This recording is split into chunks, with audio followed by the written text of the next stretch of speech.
Weiss Schwarz. Witness the strongest band together on the stage of Weiss Schwarz. Ari Fureta, from commonplace to world's strongest. Trial deck and booster pack. On sale November 17th. Bushiroad. Cardfight Vanguard! What's that? It's a grade 11? Can Team Wildress create a new future? Booster pack, Flight of Chakrabarthi. Bushiroad. For our fellow card fighters and Saniwa, your powerful Token Danshi will be making a return in Token Rumble Online 2023. Look forward to brand new mechanics that will grant them new strength and power in their Kiwame forms. Do bugs bug you? I sure hope not, because we'll be descending into the insect kingdom with Mushi King. Watch out for these super powered insects crawling your way into Booster Pack 13, Flight of Chakrabarthi. What do you dream of when you dream of duets? I dream of Yume no Kesho. These collaboration promo cards with the Bang Dream AI singing synthesizer feature Poppy and Rose and will be available at the upcoming Bushiroad Expo Asia, Singapore 2023. For our international viewers, these promo cards will also be available at your local game stores. Stay tuned to our social media channels to find out how you can redeem these promo cards. And here's the recap for Cardfight Vanguard.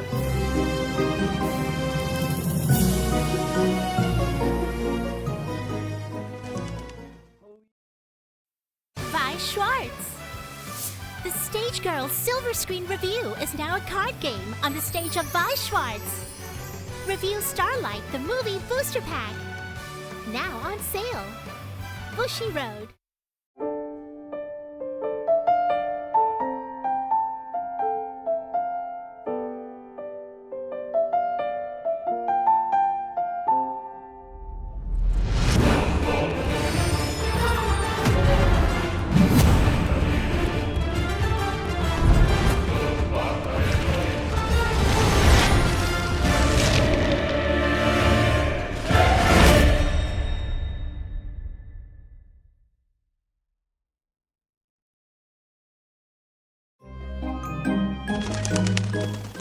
Trick or treat! Welcome to the Bushiroad English Conference Autumn 2023. With Halloween right around the corner, our pumpkin spice lattes seem to have been replaced by carved pumpkins.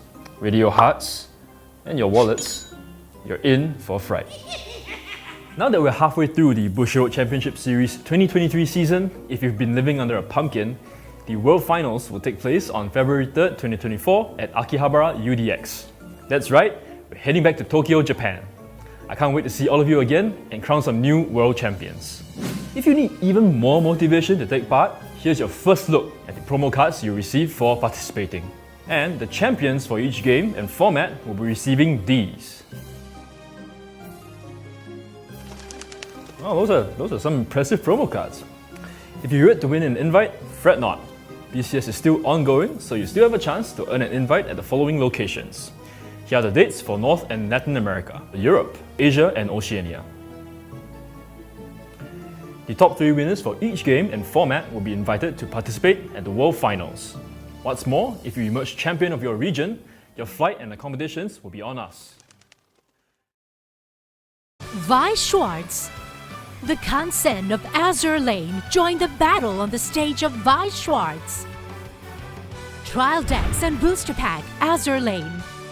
Now on sale. Bushiroad.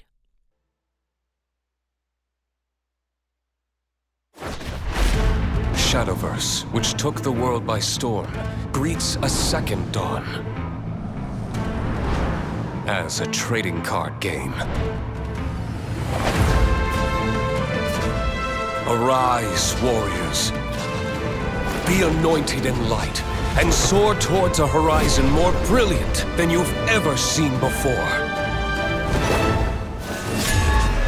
Shadowverse Evolve. Build a deck to conquer a new age. Choose from 6 classes. Swordcraft, Runecraft, Dragoncraft, Forestcraft, Havencraft. And the Shadowverse Evolve Original, Abysscraft. Further bolster your forces with cards from the versatile neutral class. and grow your power beyond reckoning. Storm the battlefield with powerful followers, or control the tides with masterful spells. The future glows at your fingertips. It is time for the newest chapter of our long, ever-shifting story.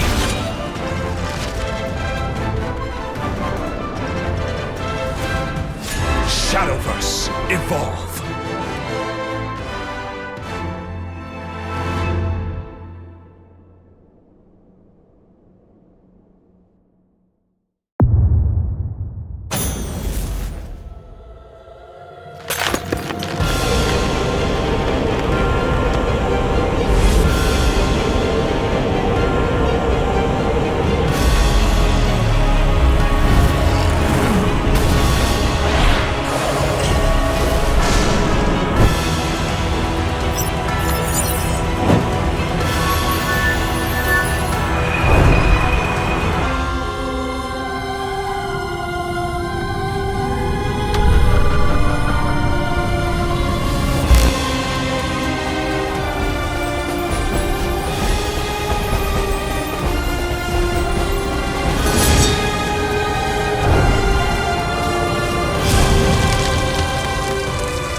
Weiss Schwarz.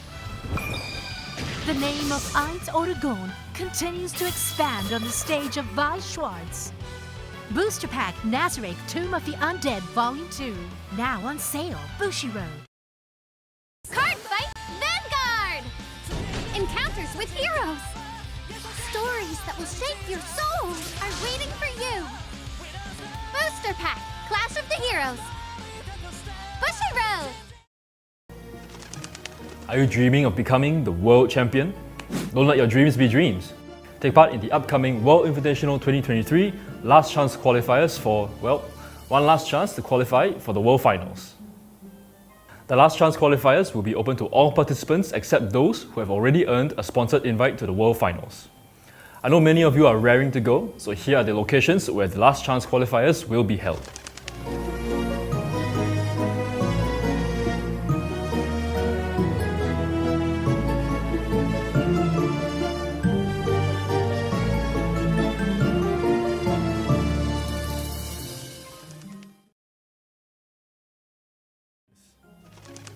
A world with magic and science, parallel universe bathed in crimson, a magical high school, a virtual reality MMORPG world.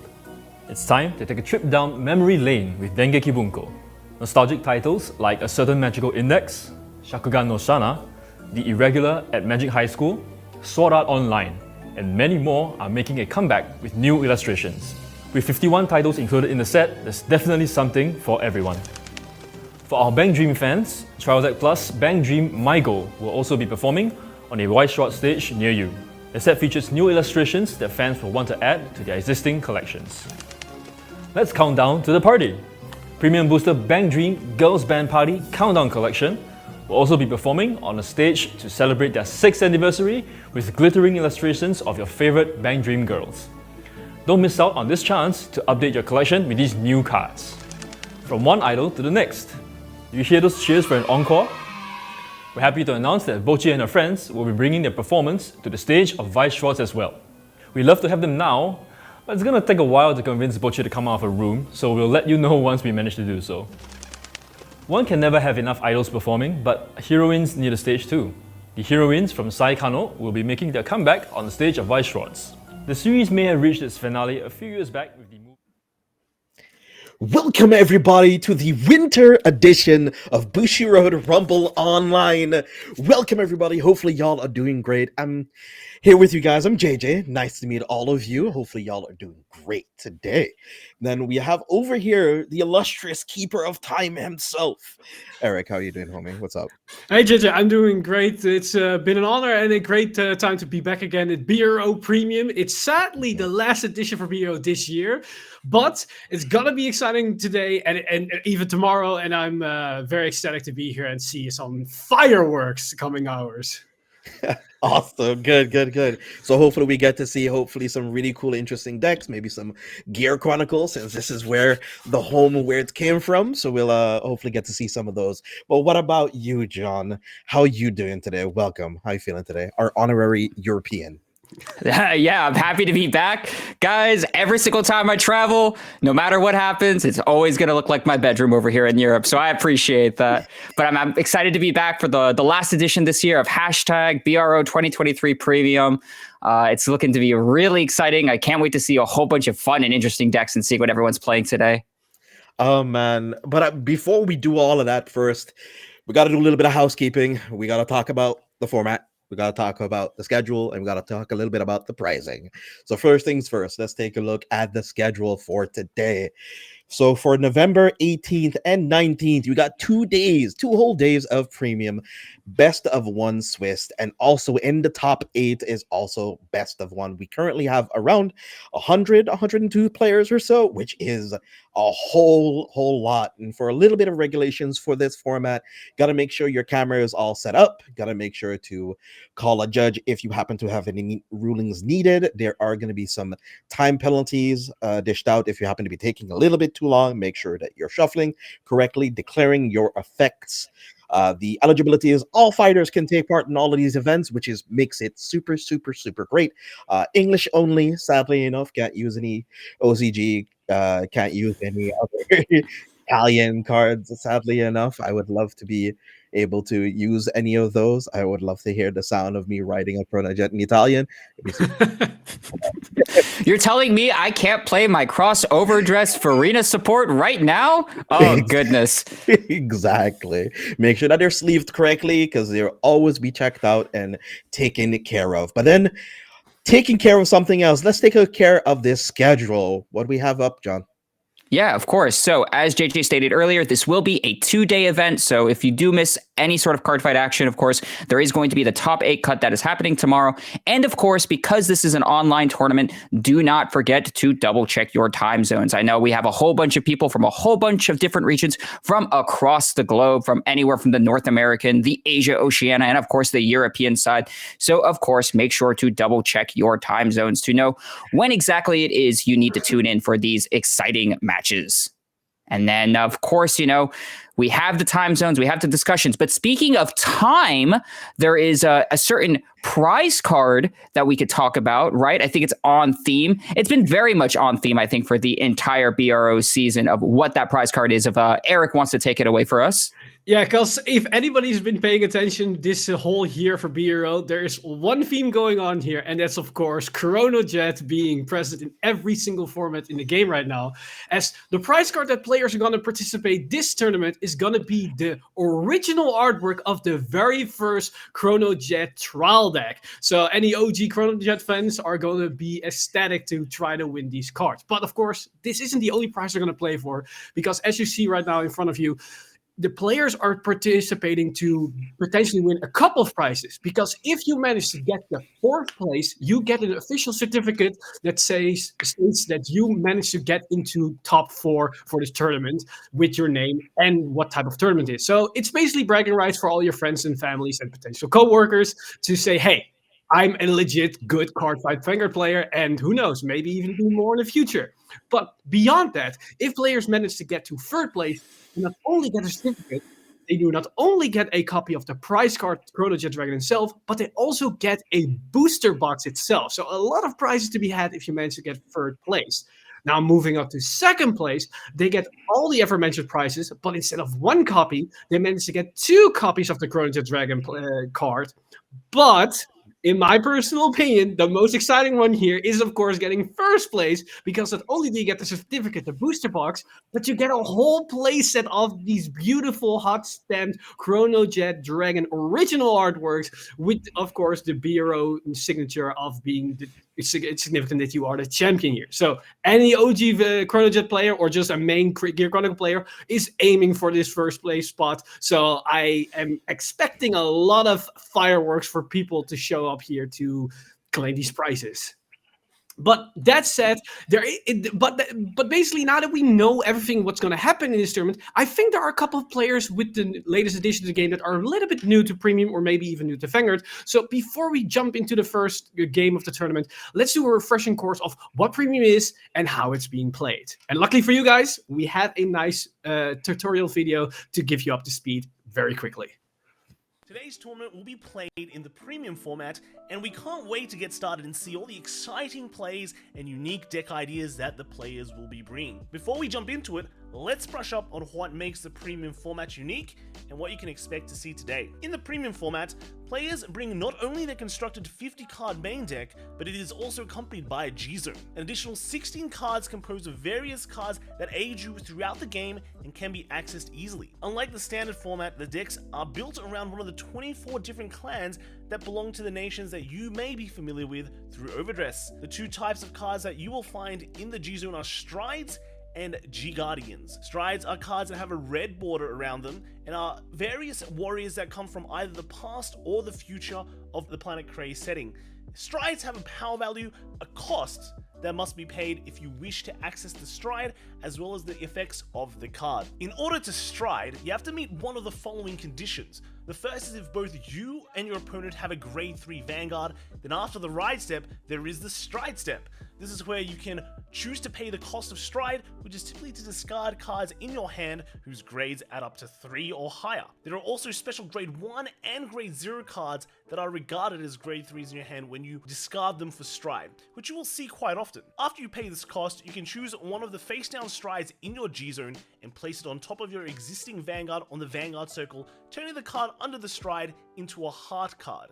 This is the process of striding. Now the stride will inherit the original power and card name of the chosen heart, thus combining the 15,000 power of the stride with the card underneath it, thus totaling 28,000. At the end of turn, the stride card will return to the G-Zone face up, and your Vanguard returns to its former state from the beginning of the turn. The other approach to striding is when you have spent at least one turn on your grade 3 Vanguard, thus starting your turn at grade 3 even if your opponent hasn't ridden their grade 3 yet. There are some decks in Premium that are able to jump ahead and superior ride to stride earlier, so make sure to keep this in mind. Strides have a variety of powerful abilities that help the player adapt to any situation, so make sure to use this powerful toolbox called the G-Zone alongside the cards in your main deck of 50 cards. There are two special types of strides in addition to the regular forms we've seen so far: Progenitor Dragons and Zeroth Dragons. These cards are unique in that they do not belong to a single clan, but rather encompass the entire nations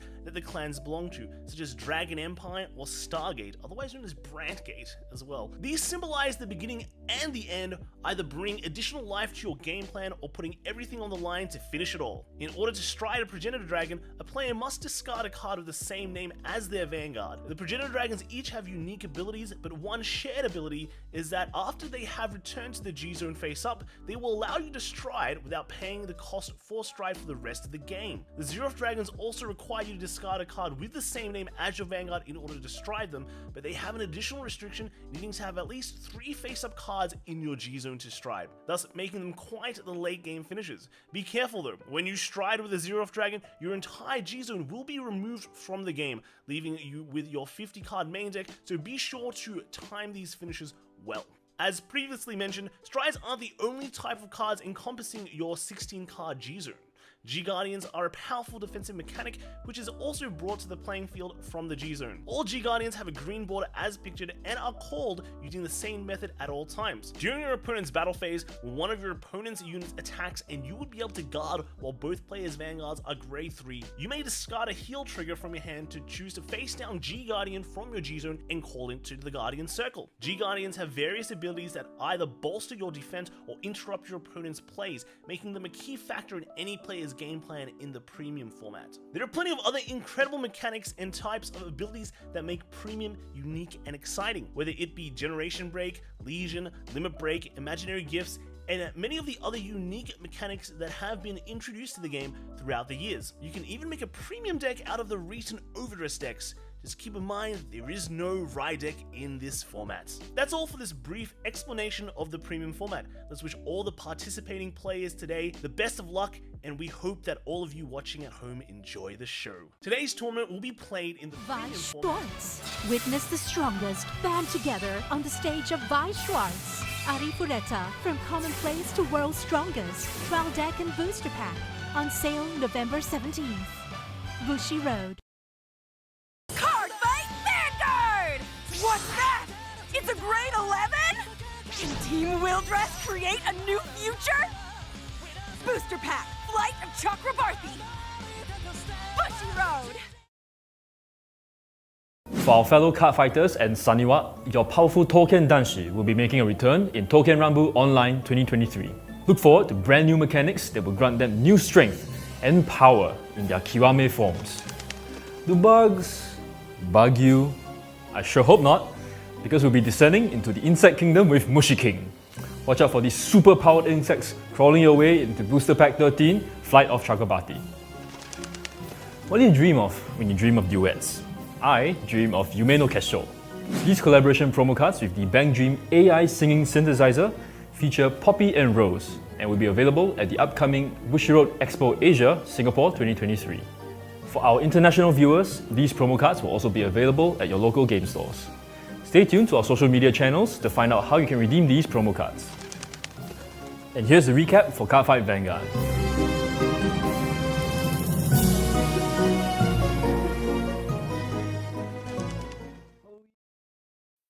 Weiss Schwarz. The Stage Girl Silver Screen Review is now a card game on the stage of Weiss Schwarz. Review Starlight, the movie booster pack. Now on sale. Bushiroad.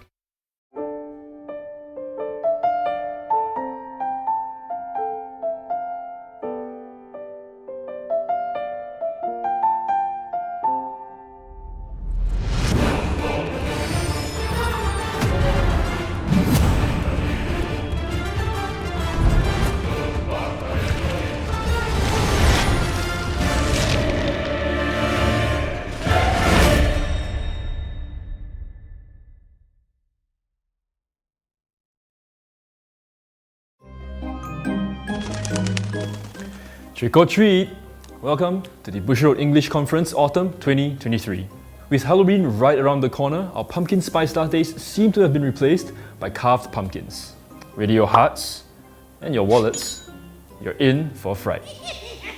Now that we're halfway through the Bushiroad Championship Series 2023 season, if you've been living under a pumpkin, the World Finals will take place on February 3rd, 2024 at Akihabara UDX. That's right, we're heading back to Tokyo, Japan. I can't wait to see all of you again and crown some new world champions. If you need even more motivation to take part, here's your first look at the promo cards you receive for participating. And the champions for each game and format will be receiving these. Oh, those are some impressive promo cards. If you're yet to win an invite, fret not. BCS is still ongoing, so you still have a chance to earn an invite at the following locations. Here are the dates for North and Latin America, Europe, Asia and Oceania. The top 3 winners for each game and format will be invited. Welcome back, everybody. We happen to be missing a caster. John is going to be taking a small little backseat for this round. He will be back, hopefully, round number 3. You'll be seeing him there. But Eric, man, we are going to be hopefully soon getting into round number 1. It's going to be a very spicy matchup that I'm kind of excited to discuss, and I think you're hyper.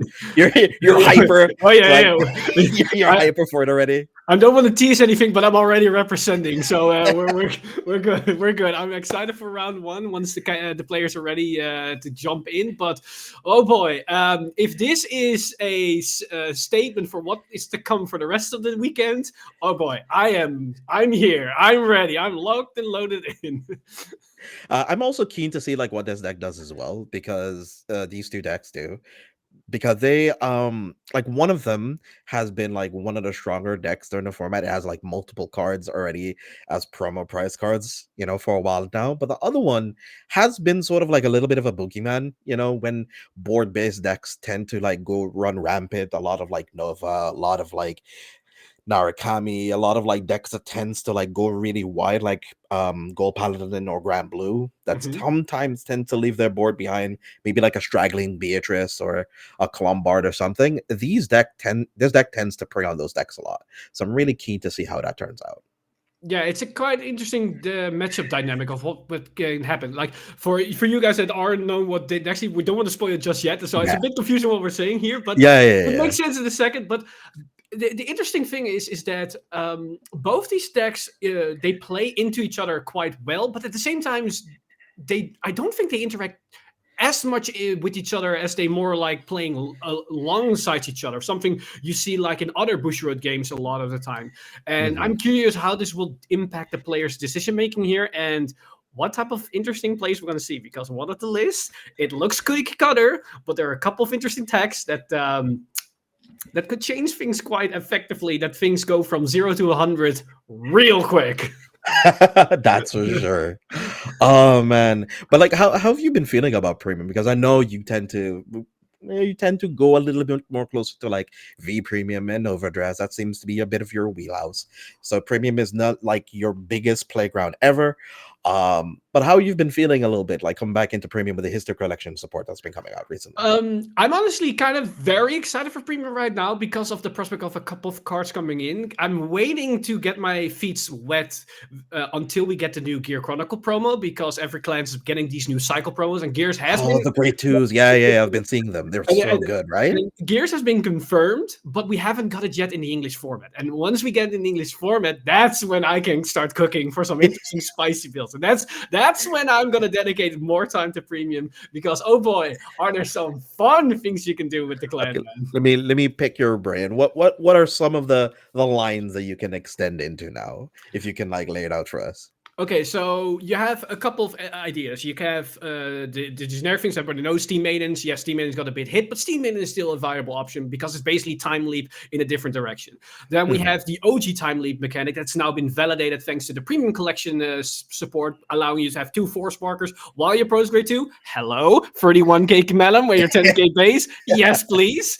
But if you get the promo grade 2, that's when suddenly the crest becomes interesting, because now you don't have to hard draw into your major gear in your first opening hand. Now you have suddenly a lot more options for it. And now it suddenly starts to be a bit more consistent and a bit more interesting. And that's when you can start to try to combine these engines together. Have the Time Leap mechanic a bit with the Force Markers, maybe the crest power into it, and maybe the overall consistency of Steam Maidens mixed in between that. And you might have a recipe for something magical. I will say though, I am like, I don't want to say scared. I mean, I'm going to use scared very, very, very loosely here. I'm apprehensive. That's the word. Okay. I'm very apprehensive right now with like a lot of these grade 2 cycle cards. The ones that like you discard and you search top 5 beginning a right phase if you're grade 1 or less.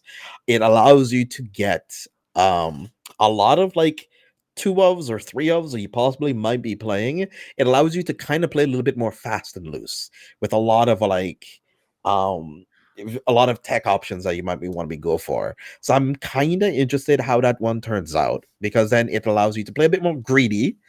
Hopefully you get punished for being for playing that greedy, of course, but you can kind of just play how you want, right? And I think those archetypes that we're going to be seeing a whole lot of, especially with the confirmation of Luard that we're going to be getting soon, and of the Shiranui support that we're also getting soon, it's going to be just so scary, right? It's just going to be like a lot of archetypes that are going to be getting a whole lot of legacy support. And if we happen to get like a second wave of encounters that get more stride decks, dude, Force Markers and crests. I mean, that looks kind of good. You know what I just realized, what these grade 2s basically bring to premium? A lot of players have been speculating, how can we bring like standard feeling to premium with like the right deck or something to make that consistent? these grade 2s almost feel like the same impact as right except because now we can see builds where players like do these weird wonky grade ratios because they can get away with running less grade 1s because these grade 2s substitutes for those extra grade 1s essentially near the game, thus making up for that consistency. And you start to have like these builds that reminisce more like what we saw with Bastion at the first era of Overdress, where we suddenly had like a 15-20 grade 3 decks that would never see the pass in original Vanguard because of grade stock being a thing. Like, these grade 2s bring that interesting aspect to premium, and I'm kind of curious of once we're done with this support wave, because I believe the last cards have been revealed for JP, and they're going to come to English, because I believe Shadows and Mega Conley were the last two that they had to reveal, and they now got their confirmed. I'm curious. Are we maybe going to see something else that's similar to that, like a grade 3 that's like a grade 2, or maybe a grade 1 that acts like a different grade? Who knows? Ooh, but one thing I do know, I do agree with that, but one thing I do know, it does look like we have our first deck list already set up. So let's head into that real quick. From Moritz F, let's see what he's rocking today. Looks like Moritz is going to be running some Shiranui. I kind of alluded to it a little bit in the beginning, but I'm happy to see that right now we do have a prime deck list of Shiranui here. So let's get into this. So he looks to be running the old Oboros, 4 copies of those, which I'm very content with. There are some lists that I have seen that run like 1 copy of the V1, so you have double protect marker returns, which can be kind of nice, but you get double protect markers from the history strats anyway, so it doesn't really matter. Double Mizukazes, because it's a really good alternate finish. Is there any outliers you see in here, Eric, that you want to discuss? I don't necessarily see any specific outliers. Maybe the inclusion of the standard one from the right line for Shoujo Joji is something that I don't see too often, but I'm not too familiar with Shiranui in Premium. One thing I want to notice I'm kind of interested by is that the Stealth Dragon Unen's card, it originally was support for Magatsu in V Premium, but they made good use for Shiranui with the inclusion of 2 series. So, you know what? I dig this. Like, they saw that card. Hey, how can I make it for something else? And they just like, oh, I have 2 different series. This works. And it works probably really well here. Definitely. But it seems to be more cards that we can discuss about a little bit later. Let's head into the other one. Let's go into the G Zone real quick. Let's see what we can take a look at here in the G Zone. The G Zone seems to be relatively standard, using the on hit, the new History Collection Strides that's been updated with new text, and also the new updated Messiah that we've also gotten the History Collection. This seems to be pretty good, actually. 4 copies of Rene, 4 G guards. It seems to be a little bit on the lower end compared to other decks.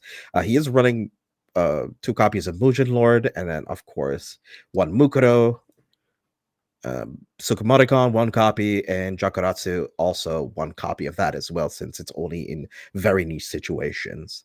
Any feedback on this one, Eric? Honestly, this one thing I'm familiar with is the G-Zone of Nubatama, and they are pretty cookie cutter for most of the build. Like, we see the 4 Rinne, we see the Mujin Lord, we see the Tsukamurkan. Like, these are like staple cards, like 1-offs or 4-offs or 3-offs that we see in most lists. They're good strides, they're versatile, and they're probably going to do their work in this tournament and potentially in this game as well. All right, then. Let's take a look what his opponent is going to be rocking today. Oh boy, we are cooking immediately from the bat off, because we started with Gear Chronicle here with Quinton's list. And interestingly enough, this is essentially just Steam Maiden Plus, because it's the entire Steam Maiden engine we're come to love or hate, depending on whose side of the fence you are here. But this basically is Steam Maiden with the Time Leap engine with Chronojet in the mix. And essentially what this is it's Steam Maiden, and they popped in a couple of copies of the original Chronojet. Hopefully, and the idea is to hopefully get into the first ride, get double force markers, and then immediately go into their Steam Maiden engine with in 3 force markers once they go into either an Allul turn or just stride and go nuts with their Steam Maiden multi-tags. As those Steam Maidens are essentially, once you stride, they're glorified Time Leap cards, because they can just Time Leap into more pieces. It could be your other Time Leap card. So yeah, it's just good, and we're probably going to see some action flying here. But of course, we also have a G-Zone to take a look at. So let's take a look at the G-Zones to see what type of text this potentially has. And honestly, just like the Nubatama one, this is relatively cookie cutter with, of course, the 4 Slishmas. We have the Harmonic Suicide that we're going to see, and the Unhit Stride that's been updated. But we also see 1 copy Fate Rider. This is something that I see more and more often players in experimenting with premium for gears, because Fate Rider is essentially just another Time Leap card, and it allows you to make use of potential hands that don't allow you to get to your combo pieces, or you're missing 1 key piece of card. This allows you to go into that. And of course, late game, it can be a massive beater swinging, so it can potentially finish the game with that one as well. So overall, pretty good list for in most sense that we see. Do you have any other things that you might see that like that questions that might bring up some questions or like high points, JJ? Okay, so actually, my own question that I only have is, when are we going to see these games? Good question. Looks like we're going to be heading into our game number 1, round 1 of the Bushiroad Rumble Online. Quentin versus Moritz. Let's go. Looks like they're already on grade 1, but I cannot see who started this game. But we see that Quinton did ride the Unin, the grade 1 that I just highlighted for Shiranui being able to work even though it was Magatsu Storm. And we see Moritz riding Lost Gearlock 8. So I believe these are both really good grade 1 ride targets for both decks. Yeah, I would think so, because like with Unin, it allows you to get back your grade 3s back from your drop zone or your soul, was it? You soulless 1, reveal a grade 3 normal card, and then search a deck for up to grade 3 from a different name that you revealed. So if he reveals 1 Shiranui, he can grab the other Shiranui. So that just allows him to not only grab the rear guard if you need a beater, it can also allow you to secure Stride Fodder. That's also an option here. And one of the cool things about this interaction as well is that if you end up going second, you can use any of the shield tokens or the quick shield that you gain from your V-Starter or your Messiah, allows you to be able to put back nothing because it can't exist in your deck, so it gets removed. So you just get to add a card for free. Do you like free? Because I like free. I mean, we're both Dutch. You know, it's in our DNA to like free. So yeah, I'm not going to argue with that. Let's see. And then we also have Lost Gear Dog 8 being able to reveal a grade 3. Also being able to search for any of the grade 3s that you want to ride into. If you want to probably go for the Steam Maiden line, or if you want to go for Chronojet line, then it's just so good here. So it looks like Morteef went first because he's now riding to grade. Did he ride to grade 3? Grade 2?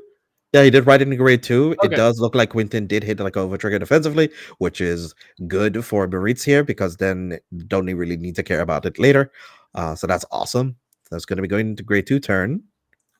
So I do think that Moritz did indeed go first.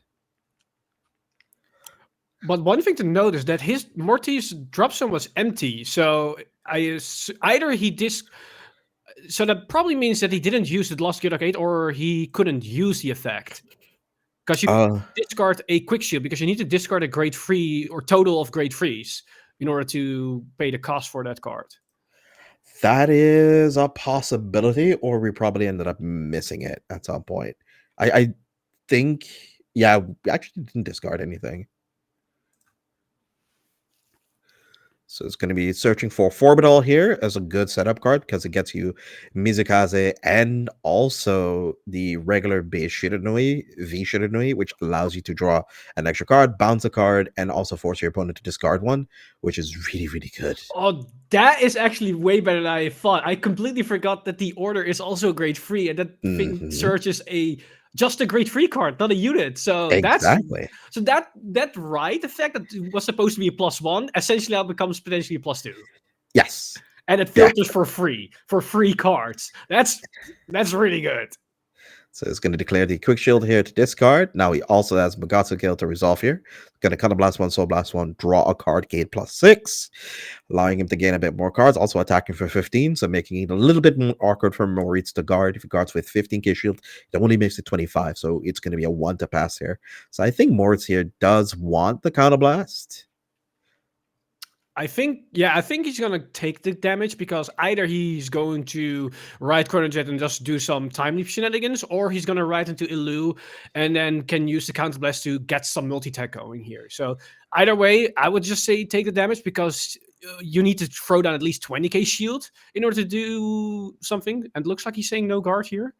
And there's another Magatsu coming down. So we're gonna see here. Ooh, is that a draw? That's a draw trigger. That's pretty good. Even more easy to say no guard here. Oh man, it's so good. So Morris gets a draw card. It's gonna go into his turn, just thinking about what to ride here.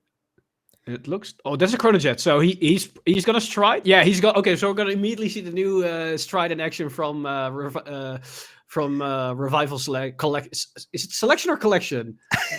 Collection. Collection. So history collection. Yeah. Mhm. So this is actually really, really interesting because these not only did he get 2 force markers, he will get the unhit effect, and that means he's gonna generate some extra free value here, which is pretty damn good. The only issue is I believe this one has the original not time leap effect, but the rewind effect, and that doesn't really do anything on Quinton's board here because his board is empty. Oh gosh, he did. Okay, so Karunta did come out here. He's going to be turning that into a grade 1. That's possibly going to turn into a Melum. Yes. So it turns into something. So this is kind of, I don't know if I like this that much. Only for the fact that it does allow him to get a rear guard that hits twice and discards a card. Yeah, because I think he's gonna go Melum into TikTok, the Grunt, then he attacks with the Grunt, and the Grunter becomes a grade 3 rear guard Chrono Jet or Elu. Mm-hmm. But I don't know if that achieves anything besides just 1 extra attack. Because there was alternative strategy here, just like attacking with the crate for 24, attacking with Vanguard and passing the turn, then letting cue ball here go into. Oh, okay. Looks like he's just going in. Oh, a double TikTok. Okay, so he's probably he's probably gonna go into an Enterana play here then. How does that play work actually? You attack with Melum boosted by TikTok, and at the end, you time leap Melum into Antarana, and then Melum calls now another TikTok because he plays 3 TikTok or 4 TikToks, and then Antarana will call down a cat, and then you can basically attack with the Antarana column, and then potentially attack with the then you can time leap the Antarana or the cat into either another grade 2 or another grade 3. Ah, interesting.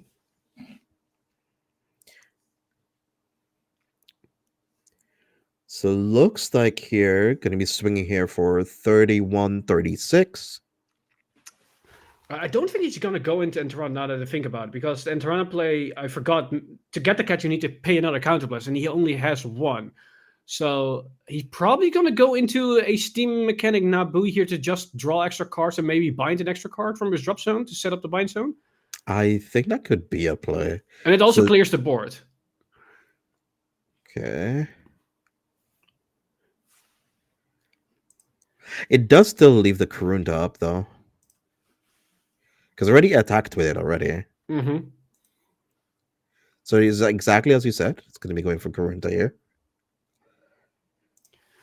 But then you have the issue that if he's going to go for the draw, he cannot time leap it with the TikTok, because Naboo's effect is putting in the soul is the cost. So that means you cannot time leap Naboo, because the moment you can resolve TikTok, it's already in the soul. Mm-hmm.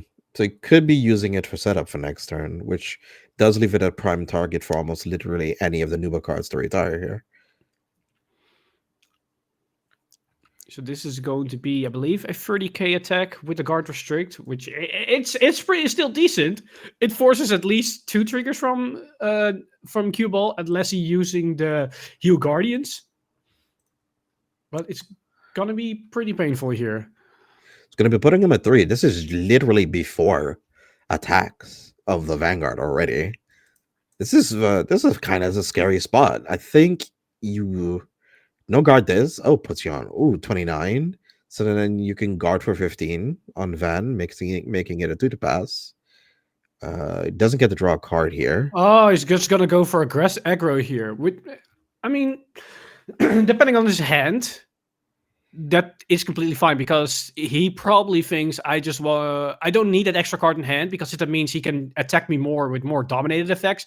Then that extra card will cost me more cards if I need to guard that. So that it makes sense if you make that assumption or that equation in your card advantage. I guess he just wants to leverage as much aggressive pressure as possible.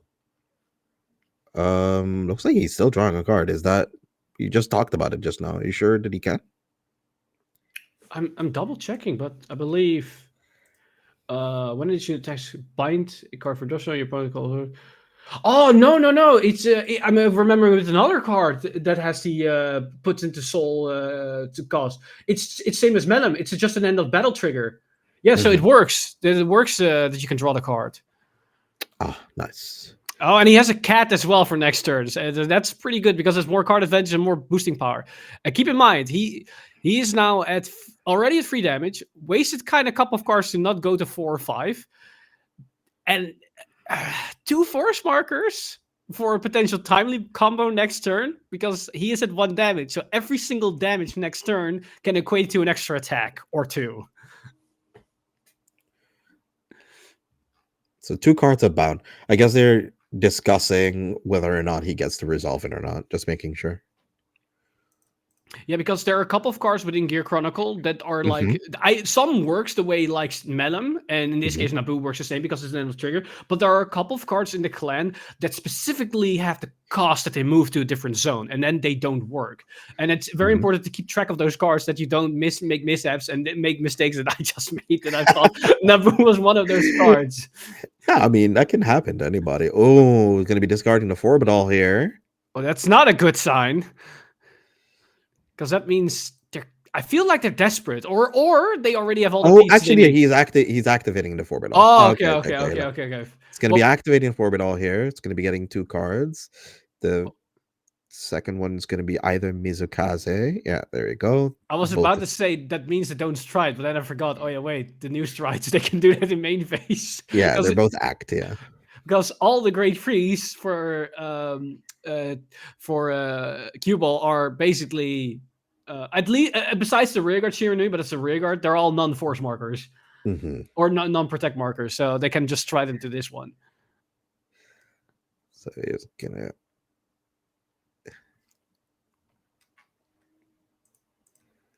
Let's see if I remember correctly, it has to be called, right?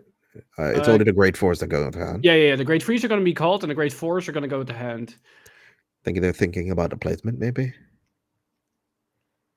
I mean, he's probably going to go for the Mizukaze here, right? Yeah. And then for back... Oh... Yeah, it makes sense, because Mizukaze is not really a good attacker. It's just a 12k beat stick. But not... I wonder, will this be how much pressure he can generate? Because Mizukaze is deadly, but not 1 damage deadly, right? No, not really. I guess you could use Jakakarasu, the Great Four, to return it back to hand, because it returns like all your rear guards back. So I guess you could use it as a bit of a reset. And there's also some Great 1s and 2s. Just thinking about it.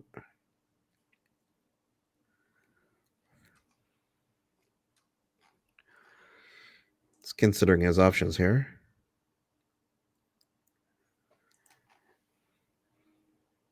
So he looks like he's banishing the Forbidal here. No, he's just letting. Oh, letting know that it's not in a drop zone, because I believe these work the same way. No, they don't work the same way. Wait, why did he separate it? Am I missing something here? No, I think it's just to declare that the order card has been activated for the turn. So just to clarify where those great freeze came from. Yes. Okay, so then using Magatsu here on the attack is going to be able to bounce back the Mizukaze for later. So this is going to be really good for him here to set up with. Boop.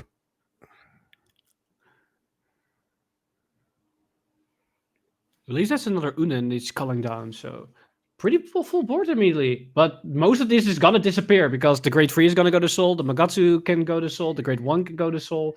Mm-hmm.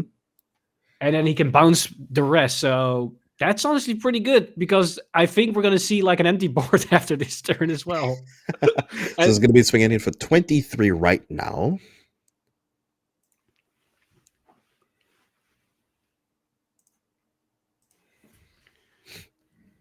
Yeah, Liresfi has to really think good about these blocks because not only is he going to have to decide, okay, which attack I'm going to take and which I'm going to block, he also has to think about which cards I'm going to discard because this stride is going to force him to discard regardless if it hits or not. And that's kind of the annoying part here because usually when you lose card advantage, you use that because you use those cards. In this case, you now have to think about, okay, which cards do I do not mind losing without getting the benefit of those cards? Mm-hmm. So there's going to be a crit trigger here, crit heal trigger. The heal is going to be much needed here in this instance. Going to be hitting him with a crit. Adding those to hand. There we go. Oh! Second check, OT. I mean, OT for OT. Now we're going to be playing a standard game of Cardfight Vanguard here. Yeah, but I'm not even worried about the OT. It's the other damage. That's the one of Enterana. Well, it's going to be cue ball's favor for that one. So let's see what Liar is going to be doing here. He still has a chance of being able to G-Guard if he wants to get a little bit of extra G-Zone active here. He can choose to do it. Is there an advantage for him to do so in this situation?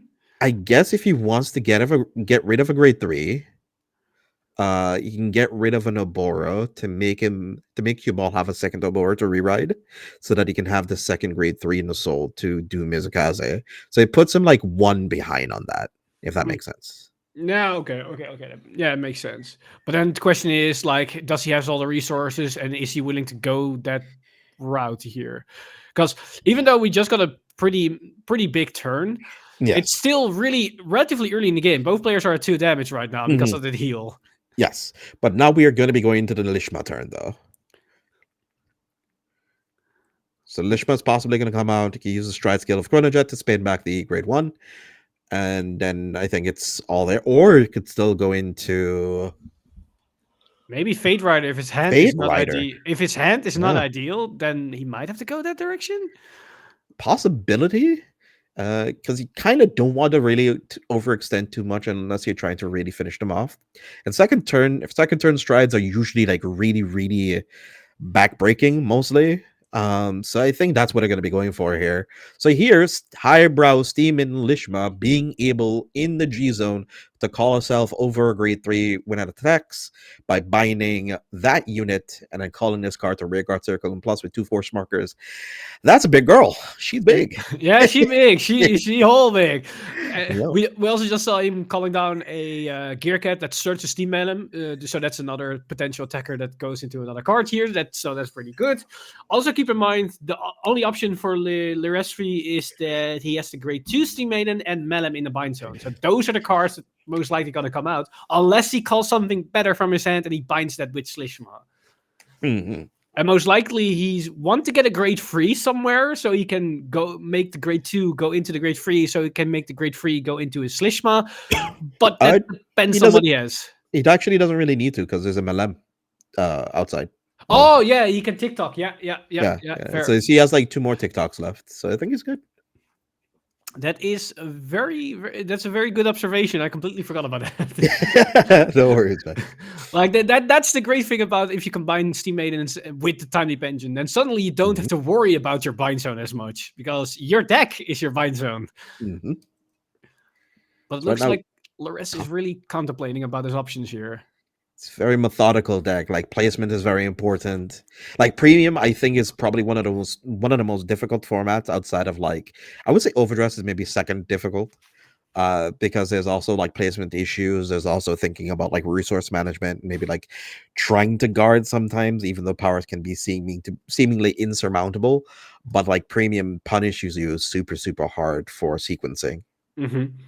Yeah, it's all about knowing your deck in and out, but every single card, what your combinations are, which resource you have left in deck. Most of the time, like in standard and in V, you don't have to worry about what's in your deck as much. Like it's important, but it's not as important in the fact that most decks don't typically keep searching or keep going into the deck every single time. Whereas in premium, a lot of the decks they do. Like Timely, for example. If you miscount one of your cards, that can completely host your entire combo after you went into the combo and are now like 70% in all the way through it, and now you cannot navigate into a different direction. Exactly. So using Karunta here, which seems to be like one of the MVPs of this matchup right now, being able to turn your critical trigger into a very aggressive line to go for. Now that Melem can actually also still hit the Vanguard because Oboro is 11k. He's not 13. He doesn't have a crest. Oh yeah, I love to see these things. These bring back good old memories for me. The 11k Melem once again matters, and that also means that the 31k Melem is very good here as well. For sure. Because now, and it's also another third dynamic as well, is that the Karunta is turning into Melem filters the deck potentially of more critical triggers that he's also been sending back the whole game. Yeah, because I believe Leresfi's drive checks, except for the damage over trigger, hasn't been that. Like they've been empty as far as I remember. I've not seen a lot of triggers coming from his side. I think it's like one draw trigger and one OT, and that's kind of been it. And then Cue Ball hit like a couple of heal triggers, maybe an OT, a couple of critical triggers, a couple of triggers out of the deck. I think like 4 or 5 maybe by now. And there's like 1, 3. I'm counting 2 to 3 triggers on drop, I think, because they have to use a couple of them to guard with and a couple of them to soul charge. And then you use like 1 to bind with. So you use the Zodiac Time Beast one. So that's going to be guarding for 5k, making it 16. That's enough. One thing I do worry a bit here is that Leresfi's hand is like 1 card now. And this doesn't play the Ubertar engine. So that means drawing isn't as effective. And with the grade 2 and Tirana also hitting the damage zone, they cannot really do mid-combo draws as effectively. They can go into Naboo's, but that's basically all they have for the draw options. So it is going to be a powerful turn, but if Cue Ball can stabilize and suddenly make a very big turn of his own, that could be dangerous. Very much so. And especially since Overtrigger is gone, Cue Ball currently has the bank on, hopefully hitting like 1 or 2 heal triggers here to possibly stem the damage that's going to be coming his way. Because that force marker, that's going to be the home. Okay, there we go. Of the home of Lishma very, very soon. Oh yeah, those forward markers are going to do in work here, because before Slishma is going to even generate more attacks, we're going to see a couple of more before that, because of the whole the TikTok interaction with Melems that we see. Exactly. So now he's going to be considering what he wants to go into here. So the Karunta he could possibly go into Karunta again, and then Karunta spins Karunta, if it can target it, into a potential grade 3. I think that might be the play here. I think he's thinking about it, because it's almost the same. It's basically the same value as in going for the grade 2 Steam Maiden. Because it basically is Counterblast 1 to generate an extra attack that is a grade 3 that enables you to go into the grade 4. But at the same time, you filter a card from your deck instead of going from your damage from your bind zone. But it looks like he's going to go for the Naboo play again. Maybe he acknowledged that he's probably not going to win this turn, and he needs to stabilize at least a little bit in order to potentially get a follow-up turn. Because if he cannot finish this turn, but he can survive, he's probably going to win the turn after that, because Cue Ball already used the heal trigger, already the over triggers out, so the chance of him surviving is very slim. Really? So it's going to be plus 10 here. I honestly thought he'd be bringing back the Melem, to be real honest with you. So I thought like the Naboo would have been attacking here, bind the grade 3, Steam Maiden, go, yeah, you can't go into Soul. Yeah, that's unfortunate. Okay, I see what the problem was. Yeah, okay. I see what the problem was. I still feel like he could have gone for it. So this is going to go into the grade 2. Lishma's going to be flipped up. So that's going to be an attacker. So the TikTok could go into grade 3 still. So, I mean, we still got some players here. But I do feel like he's losing out on 1 attack here. Because he could have 2 front row attackers. Yes, correct. Because Lishma calls 2 units. Yeah. But I guess what he was scared of was, I don't know what exactly. Oh, no, I think I know what he's scared of. Maybe he's scared of the G guard that allows you to get the back row unit. So maybe he was scared of that his TikTok worker would be taken away. But it doesn't take anything. What? It can't take it. It can only take grade 1s. Oh, grade 1 specifically. Okay. Yeah, only grade 1s. I don't know. Yeah, so okay, so then I'm in the dark here. There's probably a reason for that we might not see here, or maybe Laresvi overlooked that line of play. And what could also be a thing is the guard restrict on Naboo, that he wanted the Naboo with more power on the guard restrict to matter here. So maybe he was hoping I get a critical trigger, maybe 2 crits, put it on Naboo. He cannot block it. I win the game with that. Maybe that was the line of play he was thinking about. Possibly, yeah. So heal trigger doesn't go off, but the 10k still is a lot of power. It's going to be using the effect of does have an activation of Karunta still. The key use is going to go into the G-Guard. Kind of blasting 1. It's going to be checking opponent's hand. Opponent has like 6 cards in hand, I saw. If it has 4 or less, he'd been able to draw a card. I think it does. So he does get to draw. Boom. It's going to go into Soul here. It's going to bind. It's going to call himself grade 3.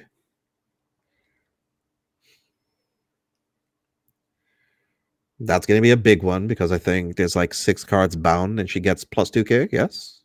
She got 1k on the rear? Yeah, 1k. So I think she's like 5 plus 5-ish. Mm-hmm. At least either 5 or 6, but it's the same magic number. No, because it's 11k base. Wait. If it's 6, no, it's still the same magic number because it's on the 16th. Mm-hmm. So I think it's around 28 right now, 38 at the moment.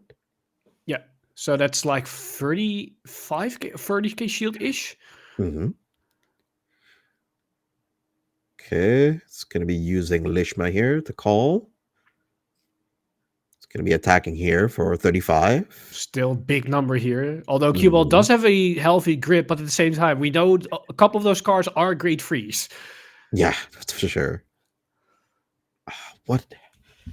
So I still feel like, do we still agree that he did miss like an extra attacker or no? I agree. I still feel like he could have done more. And if Q-Ball managed to survive this attack with just the skin of his teeth, that one attack could have been like big here. Yeah, because right now we know what's going to be coming next turn. Yeah. Big boy Rene, right? Yeah. Most likely, if Rene doesn't come down, I don't know what's going on anymore. Exactly. And plus, he also still has Mizukage still set up as well. So this turn, there's no OT left, right? Yeah. So those defensive triggers has to be draws. Yep. It's going to be using PG. That should be enough to guard with here. And then he has 5 cards left in hand? You mean cue ball or you mean cue ball? I think he's going to start his turn with 5 here. Mm-hmm. Laresvi has, I believe, 5 or 6 cards. Yeah, but that's going to be a lot less, sadly, and a lot of those cards are going to be a lot less than that because Mizukage is going to be coming soon. Yeah, and Rene as well, because Rene is going to take 2 more of those. Oh dear, he could pay the cost for Naboo. Oh boy. He doesn't get the force power though, thankfully, but it's still an extra card. It's still an extra card. And it's still going to be +4, so it's going to be 14 with guard restrict. And it's an extra card that he's going to get during his main phase, so he can potentially even use it as well if it's a good card. Yeah. Wow. I kind of missed seeing this archetype, not gonna lie.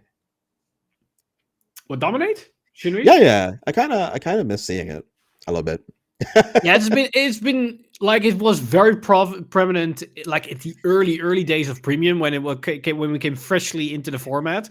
Mm-hmm. But it's been hiding away in the shadows, which is very on theme. And but yeah, it's one of the mechanics that I'm really fond of, and I wish we saw more, and finally, luckily, we're gonna get more in standard as well. And I'm very curious of what the future of the deck holds, because the whole dominate mechanic, playing with your opponent's cards, and I know some people don't like that, but I've been a fan of that mechanic in every card game I've played so far. So I'm enjoying it so far. And I think the addition to choose not to run Crest in Nubatama would probably be a lot more wiser for a lot of future Nubatama users, because you deny yourself of using your opponent's skills, which are usually a lot of like very good on attack skills, like Naboo, for instance. Which like, I think the only reason why you would want to run the Crest, if you're in a format where you can literally use no effects, or all the effects that you could use are like not good. But otherwise, I'm like, yeah, give me those card effects. Give me the draws. Give me the retires. Give me everything. Definitely. I wonder. Let's bring back us to us for a second. It seems like Q-Bob might be having a small camera issue. It looks yeah.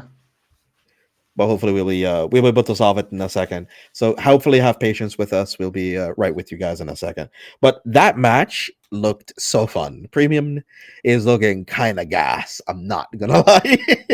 Yeah, it's kind of interesting, because you would think, like, with the introduction of the new strides, that games would go like instant, done. You're done. Stride grade 2. You're not gonna recover from that, because games tend to end and players die on turn 1 with the first stride. But we already seen the first stride. He strode when his opponent was grade 2. Then his opponent's stride. Now we're gonna have he has another stride, and now his opponent's gonna get into the second stride. And this stride either will win the game for him, for Q-Ball, or we're going to see another explosive Slishma turn next turn, or maybe even a Fate Rider if you just want to go in Fate Rider and go big Bunga Unga with power. Because keep in mind, Overtrigger's out, and he already used 2 PGs. So the chance of him having the other 2 PGs are relatively low here. So there are a lot of options coming down. All right, looks like the players are good again. We do see a Rene on board. We do see... So Rainy here, act, dominate. You know, you could choose a phase down card, same card as this card, is up in your G zone. And you can force your opponent to call 2 cards, but they do not have their auto abilities active during that call for the turn. And then all dominated units gets plus 15k when you're at GB3, which happened because he G-guarded before. So those are the information of all the cards that we do know in hand. So he can't guard with anything, because I think all of them are grade 3s. Oh no! Oh no! Well, except for there's a G guard. There's a G guard. Okay. Yeah, Here's a G guard, so you can spin something. But crits on everything. This, because any dominate attack now is lethal. Yes, very much so. He literally can't guard right now. Oh, and then force him to call too. I mean, that Mizukase is not really going to do anything if his opponent's hands are only grade 3s, if we're going to be honest. Yes. So Mizukazu's skill here is going to be Soul Blasting 1 grade 3 until end of turn. Your opponent cannot call grades from his or her hand, from their hand for that turn. And it's also retroactive as well. So if you happen to have used the Oboro skill while you're on Rene, while you get plus 15k, plus the 4k, if they happen to guard with anything for like 15, then they can't guard anymore. So they have to hold that. Yeah, it doesn't matter right now. So I think there's like 2 grade 2s and a grade 3. So it's going to be swinging in here. This gets power for all the cards that are bound right now as well, especially if he's swinging with grade 3. But it's a continuous ability, right? The power? Yeah, the power. Yeah, the power is continuous. Okay, so that can't be turned off from Rene. Yeah. So it's going to be swinging with that first. We're going to go to G-Guard here for Bearlock. Like, if your hand is nothing, you still can Bearlock, but I don't know if Bearlock is enough here, because what can Larasve rely on? Because OT is out. Like, heal every single time is probably not even enough. Yeah, no, it's fine. It's fine, actually, because you can just G-Guard into... Oh, you mean the perfect guard? No, Yeah, you can just G-Guard here. You can G-Guard here. It's fine. Yeah, you can just normal G-Guard for this attack. So that at least stems the bleeding for the double crit attacks. Yes. So you can spin that into a potential grade 0. I mean, he has to.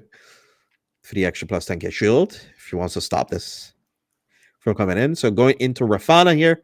When it's placed on Guardian Circle, choose a grade 1 upgrade of your rear guards, and then you can return it to deck. And if you do, it gets plus 10k. So right now it does a really, really cool thing. He'll call it over the circle that the card is occupied in. So he does get like a critical trigger there, which is really nifty. I really like the strategy here. Usually he'd probably have wanted to get a takeaway, but doesn't have any more left. All of that is gone. There's one more card in hand. I think that is still a grade 3. So all he has to do is just swing all of his attackers, and I think that could possibly be it, but there is an out of heal triggers. What do you feel? It is possible, but the chances are very slim. Mm-hmm.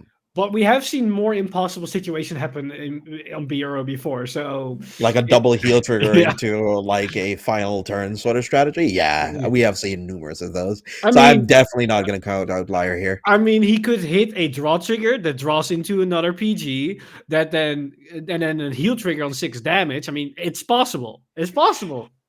Okay, so the line that could happen here, right, is heal trigger into draw trigger into... Elementaria.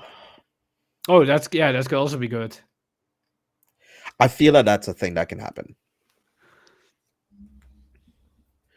Then if that's the case, I probably wouldn't have wanted to call the Heart Thump Worker. I would have probably called the Zodiac Tambi's crit trigger, but I think those are all gone from the deck. So I think that was probably the last trigger option that he had. Yeah, because he bound one for counters. He might have seen another one for guarding earlier, because he only run 2, so that's a very highly likely possibility. But one thing I'm wonder, let me double check. He G-guarded for the first of the 2. Oh, looks like he got the Rina got a critical, so that he needs heals now. First one, draw trigger. Oh, the draw trigger. If it was first draw, then potentially heal. That could have been so clean here. Then he could have like definitely lived, because then maybe able to G-guard again. Because the Mizukaze only keeps you from guarding from hand and not guarding in general.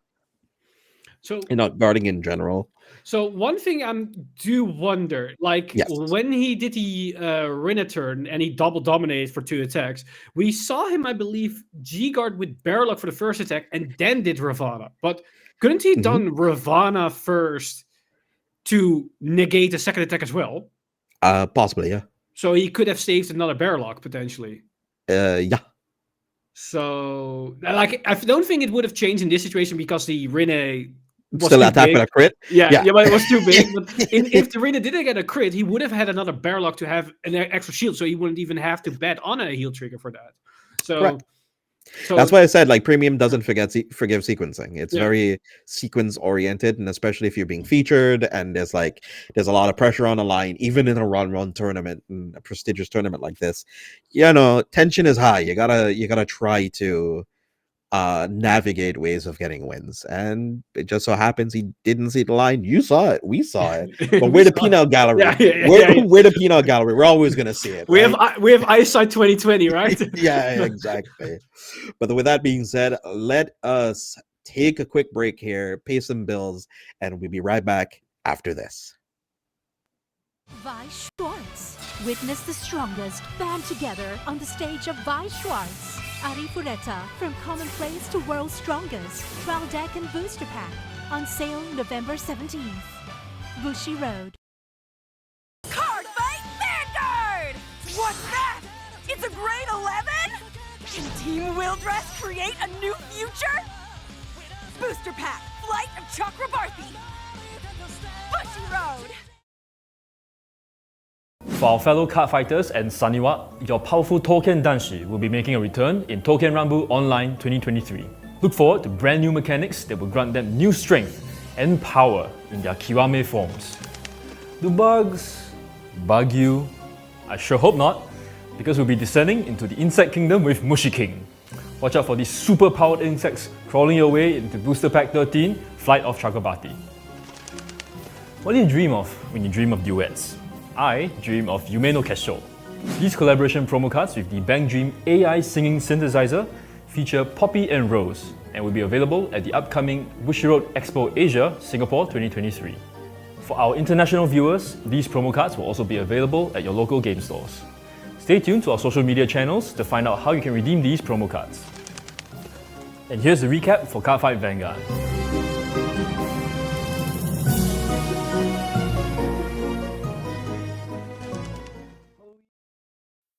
Weiss Schwarz. The Stage Girl Silver Screen Review is now a card game on the stage of Weiss Schwarz. Review Starlight, the movie booster pack. Now on sale. Bushiroad.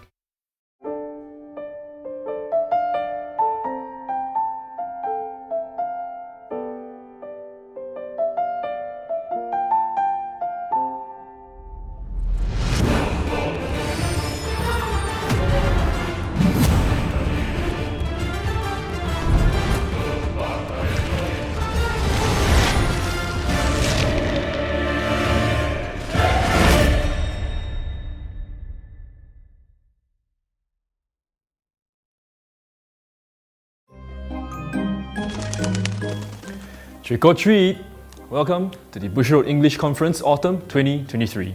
With Halloween right around the corner, our pumpkin spice lattes seem to have been replaced by carved pumpkins. Ready your hearts and your wallets, you're in for a fright. Now that we're halfway through the Bushiroad Championship Series 2023 season, if you've been living under a pumpkin, the World Finals will take place on February 3rd, 2024 at Akihabara UDX. That's right, we're heading back to Tokyo, Japan. I can't wait to see all of you again and crown some new world champions. If you need even more motivation to take part, here's your first look at the promo cards you receive for participating. And the champions for each game and format will be receiving these. Oh, those are some impressive promo cards. If you're yet to win an invite, fret not. BCS is still ongoing, so you still have a chance to earn an invite at the following locations. Here are the dates for North and Latin America, Europe, Asia and Oceania. The top 3 winners for each game and format will be invited to participate at the World Finals.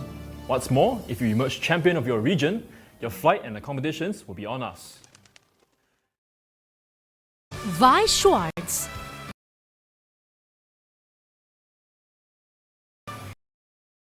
The Kansen of Azur Lane join the battle on the stage of Weiss Schwarz. Trial decks and booster pack Azur Lane. Now on sale. Bushiroad.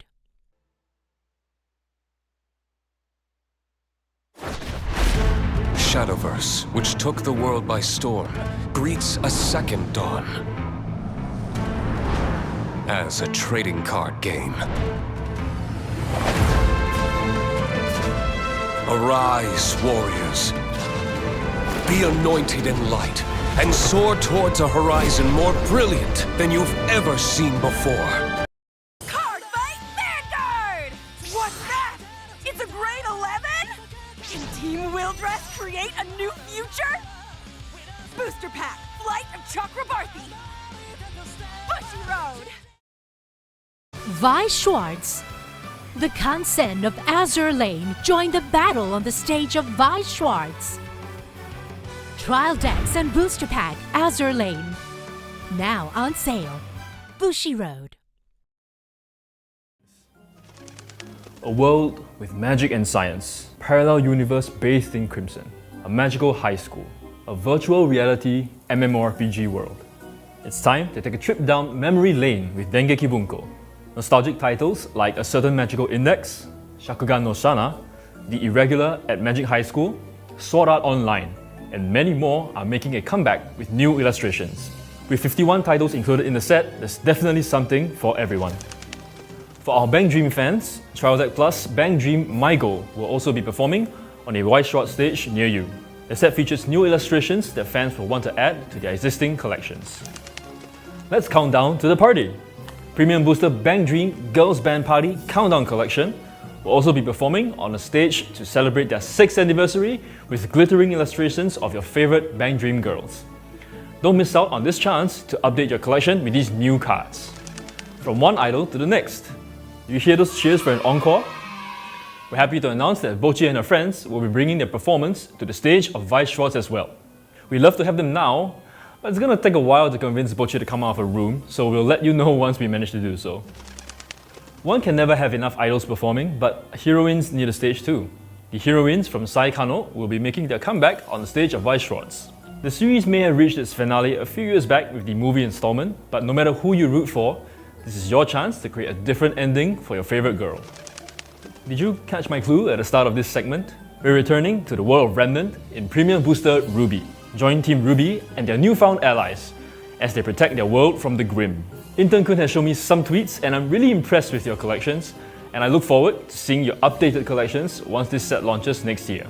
That's quite a lot to take in. In case you missed it, here's a summary of what we've announced so far.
Are you dreaming of becoming the world champion? Don't let your dreams be dreams. Take part in the upcoming World Invitational 2023 Last Chance qualifiers for, well, one last chance to qualify for the World Finals. The Last Chance qualifiers will be open to all participants except those who have already earned a sponsored invite to the World Finals. I know many of you are raring to go, so here are the locations where the Last Chance qualifiers will be held. Hello, everybody. Welcome back to Bushiroad 2023 Premium Edition. And we just saw a very exciting matchup earlier today, but we're not done yet. And we're only going to continue with this stuff because we just had a good representation of me. But this round, we're going to have a good representation of my co-host here, JJ. So, JJ, what do we have in store for our lovely peeps over at the other side of this stream? We do have poor man's Kagero lined up. We do have a Lawkeeper. We're going to be rolling into that relatively quickly in a second. Lawkeeper is an archetype that I'm very near and dear to my heart. I do love me some Overlord, but right now with board-based decks being ever so strong at the moment, I feel like Lawkeeper is very well positioned to deal with those decks as that archetype. Sadly enough, it did still suffer from the age-old question: what identity does Kagura have at the moment? Does it retire? Does it restart? I don't know. The dragons are cool, though. I like dragons. Do you like dragons? I'm kind of indifferent about dragons, but I'm gonna say I do love Lawkeeper. Like Lawkeeper's design in V, it's such a spicy card. But my issue with the card personally is, what is its win condition? It actually so the win condition is your opponent has no board. But that doesn't win you a game. That just doesn't. In premium, it does though, because when you clear your opponent's board and your defensive turn, it has a very good defensive property of being able to be 18k or 23k or more while your opponent is trying to aggress you. It does lend itself to a lot more of a defensive line comparison to other archetypes, especially since you have access to Belog, access to Denial Griffin. You have a lot more defensive capabilities, and I like that based on it. So yeah, I mean, you have a lot more angles. I like that a lot. True. Like I'm having with the mindset of V Premium. Like if V Premium, it doesn't have the options like the Now Griffin and Balog, what Premium has to offer, and potentially some standard cards that could potentially come in Rise here as well, making the deck a bit more versatile and allowing it to sustain going into the long game with extra additional draw power. Especially that. Actually, let's get over into the deck list. Let's take a look and see what they are shaping up to be for us. Let's get over into the first one.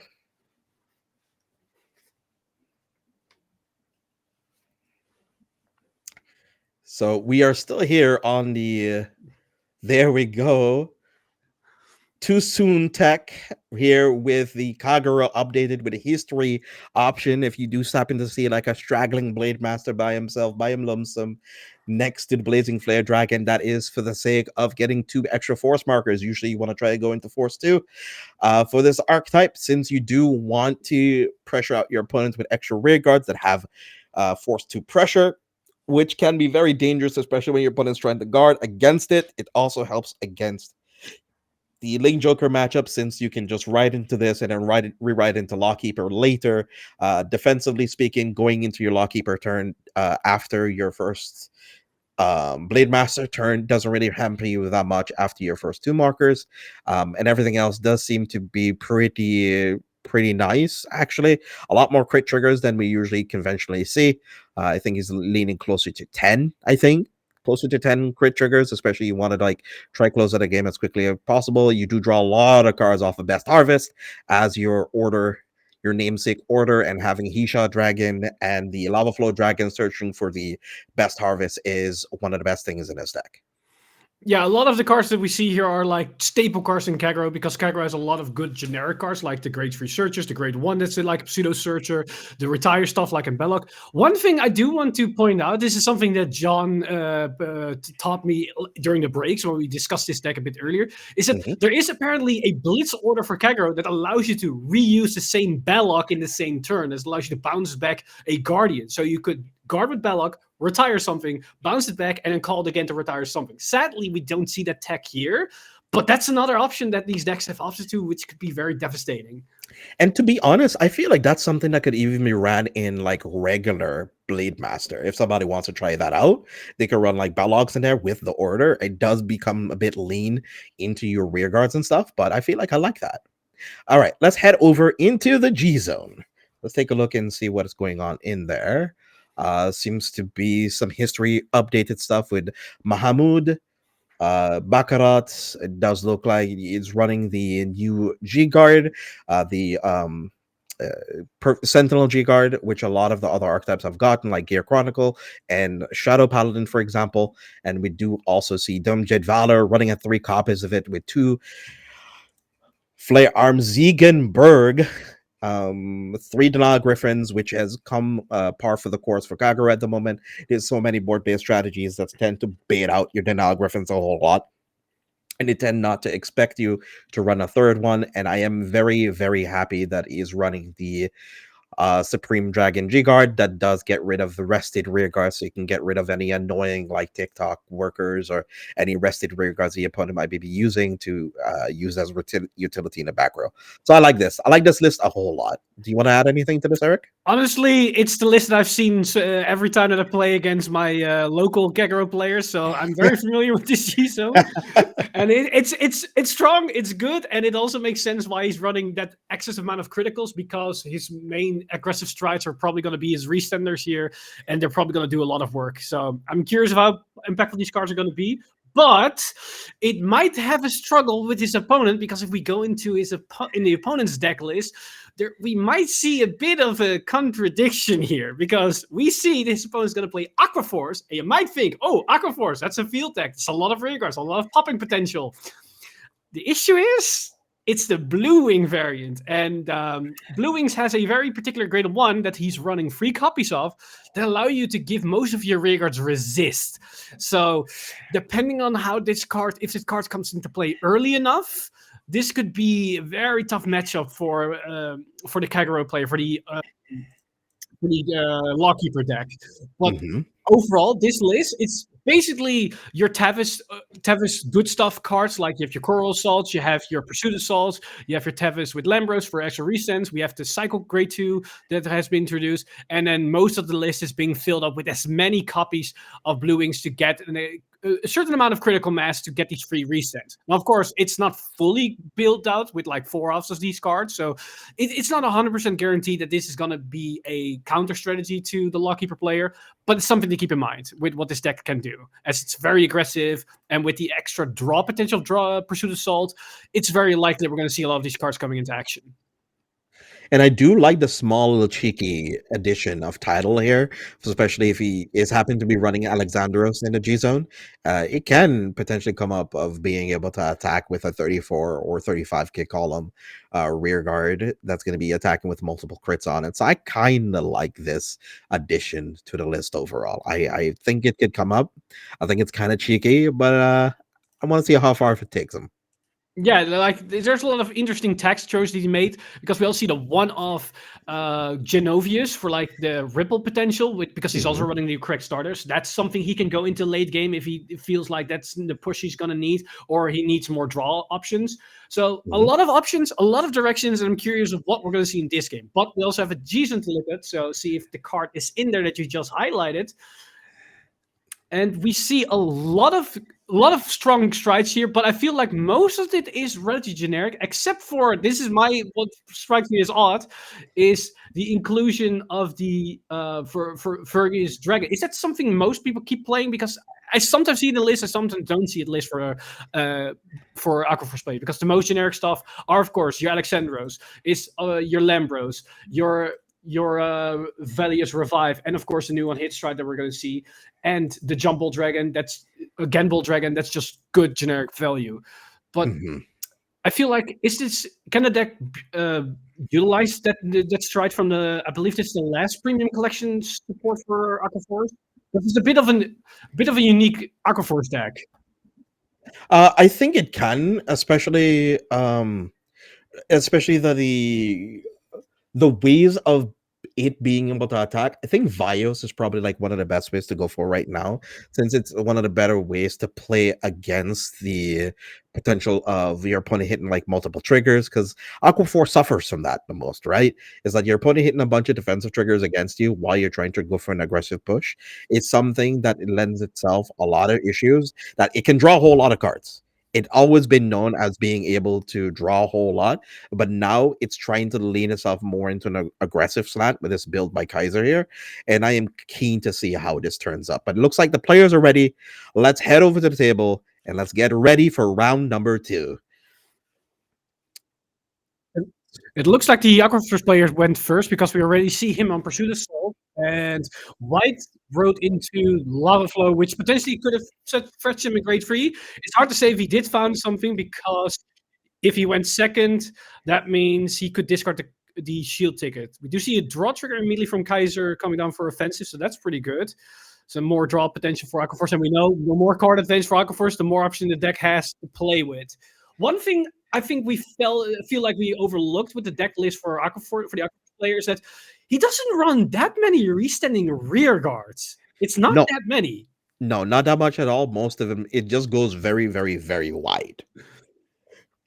Which is one of the interesting things that I noticed the Kagero deck is not really running is Zamburst. I only like one copy of it. He's also not running the Progenitor. So he just really hedges his bets on drawing into his Blazing Flare Dragons or into Turret Cans to clear the board right now. So we see him immediately go into the original Tavis. So that means we're going to get the History Collection stride coming down. So 2 Axel markers. So that's a really good start for him, because as seen as you already pointed out, that this is a going wide strategy. In order to go wide, you need those Axel circles. Yes, that's definitely true. So right now he's just looking for it. It's going to be flipping it up, getting both of the Axels here. It's going to be Axel 2. Drawing 2, see what he's going to be getting. It's going to be needing some Pursuit Assaults. It's going to possibly needing some blue wing cards here, so you can do something with it. So I'd probably think about the stride skill potentially, because Tavis stride skill is thing. But in this particular situation, it's essentially not a lot, because the Kagero's player board is empty. And for some reason, Tavis hasn't Kagero effect as stride skill. So he's probably contemplating of how he wants to build the sport, because also the multi-tech potential from Tidal Board Dragon, it's not a restand, it's calling something from hand. So either he needs to keep a circle empty on the board, or he needs something that can clear that circle, like a Coral Assault, for example. Let's see. It's going to be looking at all of the blue wing potentially to add to hand here. Does have all of them that he can get. And this is a very good way of basically Counterblast 1 draw 2. This is so good. That's a really good one to filter 2 cards. I usually don't hit anything of that skill, so I'm a little bit jealous here, but hey, that's really good. So he has 2 different grade 1s because he fetched, I believe, did he just fetch the one that gave resist? I think he did. I think he possibly did, yeah. Yeah, I see. That's the top card. So that's a bad sign for our Gandiva here, because that means if he possibly has to go into Zamber, to Zambers possibly to clear the board, since that does get rid of get around resist. Does it go around resist? Oh, yeah, because it doesn't target. It does, Correct. yeah, it doesn't choose anything. It just says all your opponent's rear guards are gone. The issue is, however, he, as you pointed out, he only has 1 Zambers, and his opponent runs 3 copies of the grade 1. So. And having to segue into this to just try to clear your opponent's board is going to be a bit annoying. Yeah, because it also means you're not really doing anything for the rest of your turn, because Zambers is just a board wipe and it bumps a couple of numbers if you have grade 3 units, but that's about it. Mm-hmm. Which can be relevant because Blazing Flare is a pretty good grade 3 to have as a rear guard. True, yeah. The Lawkeeper has a couple of good, solid rear guard grade 3, so that could definitely benefit from it. But then the question is, does he have those cards? Mm-hmm. Looks like I think that's the last blue wing he needed. He has exactly 4 right now, and I believe 4 different as well. I don't know. Let me double check if blue wings really matters if they have different names. No, it's just the amount of cards. Mm-hmm. So right now on the Axel marker, that is 17. Pursuit Assault is, let's see, it gets plus 5k for every Axel marker you have, and then the Axel marker gets its plus 5, so it's plus 15. So it's 24 by itself. Like all those columns, and plus the blue wing card, whenever you drive check a heal trigger, it also restands them. So that is also another scary thing to potentially think about too. I mean, true. Like we managed that he doesn't run that many restand units, and in fairness, he doesn't. But all those blue wings can once in the blue moon restand your whole board for free, which feels always good as a blue wings player. Yeah, so he's going to swing in here for 17, since that's a 12k, 11k or 12k. I believe it's an 11k unit. It's 11k, so 16 then. One thing I do wonder is, do you agree with him calling down the Coral Salt on the non-extra circle? Because he can call something from hand. It's 24. It's fine. No, I mean more as in the card that he's going to call from hand. If he wants to get more value on it, he has to call it on top of a different unit. I mean, he doesn't have to call anything. He could just draw a card. Oh, true. It's not mandatory to call something. Mm-hmm. You can just draw and choose to call up to 1. Fair. So they're going over all the skills of all the units. He's like, how does this resolve? Because like Blue Wings is like, this version of Aqua Force has not seen the light of day in months. Right? No, I think you can say years. Years. Yeah, actually years. I think it was like a bit of a thing at the beginning of Premium that most people just went into Draw Force. So you're just drawing a whole bunch of cards off of Genbolt, and you never saw this version of Blue Wings again. But now that this is making a little bit of a comeback here at this event, I'm keen to see if anybody's going to try this version out. It's going to be swinging in for 17. He opted to not use a skill. So he's not going to restand with that one? So. No, it's going to be swinging here for 26. In a soul 31. Is it not... Do the crit triggers still only give 5k? Yes, the crit trigger only gives 5k. Defensively, it gives 10. Okay. I was wondering if... And offensively, gives 10. Yeah.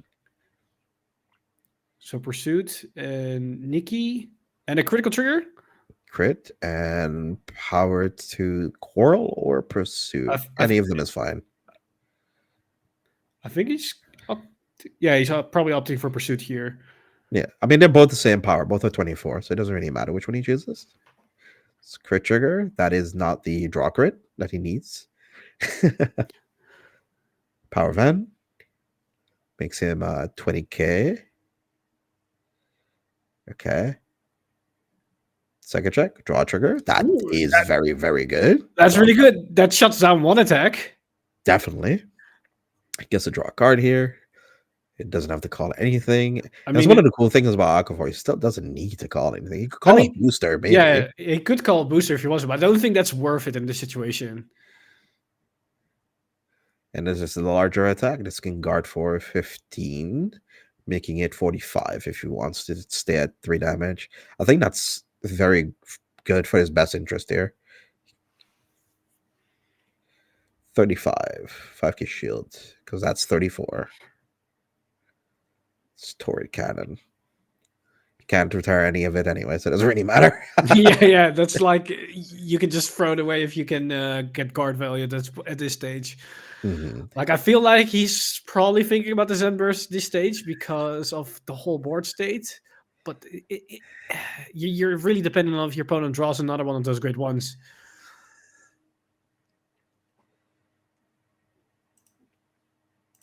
So let's see what they're going to be considering here. I think Hazer right now is showing the prowess of having what 13 cards, almost 11 cards.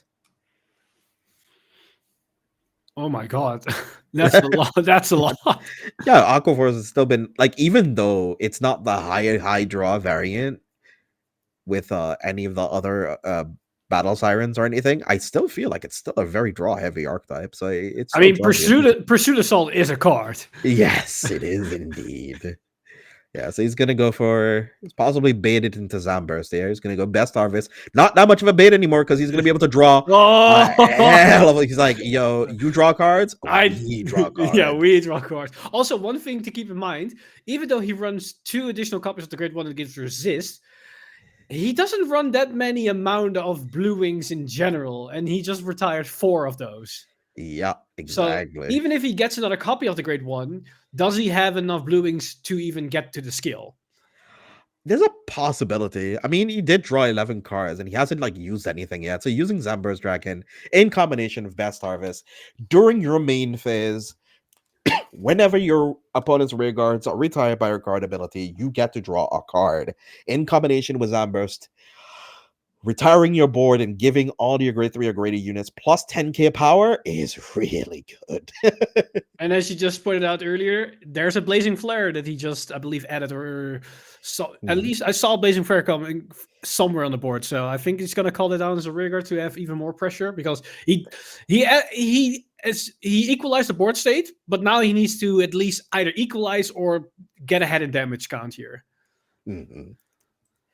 So right now he also has a plethora of cards in his hand that he can go with. So this is one of the reasons that I really, really like Lockkeeper a whole lot. He's going to be discarding the card off of Lockkeeper, off of the Lava Flow Dragon. We do say Elementaria, so he's going to be kind of safe for now.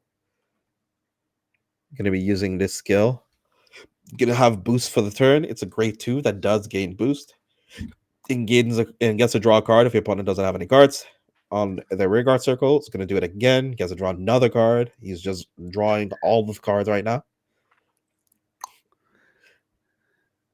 Did he just call a third? Did he call a third one? Yes. It's going to be using the skill of Frema. If your opponent has a 1 or less rear guards, this unit gets boost.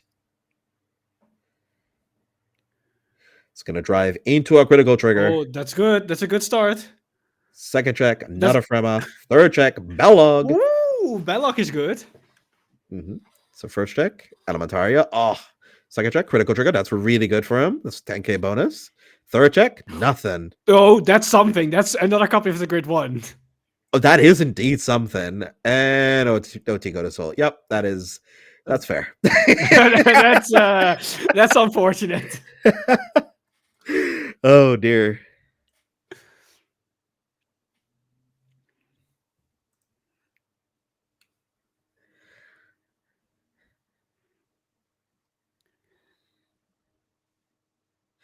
It's going to be guarding here with the critical trigger that you would drove check last turn.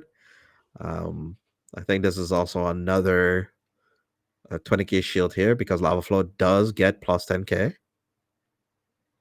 Isn't it like 10k? Plus 5. 5k? Plus 5. Plus 5. Yes, you're right. It is plus 5. You're indeed correct. So this is like a 23, maybe for... Did it get a trigger for something? Yeah, the critical trigger. The critical trigger power was given to it. Oh, okay. So it's like a 33 column. Yeah, so 15. Yeah. Okay.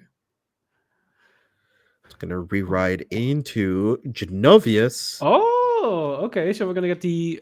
Is he doing this just for Excel or is he doing this for something else now?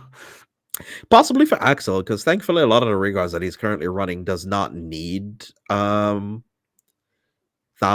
for their skills, thankfully. True, they're just generic good staple cards for Aqua Force, and then the red blue wings on top of that. It's gonna refill his board again because it needs to. Does have Lockkeeper though. Board is full. I think Lockkeeper does have the soul from the Overtrigger in soul right now, so you can wipe out a lot of the board at the moment.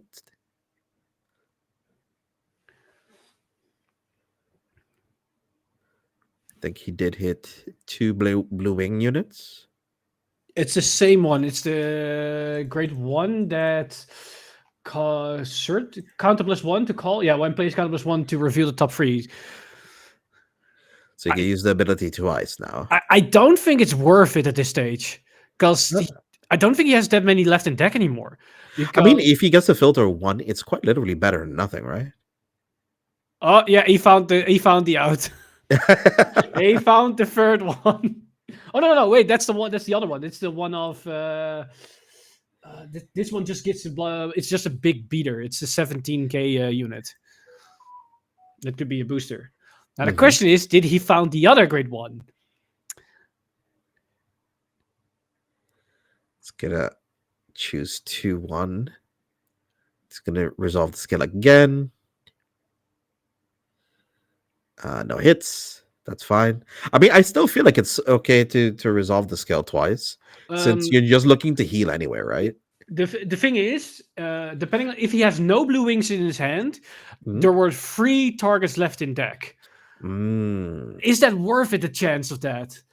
I feel like it's still worth a chance. If you're doing nothing with the Counterblast anyway. I mean, yeah, true. If you're not doing anything with the Counterblast, then just go ahead. But yeah. Does he have? Okay. He has the other. He has 3. But does he have another one in hand? It feels like I think he doesn't. I mean, we'll see. We'll see. But he's still resolving Pursuit here to draw a card.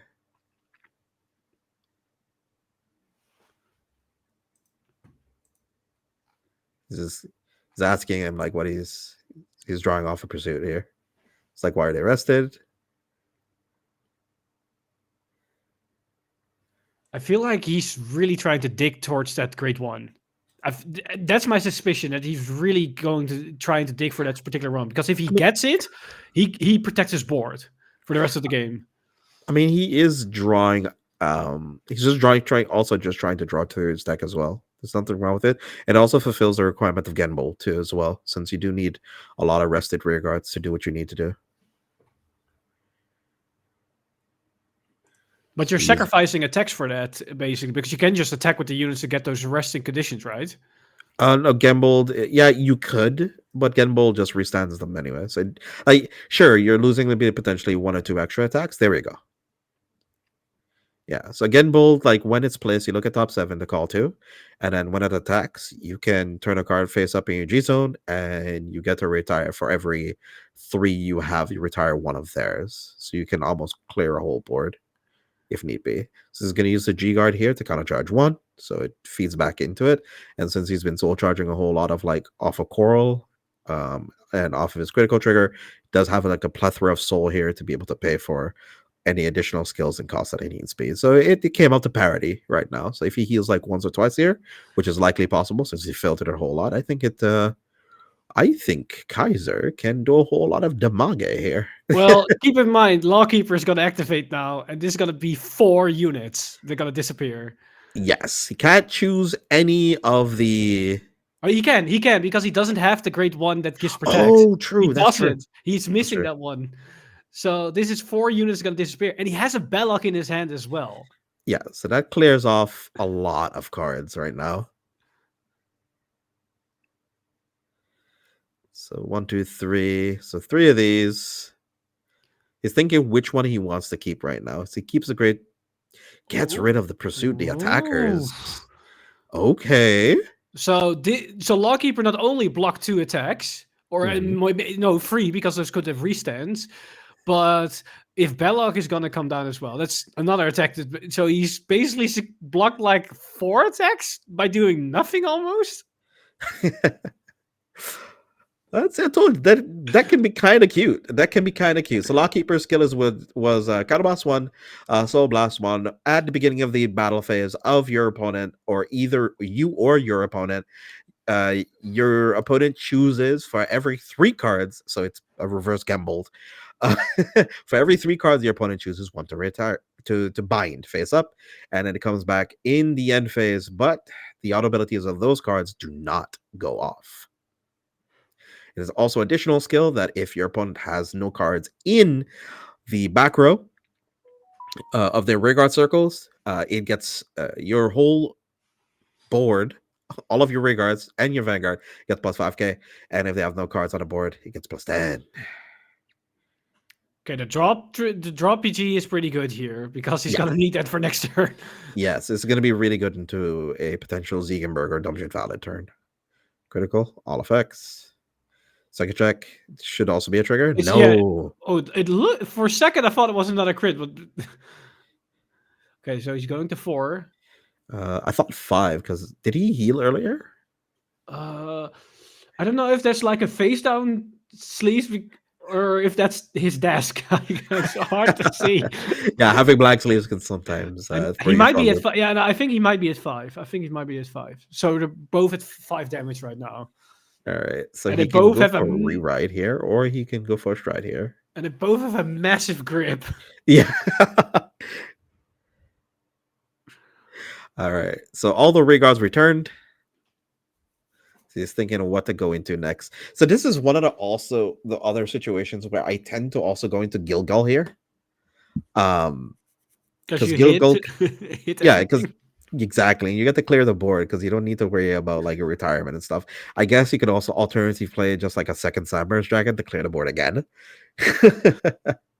But you do not really want to resolve a second Best Harvest because like funny enough, this deck can deck out really easy. So you need Torrid Cannons to kind of refill your deck again. So he's looking at his drop zone, contemplating. I think like there's all the Best Harvests in there, I think. He discarded 1 and he used 1, so there might be a third left somewhere. Yeah, could be indeed. I do really wonder what stride would you go into this situation? Is it like the only option Dumbjit at this point? I feel like it might, but you do need to be on Blazing to resolve and activate though. Oh, yeah, same goes with Ziegenberg. So yeah, well, at least Ziegenberg is discard for every card. You don't want to discard this many for the restart. Exactly, it's not worth it. You just go down in cards. So they're thinking about it. Says rode into Dragonic Blade Master. He does not have access to it, but right now he just rode into it. He rode into it just so that he can use the on stride skill to retire one of his opponent's rear guards. It's quite literally it. You just want to try clear out the board as much as you possibly can. If he goes into Dumjit Valor, he gets rid of 2. He gets rid of 2 rear guards, which is not the worst. Because Dumjit can also retire 1 extra, right? For his yes. On play skill. Correct. And if he fills the board again, and if he retires like 3 more, the Blaze is active. So then the Lockkeeper needs to go Dungeon, Stride, retire. And if he can clear like 4 rear guards this turn, I think he can get there. But then the question is, how does he... I cannot see him like putting Kaiser to 6 damage.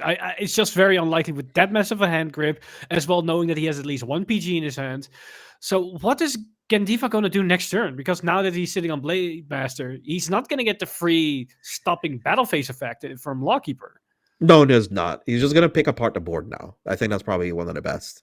You get rid of all the assaults that can annoy you, and then you use the on-strat skill. So you're just going to be using all your kind of less as much as you possibly can here. It's going to retire 2. So by paying another 1, he also has an additional Counterblast here he can use. And there's also Best Harvest for the turns. He possibly can draw like 1 or 2 cards here. Gonna call Heal Trigger. Oh.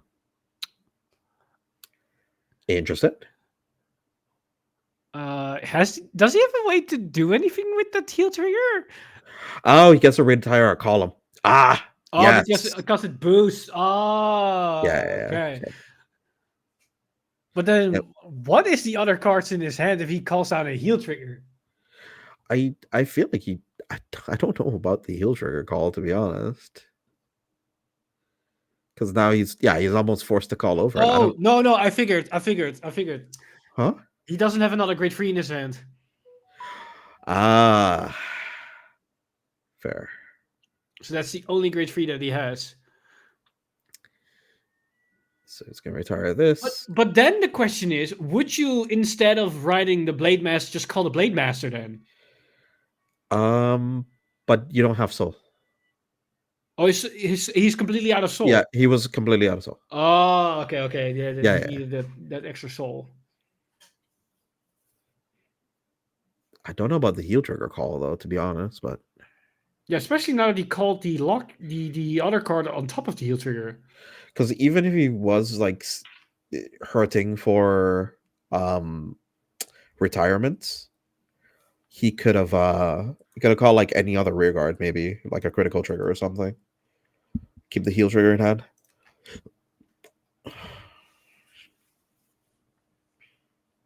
But this is still enough to at least force out a G guard or a PG potentially. So he's gonna use a skill here. Restand. I think we can assume that Kaiser has at least 2 PGs in his hand. Yeah, we can safely assume this, that he might also have like a G guard or 2 as well. I mean, that crit is good. That's 30k shield as well. Yep, power there, because that hits for 23-33. And a second attack. Oh, it's just going to be for 23 since it's going to hit G guard.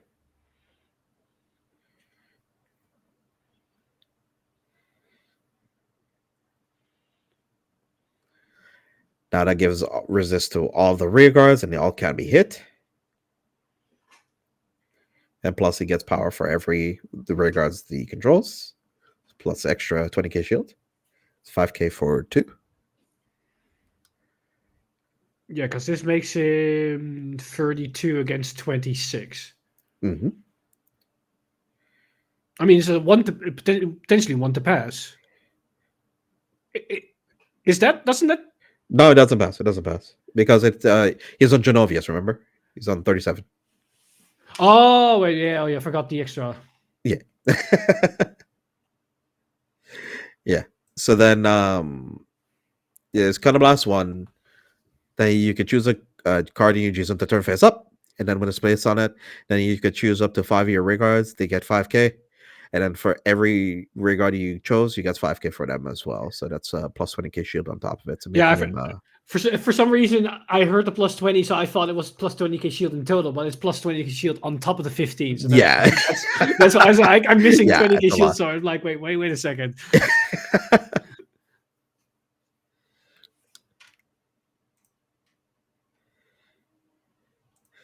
All right, so he's going to be taking his turn. It's going to be a do or die situation. We don't know whether or not Gandiva has a G Guardian. Did end up calling the heel trigger. He's riding into VTAF this year, which is still good. Even if he doesn't stride, this is probably still decent enough because he can just populate the board, have a resetting with Lambros. Yep. It's going to be discarding Lambros here. It's going to go into Vios. I love this. It's going to be looking to try close out the game here. Funny enough, the whole power lock thing doesn't really do anything in this situation. Although at least not that much, because he's already at 11k base and he's already at 5 damage. No, but it's the play around heel triggers potentially. Yeah, heel trigger is an OT. That's the OT is already gone, so it's around the heals. Yeah. Like, it doesn't stop him from healing, but it stops him from getting power from the heals. So it allows all the rear guards to still hit, which is really, really, really good and very important. And now he doesn't have access to the Lockkeeper skill of being able to get rid of his board. So now he has free reign on an 11k Vanguard.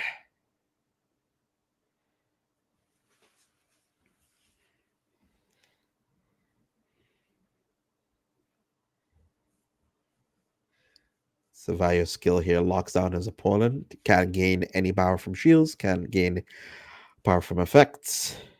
Can only gain from shields that he uses.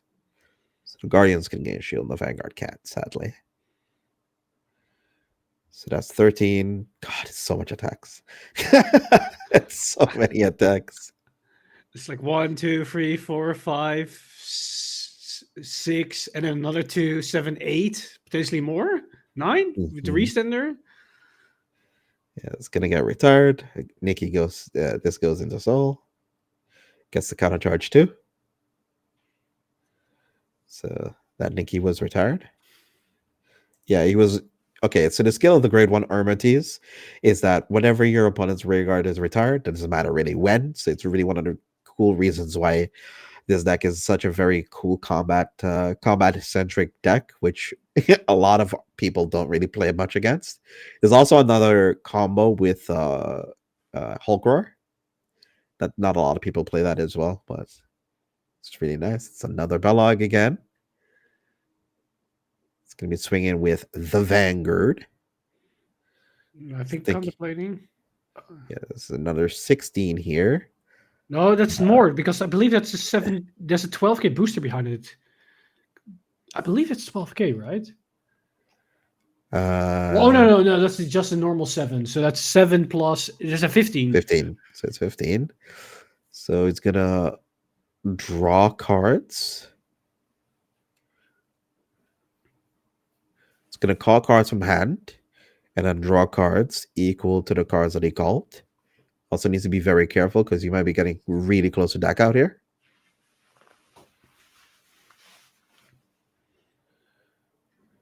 How many cards left? That's 5. Oh dear. 5. So he needs to slow his rolling, draw like 1, maybe. JJ. Yeah. The over trigger. Oh dear. So Elementaria here, so that should be enough. So he probably drew into it. It's fine. He drew into it. It's okay. Don't worry about it. No!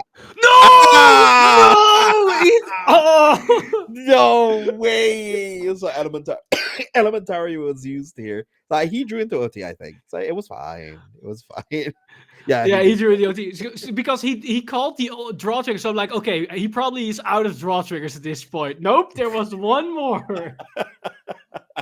I think both of them are kind of laughing about it right now. So in these situations, going into a final shred like Vios here, it does put you in a situation. So if we could bring it over to us for a sec, going to situations like that, it's kind of hilarious because you're like, both of you are playing archetypes are just drawing, right? You're just eating all that soup, and you're like, oh, it's done.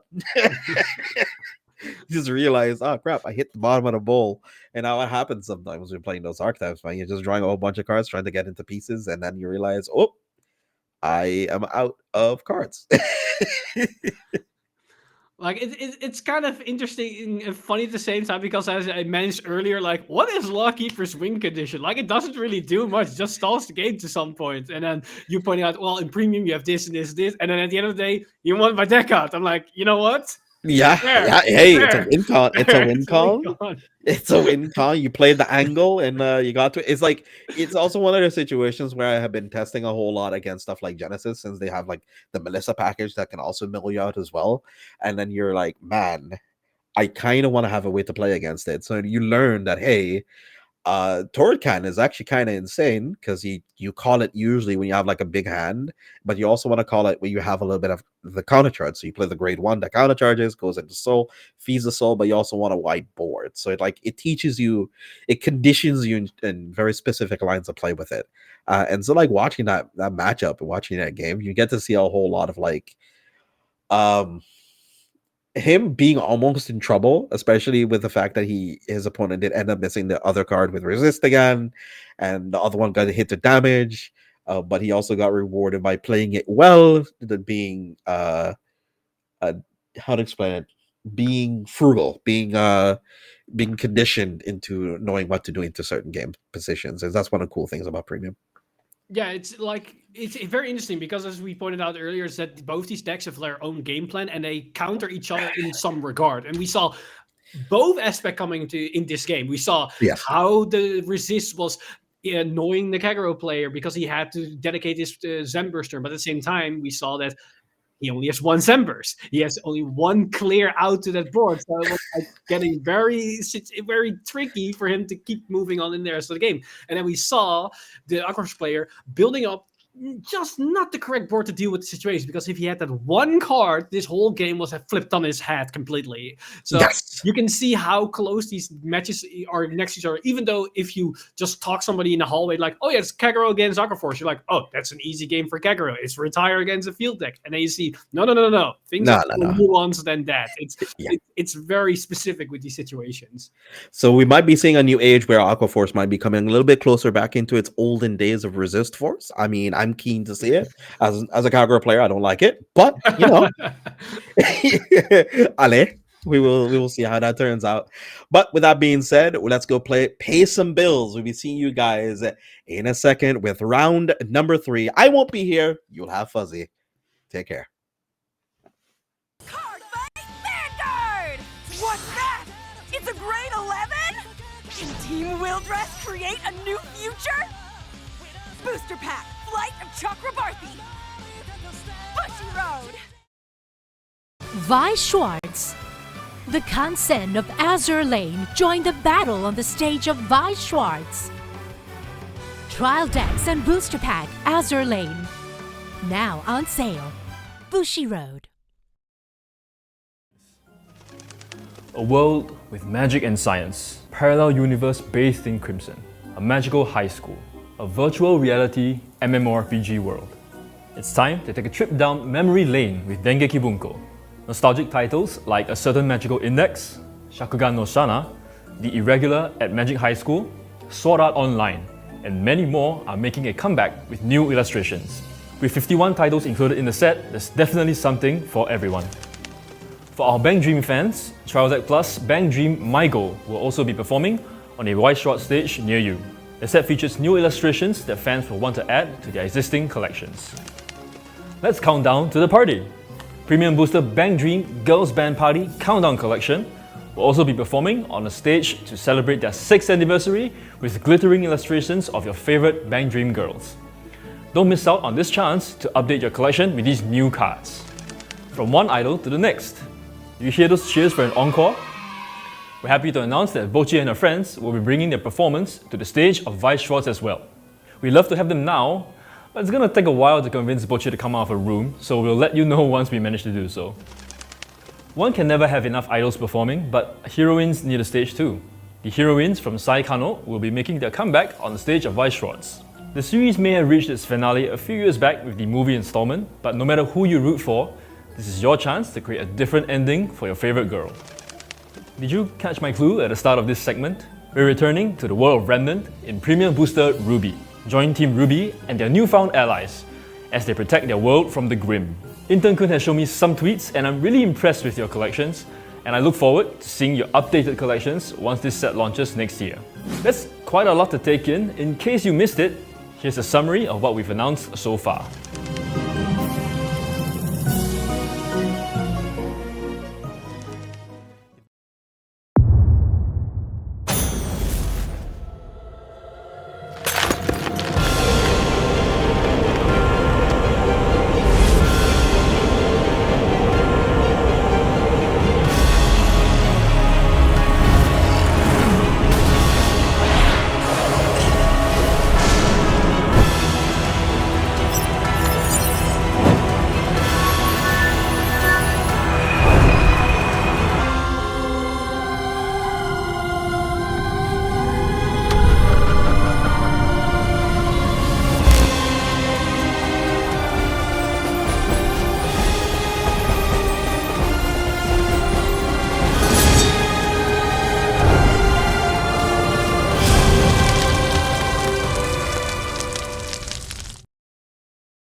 Are you dreaming of becoming the world champion? Don't let your dreams be dreams. Take part in the upcoming World Invitational 2023 last chance qualifiers for, well, one last chance to qualify for the World Finals. The last chance qualifiers will be open to all participants except those who have already earned a sponsored invite to the World Finals. I know many of you are raring to go, so here are the locations where the last chance qualifiers will be held.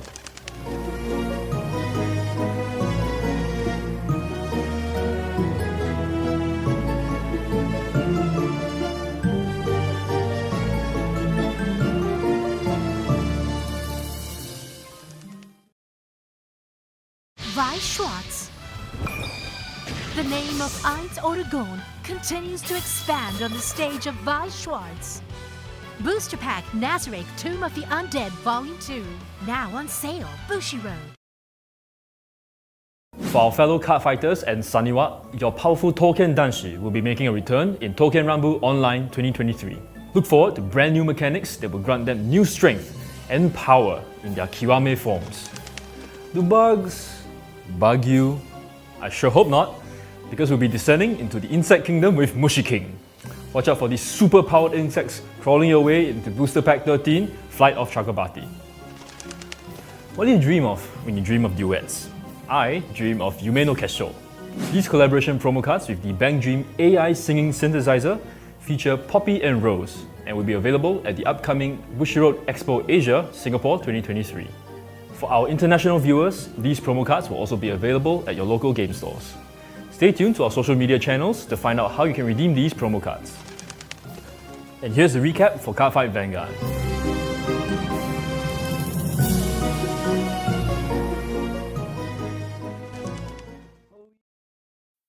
Weiss Schwarz. The Stage Girl Silver Screen Review is now a card game on the stage of Weiss Schwarz. Review Starlight, the movie Booster Pack. Now on sale. Bushiroad. Cardfight Vanguard. I sever and manifest causality. Boldly cast to the side this feeble, unstable world. Booster Pack, Evenfall Onslaught. Bushiroad. Weiss Schwarz. Witness the strongest band together on the stage of Weiss Schwarz. Arifureta, from Commonplace to World's Strongest. Trial Deck and Booster Pack. On sale November 17th. Bushiroad.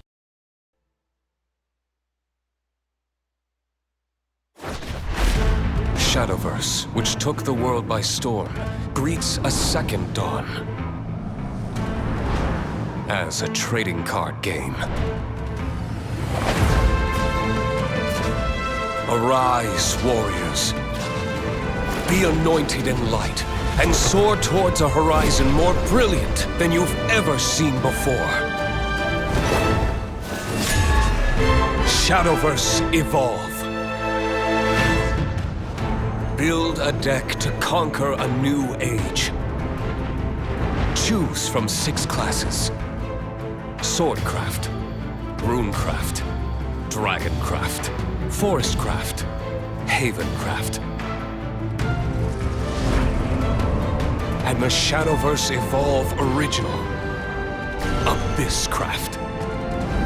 Further bolster your forces with cards from the versatile neutral class, and grow your power beyond reckoning. Storm the battlefield with powerful followers, or control the tides with masterful spells. The future glows at your fingertips. It is time for the newest chapter of our long, ever-shifting story.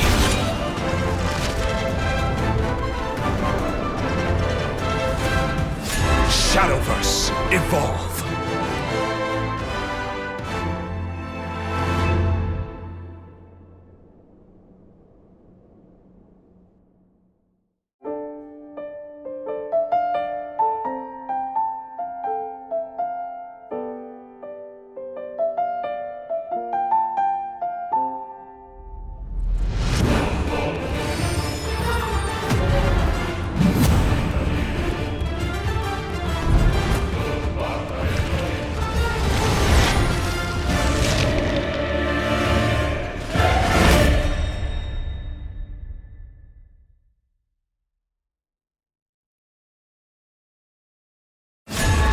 The flame of Leviathan rises, and new heroes must answer its roar. Will you join the adventure? Booster Set 3, Flame of Leviathan, coming soon. Cardfight Vanguard! Encounters with heroes.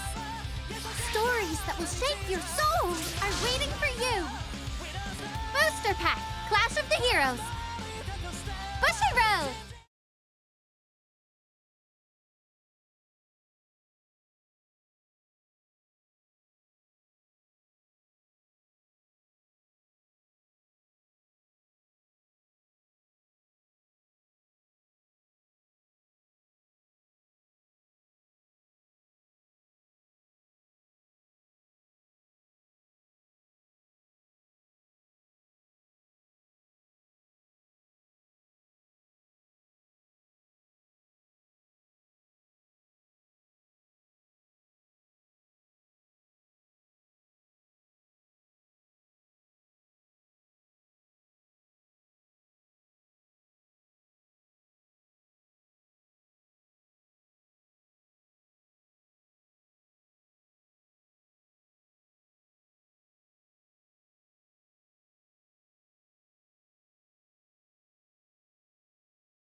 Hello, everybody, and welcome back to Bushiroad Rumble Online 2023. I am one of your fellow European casters, not from Europe, but a European caster nonetheless. Back here with, of course, Mr. Time Leap himself, Eric. How we doing? How was that last round? Well, that last round was very exciting. Like, we saw Vanguard being played in a way that I didn't thought we would, because somebody went deck out because they draw too many cards. When we love to draw cards, like it's interesting things that can happen with premium with these things, because so many attacks are going on, so many resources are being thrown at each other. You have to keep track of these things, and even while you are on the offensive, while you are attacking, you can still lose the game when you're not counting your resources effectively. And talking about counting things and managing your resources effectively and your skills, we're going to have that for this match upcoming as well, because we're having two very spicy decks against each other, haven't we, Fuzzy? Oh my goodness. It is two, what I personally think are almost underlooked at decks when we think of the premium space as a whole, right? We definitely see them pop up from time to time, and both of them have very unique win conditions in themselves. So I'll be excited to see how they do against one another in this matchup here. Yeah, definitely, and especially with one of the decks. Once we have ready, we can immediately jump into deck locks. Deck locks. But one of these decks are like, I think both of them have their time shine in the format, like time and time again. Like they pop up, they pop out, they pop up, they pop out for multiple reasons and for their own specific reasons. Like one of the decks is very known for their win condition by winning while your opponent cannot do as much as what we see here with OTT from one of the decks. Yeah, I was like, we don't need to talk about it, but we got the deck log right here. Let's break it down for you. So why don't you take away the first one over here? Actually, I'll take away the first one over here since you might have a little more knowledge when it comes up to the second deck log over here. So we have Aya here rocking out Oracle Think Tank with a Susanoo build. So Oracle Think Tank is definitely one of those decks that I find very interesting, right? So the premise in itself is very simple. You're trying to draw a lot of cards and get yourself to a certain point, to a certain condition where you're going to try and use and abuse a stride that we're probably going to show in the later point of the deck log, but using things like Susanoo to be able to draw cards. You know, you have the Amaterasu to be able to accumulate power and crit, as well as, you know, the Calico. Calico actually a very, very strong, the cat starter,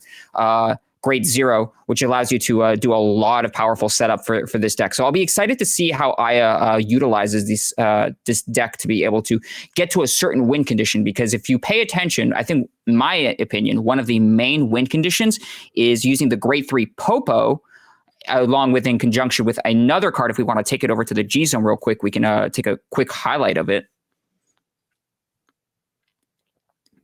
And as we see here, if the people are paying attention, there is 4 copies of a well-known card for Oracle Think Tank, and that is Ichi Kishima. So Ichi Kishima has this really interesting guard restrict option that basically says your opponent is not allowed to use G Guardians as well as grade 0s. And Popo, which was the grade 3 that I was explaining earlier, has that guard restrict option that when you're at a certain threshold with your deck, she gets power, and you cannot call grade 0s to Guardian Circle. So just having basically an unguardable attack with a massive amount of crit, just being able to overwhelm your opponent to say, hey, look, you can't guard with anything unless you have something like an Elementaria Sanctitude. So I'll be excited to see how Aya tries to get themselves to this win condition.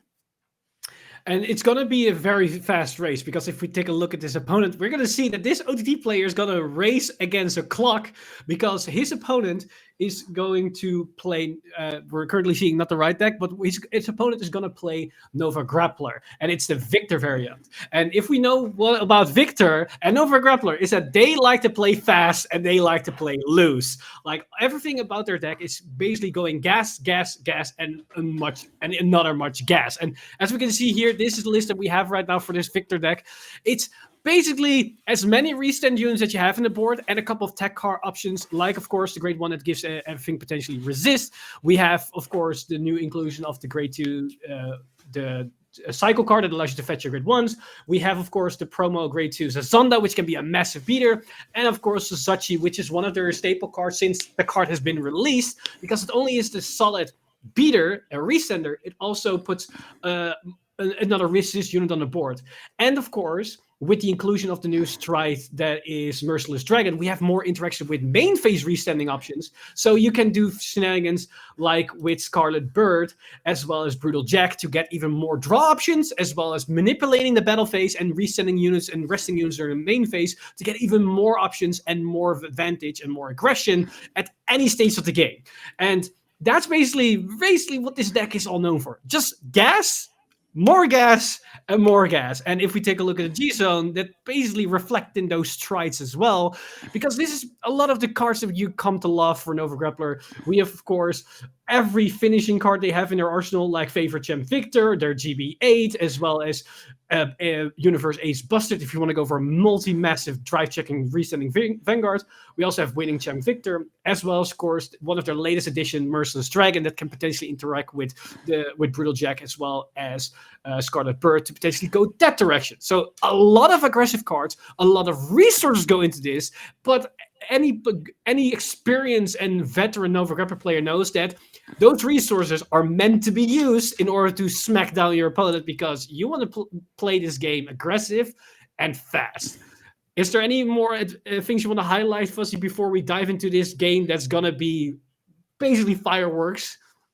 Yeah, sure. So one thing I do want to highlight, I actually did make a mistake with the Popo. Popo only makes it so you can only guard with grade zeros. So just being able to get to that threshold of Ichikishima plus Popo, basically making it unguardable, is still there. But I'll be excited to see, a deck that relies on stalling and drawing to get to their point versus a deck that just is all gas, nothing but pure aggro. I'll be very excited to see how these two decks will be interacting with one another. But if we are all set up and we're all good to go, I'm ready to not just talk the talk, but walk the walk. We'll be able to see how these two are going to be interacting with one another. So on the left, we have Aya playing Oracle Think Tank, and on the right, we have Magi playing the Nova Grapplers. So let's get this show on the road. Let's take it underway. It looks like Nova Grappler player is going first, and he uses the promo card in order to search for grade 1, which he also searches. I wonder if that was a necessary thing because he didn't have a grade 1, or he just wanted to grab a couple more grade 1s that potentially are more valuable. Because that grade 2 is a card that allows him to restand, but is it the card he needs? I'm not 100% sure on this one. Yeah, definitely. I think another thing to take into account is that both of these also have access to their cycle cards as well. And just being able to filter for your combo pieces in the early game is super powerful. But it could also just potentially be, having that grade 1 ride option. He may possibly didn't have it in his hand. All right. And going over to Aya's side, starting out with, I believe that is the Mirror Moon. When placed on Vanguard Circle, you search your deck for up to 1 Goddess of the Crescent Moon Tsukuyomi and ride it as stand. So, getting the potential to filter out your deck by 1 card, as well as being able to go into the grade 1 Crescent Moon specifically, being able to, again, just compress your deck, filter out your deck. Very powerful grade 1 play here. Yeah, because basically the idea of this deck is to go to 10 cards in deck as fast as possible, and he doesn't play. They don't play the grade 2 or the grade 3 of the ride line. So basically, what this ride does, it filters for 1 because you get the grade 1. Then next turn they can activate the Tsukuyomi effect and get another card from hand. So that's another 2 cards they get from their deck out of their deck for free. They might not plus of it, but that's not the idea of this whole interaction. They just want to get as many cards out of the deck as fast as possible. Absolutely. Just get yourself to that 10 deck limit. Get into your Popo, ride into your Ichikishima, and just watch the sparks fly. More power to you. Also, I believe, if memory serves, Aya also plays the red overtrigger. So just having that ability to check the red overtrigger on a Popo and restand the Popo just seems very powerful, in my opinion. Oh, yeah, if they can manage that up, that's really good. Also, we saw him dredge it to Calico, so that's something he can use potentially in 2 turns to filter another free couple of cards and potentially get into a powerful Amaterasu turn, because you can interact. The interaction between Amaterasu and Calico is a very powerful interaction. Most players probably know it very infamously from the whole Sazan era, and we can definitely see it a bit here in action as well in a couple of turns. And then going back over to Matt's side, once again, like you said earlier, Eric, we're getting a lot of aggro down. We're just slapping down our rear guards. We see a Cool Hank coming down, which is, in my opinion, probably their ideal grade 2 ride, right? Just having the ability to have that on-hit pressure to be able to draw a card is very powerful. And then Golsachi, one of the mainstays, I think, of Nova Grapplers, all the way back from G era, but still such a very powerful card even to this day. Yeah, I feel like he can afford a bit to be risky, because if my assumption is correct that one of the grade 1 was the only grade 1 he has in hand, that means most of his cards are just aggro pieces. So losing 1 Gosachi here, if his opponent wants damage deny, it's not the end of the world. And the resist is also less impactful because his opponent is playing a non-retire focus strategy. So it basically just comes down to, okay, what are my best speeders? What allows me to multi-tech the most cards? Do I need this piece? Maybe not. Can I afford to drop it down now? Probably can. All right, now going back over to Aya's turn, we're going to be able to use the grade 1 Tsukuyomi skill, but like you stated earlier, there is no grade 2 Crescent Tsukuyomi, so there won't get the first effect off, but like we said, you want to try and just filter, compress that deck as best as you can, get to 10 cards, and let's see what they ride into here.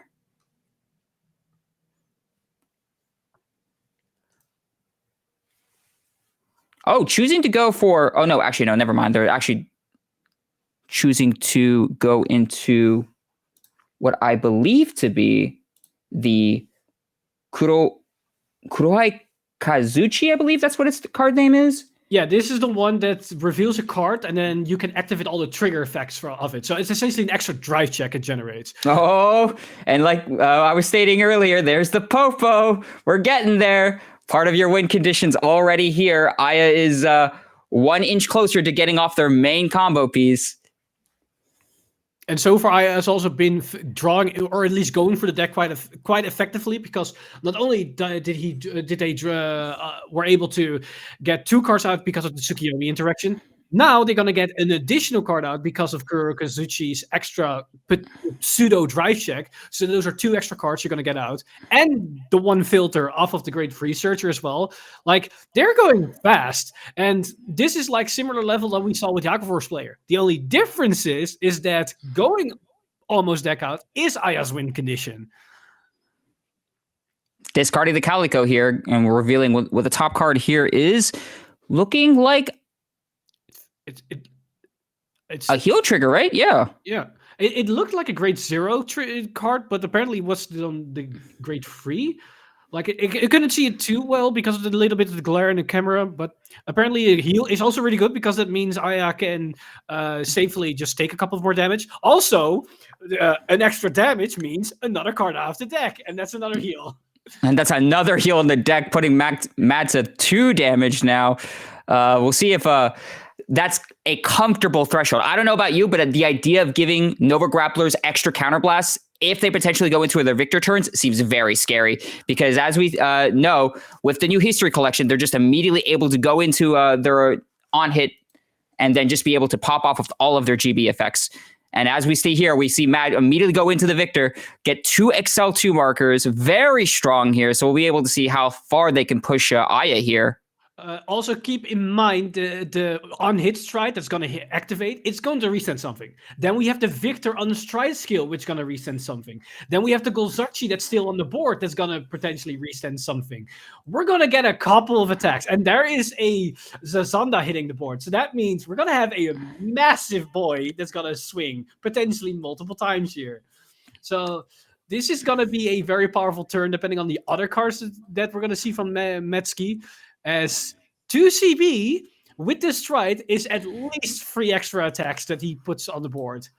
And as I expected, there's another Golzachi, so he had all the offensive cards in his hand in the early game. But we also see him calling down the Malyaki as well.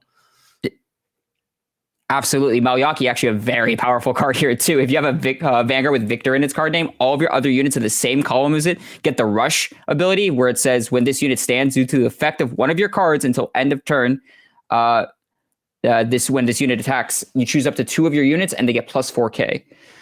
So it'll be interesting to see, because I think in a couple of retrospectives, right, Aya does have the 2 heal triggers that he has in his hand for defensive play options. So having the ability as well, also going back to something along the lines of the Guns Dawn, giving resist to your rear guards, making sure that the crit -2 doesn't happen when it comes to the heal guard interaction. So the only thing Aya is allowed to do when it comes to the heal guards is just being able to give that plus 10k power. Whether that is enough, we're about to find out here in these next couple of attacks here. But I think that's very smart on Max's side to be able to just give resist to his cards to say, no, you can't minus my crit. The only thing you're allowed to do with your heal guards is give plus 10k power and then try to push over that power threshold.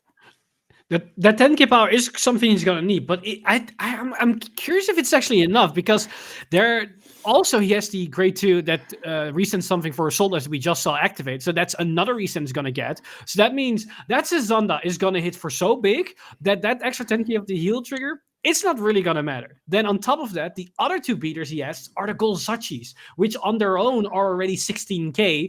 One already got additional power, so even the 10k is not enough. And the other one is in the Exo Circle, so that's 21 against a 10k base.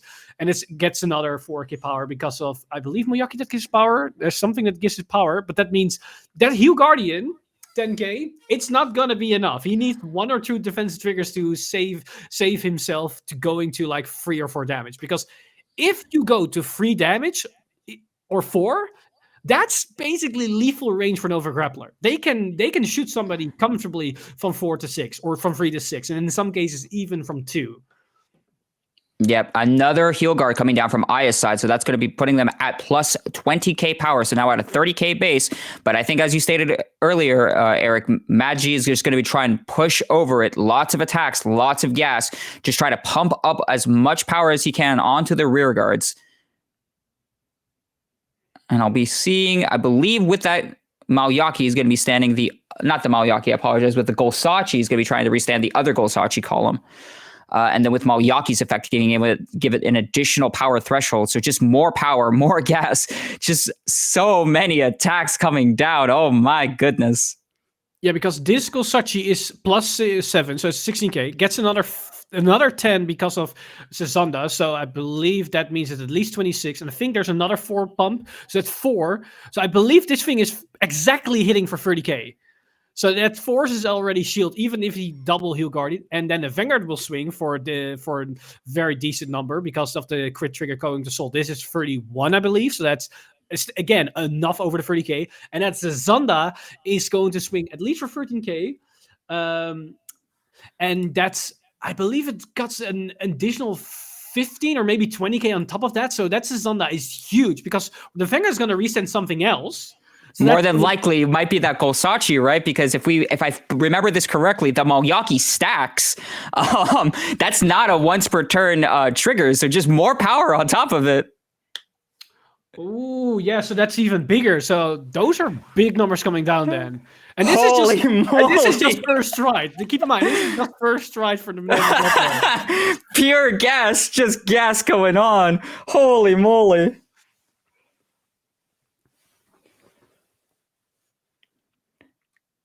So we'll be able to see an attack pattern here.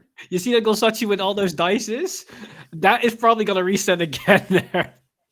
More than likely, because of course, as we know, with the new strides, the history collections erratas, the on hits will trigger, even if it doesn't.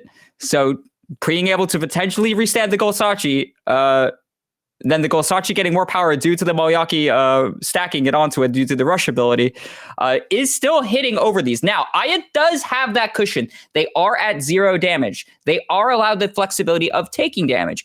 But I guess the question is, like you stated earlier, how much of a cushion do you want?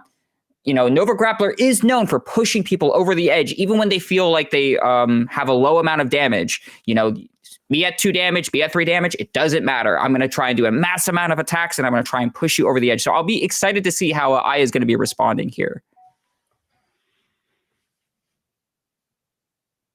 Just contemplating here. Looks like we're getting more dice on those Golsachis. More power coming down on the board. We still also have that Sazanda that's still restanding on the other side. So we just have just a lot of pressure happening over here. And keep in mind, Aya is still having a decent amount of hand size and sand, basically because they could G-Guard double or do the Heal Guardian twice. If they didn't have access to those Heal Guardians, I think Aya at this point will probably already be at 3 or 4 damage or have no hand size anymore. But absolutely. This also means that this is information for Maxi because they know there are 2 heals out. So less chance of miracle healing or defensive healing. Also G Guardians, less have to worry about that because 50% is already out of the game for this opponent. All right. Oh, and of course, how could we forget Victor's on-stride effect as well? Oh my goodness, I totally forgot about Victor's on-stride effect as well. But I believe... in this threshold, in this certain case, it's still stacking no matter what happens. Oh my goodness. So many attacks coming down. Nova Grappler just showing off such a strong contention here. So this is going to be... And after this attack, there's going to be another attack, I believe. An extra restand. Because this is the Vanguard swing. So after this one, it's going to restand the other Golsachi, I assume. All right, Aya choosing the no guard here. And a trigger as well. Oh my goodness, that's right. I was like, oh, look, that's a nice heal. That is not a heal. That is energy, girl. That is a stand trigger. Holy moly, gonna probably potentially restand that other Golsachi that's on the XL marker. No, chooses to restand the Maoyaki instead. Interesting. Yeah, because the on hit is already going to restand the Golsachi. Oh, that's true. Oh my goodness. Just an unwavering wave of attacks coming down here from Magi. Oh my lord. But that also means because of the stand trigger, the Moyaki will also trigger again for extra power because it gives the effect to the entire column. Damage checking here, a Susanoo. You really want to be trying to check as many defensive triggers as you can here, Aya. You know that these are just getting larger and larger. Having that cushion would just really help out here. I mean, to be honest, these numbers are getting ridiculous, even with the extra 20k power on the Vanguard. Yeah, keep in mind, Aya is at 30k power, and Magi is just saying, you know what? That's cool. I'm just going to try and punch over that. Thanks. Getting additional power here off of the Golsachi swing with the Moyaki trigger effect as well. I believe this Golsachi swing is like somewhere in the ballpark of 50 to 60k, if not bigger, because there's so many pumps on it. Like that column is probably close to 60-ish because he has the 7k of his own. He had the additional 5k pumps of Zazanda, the additional 4k pumps because of the effect of Moyaki. Like there are so many power pumps on this Golsachi, and even the other ones, it's ridiculous. Oh, damage checking another Susanoo. Keep in mind, though, I think that was a different version of Susanoo. That might have potentially just been... Oh, actually, no. It might have just been the pretty SP version that comes out of the History Collection. A beautiful reprint, if I do say so myself.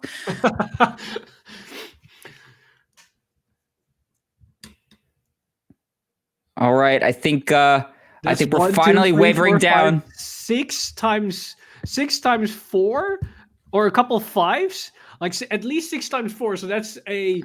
24, I think, plus the 5 is 20, 29, plus the 9 is like that's a big boy. But we're just slapping down what I believe was just a simple heal guardian there, so a heal ticket, guardian shield rather, and Magi ending his turn after an unwavering amount of attacks. Now going back to Aya over here. See how they respond going into their Susanoo now. I believe that's actually the original G Susanoo. So having to pitch, I believe, the Popo for the stride cost as well. Interesting. That could potentially mean a couple of things, right? Just potentially mean they just have another Popo in their hand, or they really need to find some way to stride.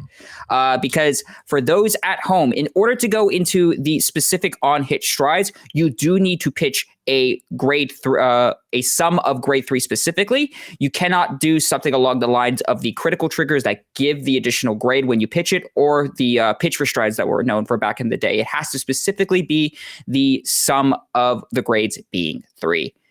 One thing I want to note is that I feel like him discarding Popo tells us that he feels like he's not going to go on a win condition. The game is going too fast. He's not going to get to the 10 cars because he's only playing two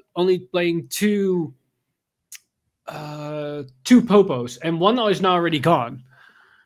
Oh, one thing from Aya too, if the people were paying attention, using the Hanali here. Now, Hanali is also really good. It has an updated effect text. So the Hanali said that, all rearguards that attack the Vanguard in the 5th battle or more need to pay a counterblast 1. So it just makes it an additional tax, if you will. However, with the new History Collection, there's an errata where you may remove the unit, and now the effect is lingering. So the effect is now just for the entire turn. If you want to use 5 or more attacks, you're going to have to pay for a counterblast 1. I personally think that is a back-breaking play here for Magi because, yes, you have these unwavering amount of attacks going in again and again and again. But if you're going to a certain point where you're going to have to start paying counterblasts, that might just be potentially turn ending there. So very smart for Aya.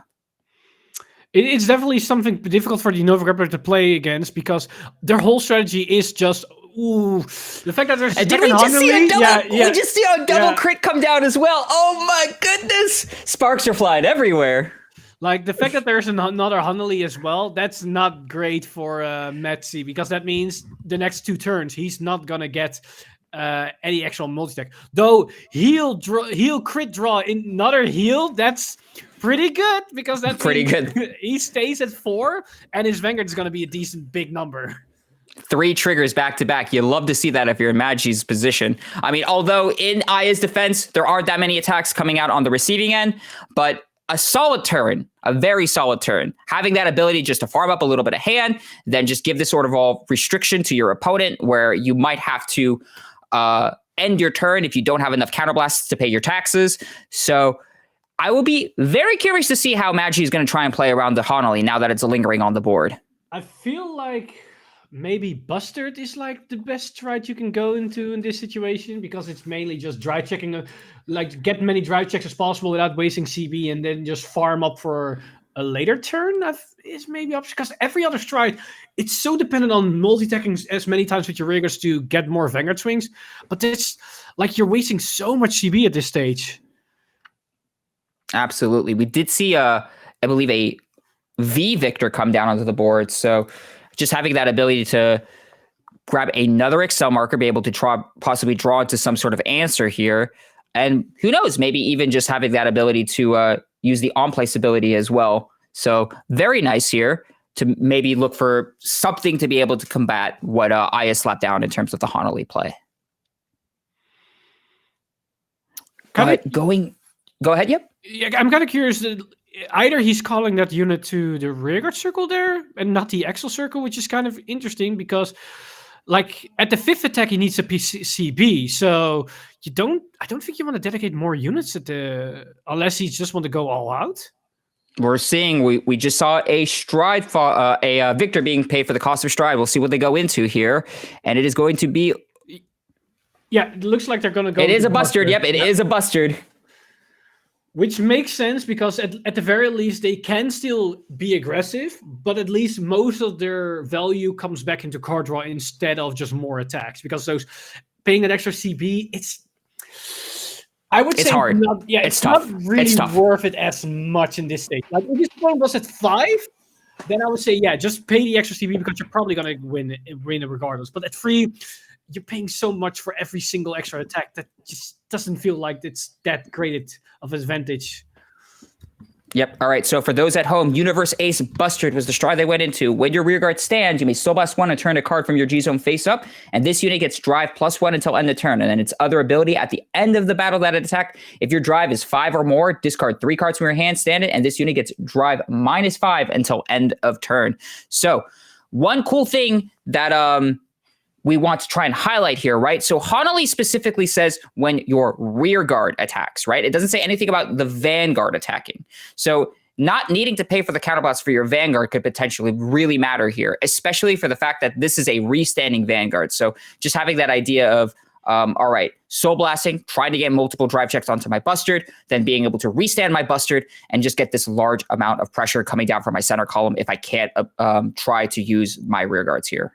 Also, another thing to keep in mind, Maxi knows that Aya has another Hanali in hand. You can take that knowledge to your advantage, because what you can try to do is push Aya in such a situation that they either have to make the decision, use the Hanali to guard, not go to too much damage, or not guard with the Hanali, take the excess amount of damage just in order to do the Hanali play again. But that could be less optimal because they might have to forcefully ditch other pieces they need to win the game. So even though they might have another Hanali in their disposal, you could take that information to your advantage by putting your opponent in a very sticky decision-making process. All right, we'll see what happens here. So we're playing that one Soul Blast. We're turning up the card. So I believe now that is a drive coming down for Magi. We have several more attacks coming down. We already had one first attack, and also choosing not to use Energy Girl here. So we can definitely see some sort of line of play happening over here. Golsachi, the Maoyaki is still live though, so just having that ability to pump up his Golsachi on the front column also might potentially matter here. We'll see how Aya tries to map out their guard play here. Also, a fun line that could happen in this game, if this game goes a bit longer, is that if Maxi is able to force Aya's hand to guard with the Hanali, then next turn he could potentially go into a GBA turn. Oh, that's very true. GB8 is actually very scary now that I think about it. Just having that ability to just flip up as many cards as you possibly can and just say, hey, look, wow, I have more than 8 cards face up in my G-Zone. Yeah, let's go into that. That's a very funny idea there. If they potentially live, We'll see, yeah? There's very much a nice back and forth coming over here. You love to see it.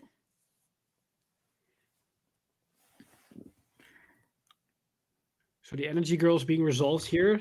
So now the question is he has, I believe, one more restand or two more restands available in this, because he used already. Did he use both Gosachis or one of the Gosachi? I believe he only used one of the Golsachis because we already restored one off of the energy girl. So using here the second Golsachi swing here. Oh, no, I'm sorry, the third Golsachi swing here.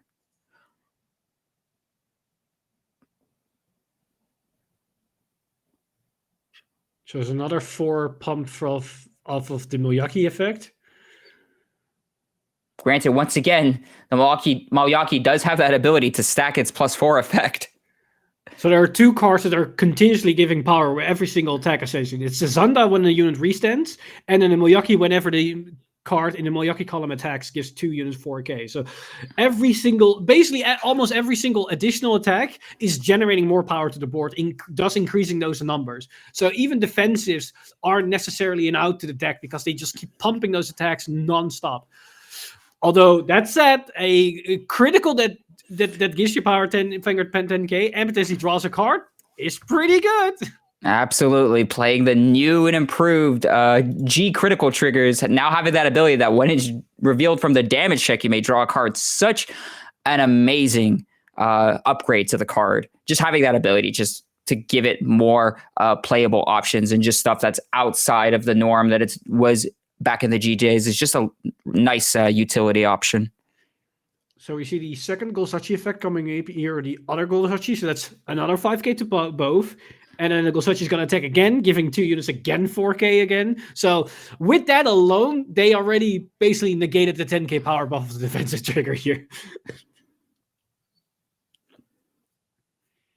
Like we said earlier, oh, that's a cute defensive. It's not going to matter with me, homie. I got the +4Ks. I got the powers. I can pay, and I'm going to try and pay my taxes here. So Bustard is going to be potentially swinging in here after. Actually, no, I don't even think Bustard's going to be swinging in here. We still got more attacks to do. I mean, at this point, I believe Bustard is not going to get more dry checks. I think Bustard had like 3 or 4 extra dry checks, at least 3, because the 2 Gosachis and the Energy Girl. And I believe the grade 1, let me double check on the grade 1. Yeah, the grade 1 also sold as 1 to reset something. So he might have 4 additional dry checks on the Bustard. So that could be pretty damn good. That's 7 drive checks. We do have to keep in mind, too, actually, it does cost a soul. So there might not be any more soul coming down over here for Magi. It just could be an empty soul here. All right, having the protect marker here. Coming down for Aya from the Bustard swing. This is definitely going to be the first swing, though, because I believe they have enough drive checks to restand. So let's see. First check. That's a crit. That is a crit.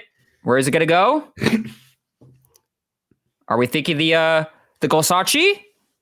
It looks like. Yep, looks like all effects of the Golsachi. Second check, nothing. This is Zonda. Third check, a draw trigger. That's good. That's good to try to survive with being on 4 damage. We're putting that on the Sazanda over here. A heal trigger would also be nice in this situation. That's a stand trigger. Oh, but it gets a stand trigger. That's a stand trigger. Is that going to matter, though, with Hanali effect? We're going to restand the second Golsachi. I don't think it will matter because of the 2 CB he met CS open. But it's a 5k. It's 5k power to the board. All right, you still have one more check here. What are you going to be checking here, Magi? Is it 1? Because this is the 4th one. The 4th. Exactly, but I believe to get the restand, you do need 5. It looks like... Oh, it's only 4 drive... Oh, no, the 5th. Okay, the 5th. That's the grade 1. That's, I believe, the grade 1 that can Soul Blast want to restand something. So that's 5 drive checks. But it looks like he's not restanding the Vanguard here. Potentially because it could be that they don't have the condition to pay for it. Maybe they're that not. Or they potentially just might not want to discard the cards. Yeah, I think they didn't want to discard 3 cards in order to have just an extra Vanguard swing that doesn't come with any drive checks. I mean, it makes sense. It makes sense. Yeah. Because if you know you're not going to win, you ditching free cards for one attack might not be worth it if it's not game winning. We're just going to try and push over the edge with our large gold Sachis instead. Because keep in mind, if he discard free and then has one attack but dies because he discard free, just not discarding the free and getting an additional turn, that's more than one attack. So I know which one I would take. Also, this column is again above like 60-ish K like last turn. These Golsachis in front of Moyaki are no joke when there's a Zanna on the board. Just getting, like you said, we've got nothing but pure gas coming down when it comes to Nova Grapplers, the name of the game. Can Aya protect themselves, though? Can they live through these last couple of attacks that are coming down? Over 60k, that is a lot to ask for in terms of guard value. And sitting at 4 damage. We'll see if it's enough. The second protect marker coming down, so another potential reason to be going into that history collection stride, just having the ability to farm up 2 perfect guards. Very strong here. We do have the Golsachi coming down. This is potentially going to be the last attack. Not the Golsachi, I apologize. The Sazanda coming down for the last attack here, as Magi is now all out of counterblasts and a second critical trigger. Oh no, that's actually the Sentinel version of the critical trigger. So it is the same card name, just not the same effect. And I believe that's all that they wrote here because, yeah, there's no more counterblasts to pay, and Hanali would still be lingering, so it's going to go back to Aya's side over here. We're going to see how they respond over here. Do we see an Ichikishima come down? That is a good question. Magi is at 4 damage, and we'll see if Aya potentially has the setup. Now, I don't think they're going to be able to get to 10 cards a deck to do the Popo combo, but just having the ability to have a certain guard restrict is very powerful nonetheless. We do see the Ichikishima come down here. We're going to do the on-stride effect for Susanoo, the ability of during your turn, if it strides, if you do, you counterblast 1, look at the top 2 cards of your deck, search your card for up to 1, put it into hand, put the rest of the bottom of your deck. So we're just trying to filter here, trying to farm up for some answers over here. I believe the Oracle effect as well for Ichikishima to be able to draw more cards, as well as getting the guard restrict online. A very make or break moment, if I do say so myself, for Aya. Yeah, because even though Maxi just drew a bunch of cards and did a lot of aggression, that Ichikishima, even though it's not full combo, it still potentially negates like 50, 60% of Maxi cards that you can use to guard. Because not being able to guard with Great Zeros, aka your triggers and G Guardians, that means you have what? A couple of 10Ks and 5Ks maybe left, and maybe like the odd PG, that's a great one, or the Order PG, which we know is not being run by Metsky. So yeah, this could be dangerous because I also double checked they are not being able to use Sentinels because all their Great Zeros are all their Sentinels are the Great Zero variant. The only option they do have is guarding with the Great Free heals because they are Great Frees. But is that enough? Because we know 2 of them hit the damage zone. Yeah, and we do have that ability to possibly stack here coming down from Aya as well. So maybe potentially just, using stuff like maybe the Calicos, maybe something else to be able to stack your deck with multiple lines of critical triggers. Are Grade 3s heal triggers enough to survive a large amount of power and guard restrict coming down? That is the question here. I'll be excited to see what type of setup Aya might be having to do here. There are several lines of play I could think of potentially. Maybe something like an Administrate Angel, possibly, to be able to filter a little bit more. Possibly something along the lines of maybe the Dioryong, I believe its card name is. It's the Keter Sanctuary Grade 2 to be able to filter some stuff from your drop zone, to be able to filter for find an answer over here. So we will see. It looks like they called on a trigger, and that's the Grade 2, the promo, the cycle cards. While boosted, free cards, you can add 1 to hand and then put the rest on the top or bottom. So there's a filter. There's also the second Honey where we saw earlier coming down.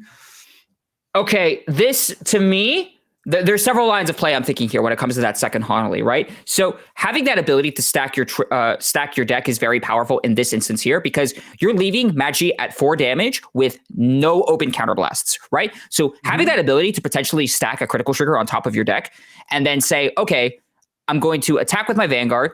You know it has the critical trigger, so you're going to have to guard with it.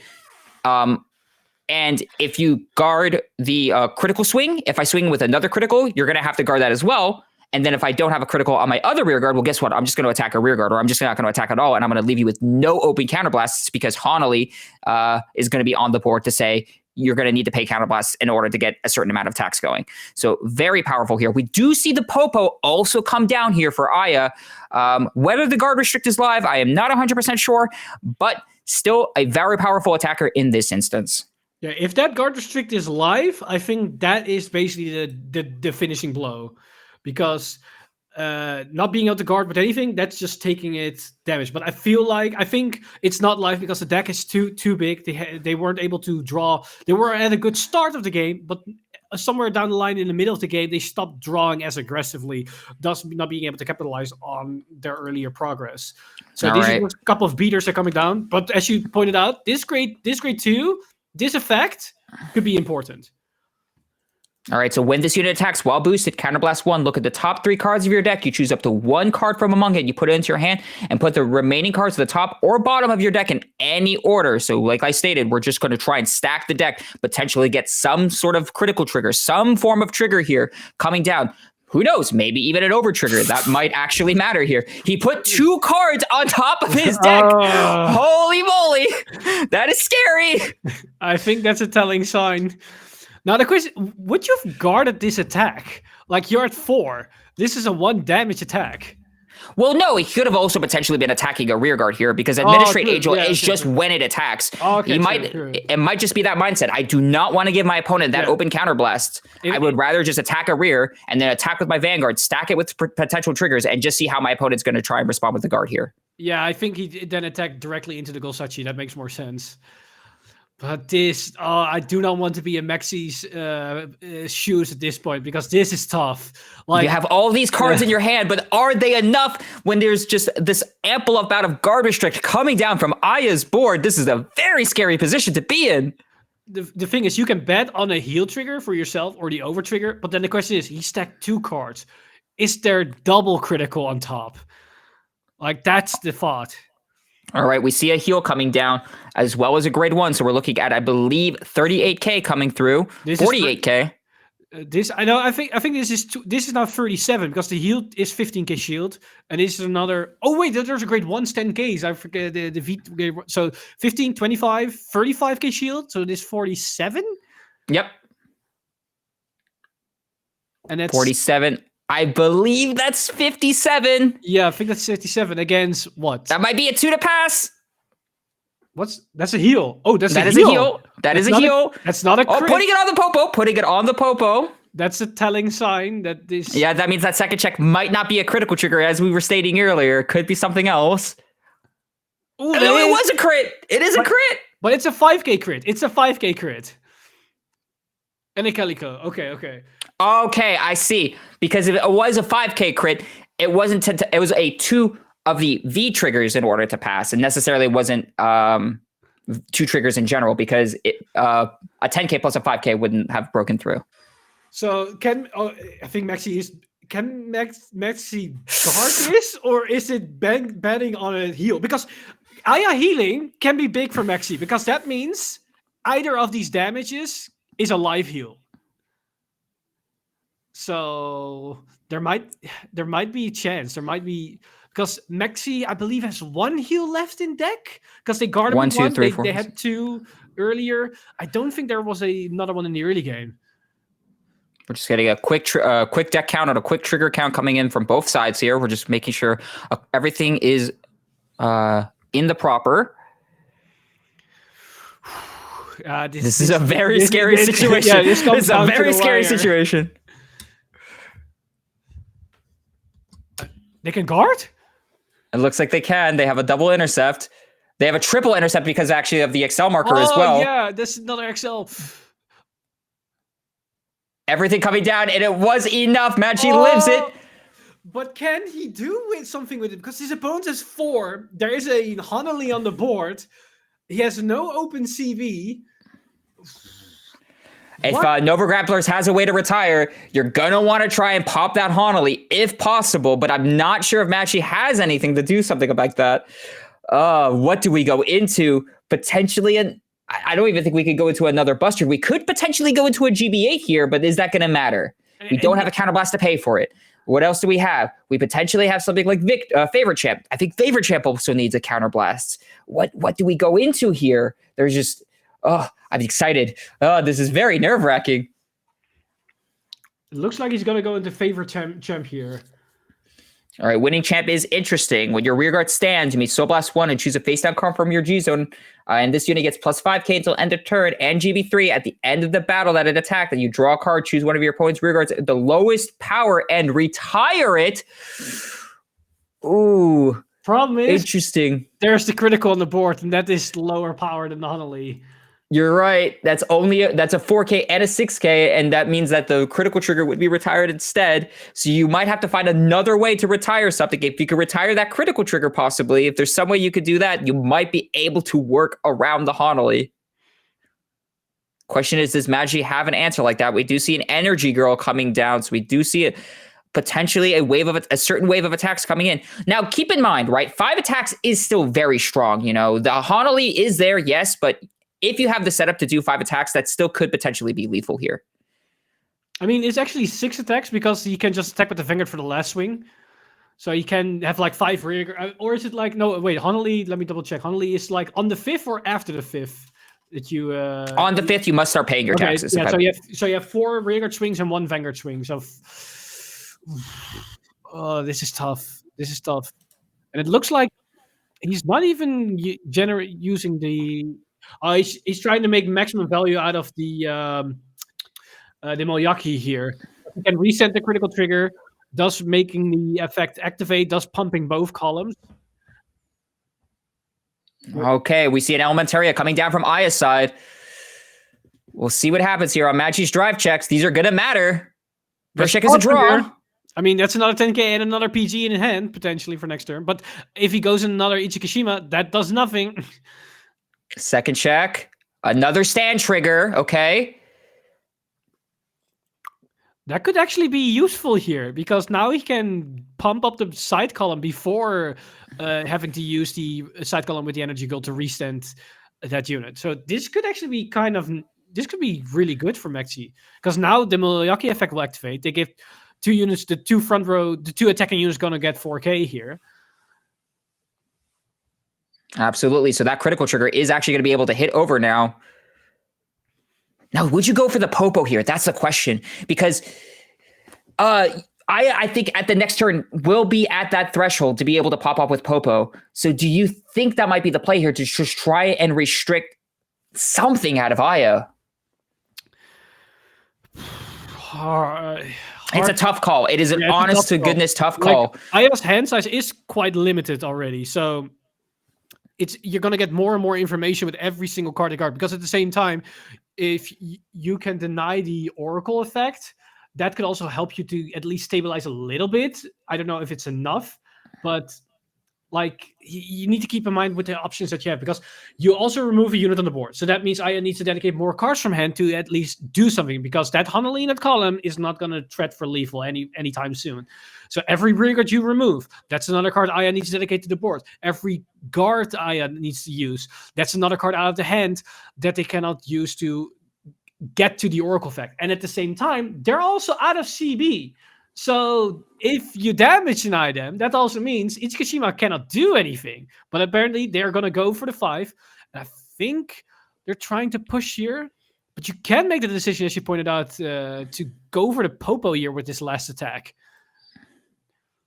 Absolutely. Just having that ability to try and restrict Aya as much as we can. We did see them in the early game having to pitch one of the Popos for the stride cost. So if you potentially smack this second Popo, they only play 2 Popo.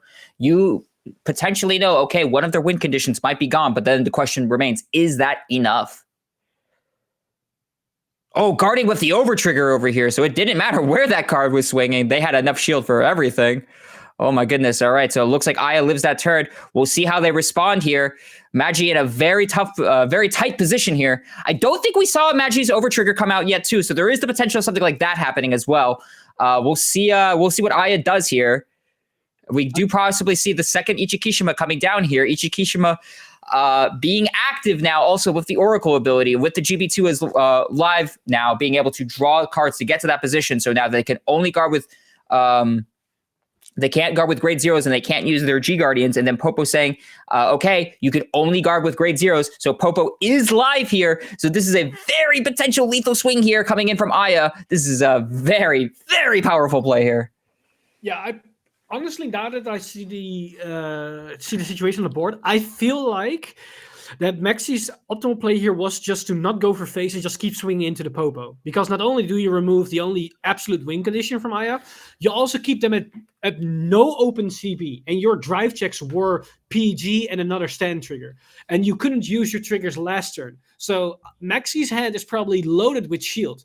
So if they couldn't go into Ichikishima because you removed all their value and they couldn't achieve Oracle anymore, then that card restrict is no issue anymore. Any other stride, like the restand or something, isn't an issue for you because you're at 4, you have a PG, maybe 2 PGs, but now you're in a predicament.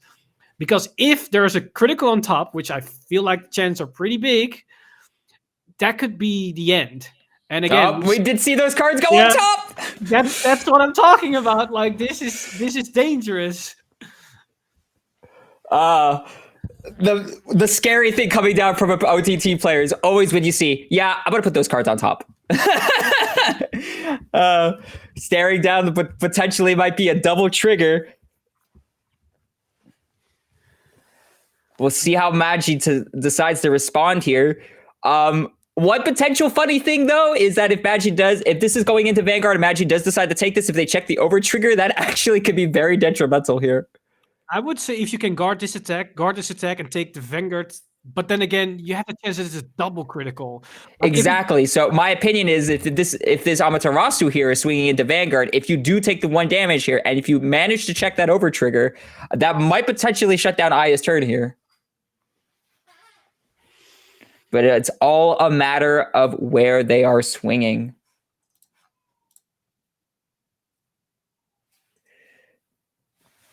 Very tight position here for Magi. Aya just having this dominating presence here with their absolute guard restrict. You have guard restricted, the Popo, absolute guard restrict. All right. Oh, actually swinging for the rear guard here. Interesting. No guard coming down. There's the crit. There's one crit. Magi wasn't able to guard it. Is it a second crit? No, that's not. It's a Susanoo. Oh, that's a crit. That's a second crit. That's 3 damage. 1. Then he heals. Heals. No heals, no OTs. And Aya takes it. The power of Ichikishima and guard restrict. Holy moly, what a game. Man, again, one of those games where it showcases all the options that the decks have. Like we saw the early options of the Oracle Think Tank be able to draw so many cards to just filter through the deck to get to the Popo players because it's possible. We saw the explosiveness of the Nova Rubber players. Right at the gate, just going for like, oh, they have 2 CB. Well, that's like 12 attacks. Thank you very much. We go ham. But then going into the later stages of the game where we see these awkward situations for the OTT player not being able to get to the Popo as quickly as they had hoped. Then an over-Grappler player suddenly have to deal with a Hunley that shuts their entire game plan to not be able to do as many attacks as they wished. And then to this last turn, like I feel like this last turn really came down to the plays in the last couple of turns for both players, because how the OTT player was able to navigate into the situation, but also the Nova Gripper player making certain decisions where we could say, were they the correct one or not? Because I'm still like on debate if that 1 damage should have been given to the player. Like if they just, as you pointed out, Fuzzy, earlier, just go into the Popo, remove that option from the field and force the opponent to have another copy if they have a copy or not. Because I believe it's the opponent doesn't know their opponent deck. I don't know if it's an open deck format, but in case it's not, just you want to go for them forcing to have another copy. And at the same time, not having that open CB means they cannot draw those 2 extra cards. They most likely won't have Oracle at that stage, and they cannot dedicate cards to the board. And then suddenly, it's a whole different ballpark. Absolutely. I think definitely one of the big turning points was that Hanali play coming down from Aya, just having that ability to restrict such a large amount of attacks. And we saw that, very large amounts of attacks. The Molyakis being able to stack, the Golsachis being able to have the large amounts of pressure coming down from Magi, just having so many attacks. Two heal guardians came down, and that did not even matter. Just being able to push through that. So definitely very, very powerful play when I think. That just goes to show Hanali is such a prevalent card in the premium meta space, in my opinion, right now, right? Yes, of course, Victor is probably one of the top dogs when it comes to multi-attack pressure, but there are a lot of decks that multi-attack, because it's one of the name of the games here. Axel just being an archetype in its own, being able to do a large amount of attacks in general. So just having that ability to restrict your opponent to say, no, you're only limited to a set amount of attacks, and then I'm trying to potentially farm into my win condition, which in this case was the Popo play with the Ichikishima. And even then, not having the Popo in their first initial Ichikishima turn didn't necessarily matter, right? Because Ichikishima is such a strong card. Having that ability to deny G Guardians, having that ability to deny grade zeros, so powerful. Yeah, it's been like an insane match that showcases not only both decks, the format, but also the player's capability of piloting through this game. But as we pointed out earlier today, there is more than enough coming our way today. So we have a lot going on in this match, but we have more in store for us. So we take a quick break before we head into round 4. So I hope to see you guys in a couple of minutes, because we have more exciting stuff coming up very soon. See you guys in a bit. Shadowverse, which took the world by storm, greets a second dawn as a trading card game. Arise, warriors. Be anointed in light and soar towards a horizon more brilliant than you've ever seen before. Shadowverse Evolve. Build a deck to conquer a new age. Choose from 6 classes: Swordcraft, Runecraft, Dragoncraft, Forestcraft, Havencraft. And the Shadowverse Evolve Original, Abysscraft. Further bolster your forces with cards from the versatile neutral class, and grow your power beyond reckoning. Storm the battlefield with powerful followers, or control the tides with masterful spells. The future glows at your fingertips. It is time for the newest chapter of our long, ever-shifting story.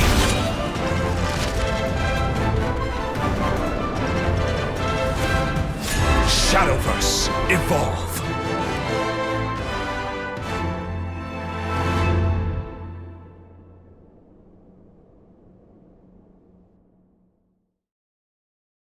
For our fellow card fighters and Saniwa, your powerful Token Danshi will be making a return in Token Rumble Online 2023. Look forward to brand new mechanics that will grant them new strength and power in their Kiwame forms. Do bugs bug you? I sure hope not, because we'll be descending into the insect kingdom with Mushi King. Watch out for these super powered insects crawling your way into Booster Pack 13, Flight of Chakrabarti. What do you dream of when you dream of duets? I dream of Yume no Kesho. These collaboration promo cards with the Bang Dream AI singing synthesizer feature Poppy and Rose, and will be available at the upcoming Bushiroad Expo Asia, Singapore 2023. For our international viewers, these promo cards will also be available at your local game stores. Stay tuned to our social media channels to find out how you can redeem these promo cards. And here's the recap for Cardfight Vanguard.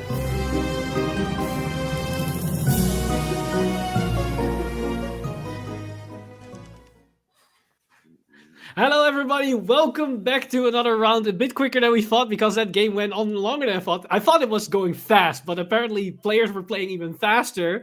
But I have to warn you guys, because in the next round, I think we're going to take things a bit slower than usual, because we got a very interesting match coming up for this round.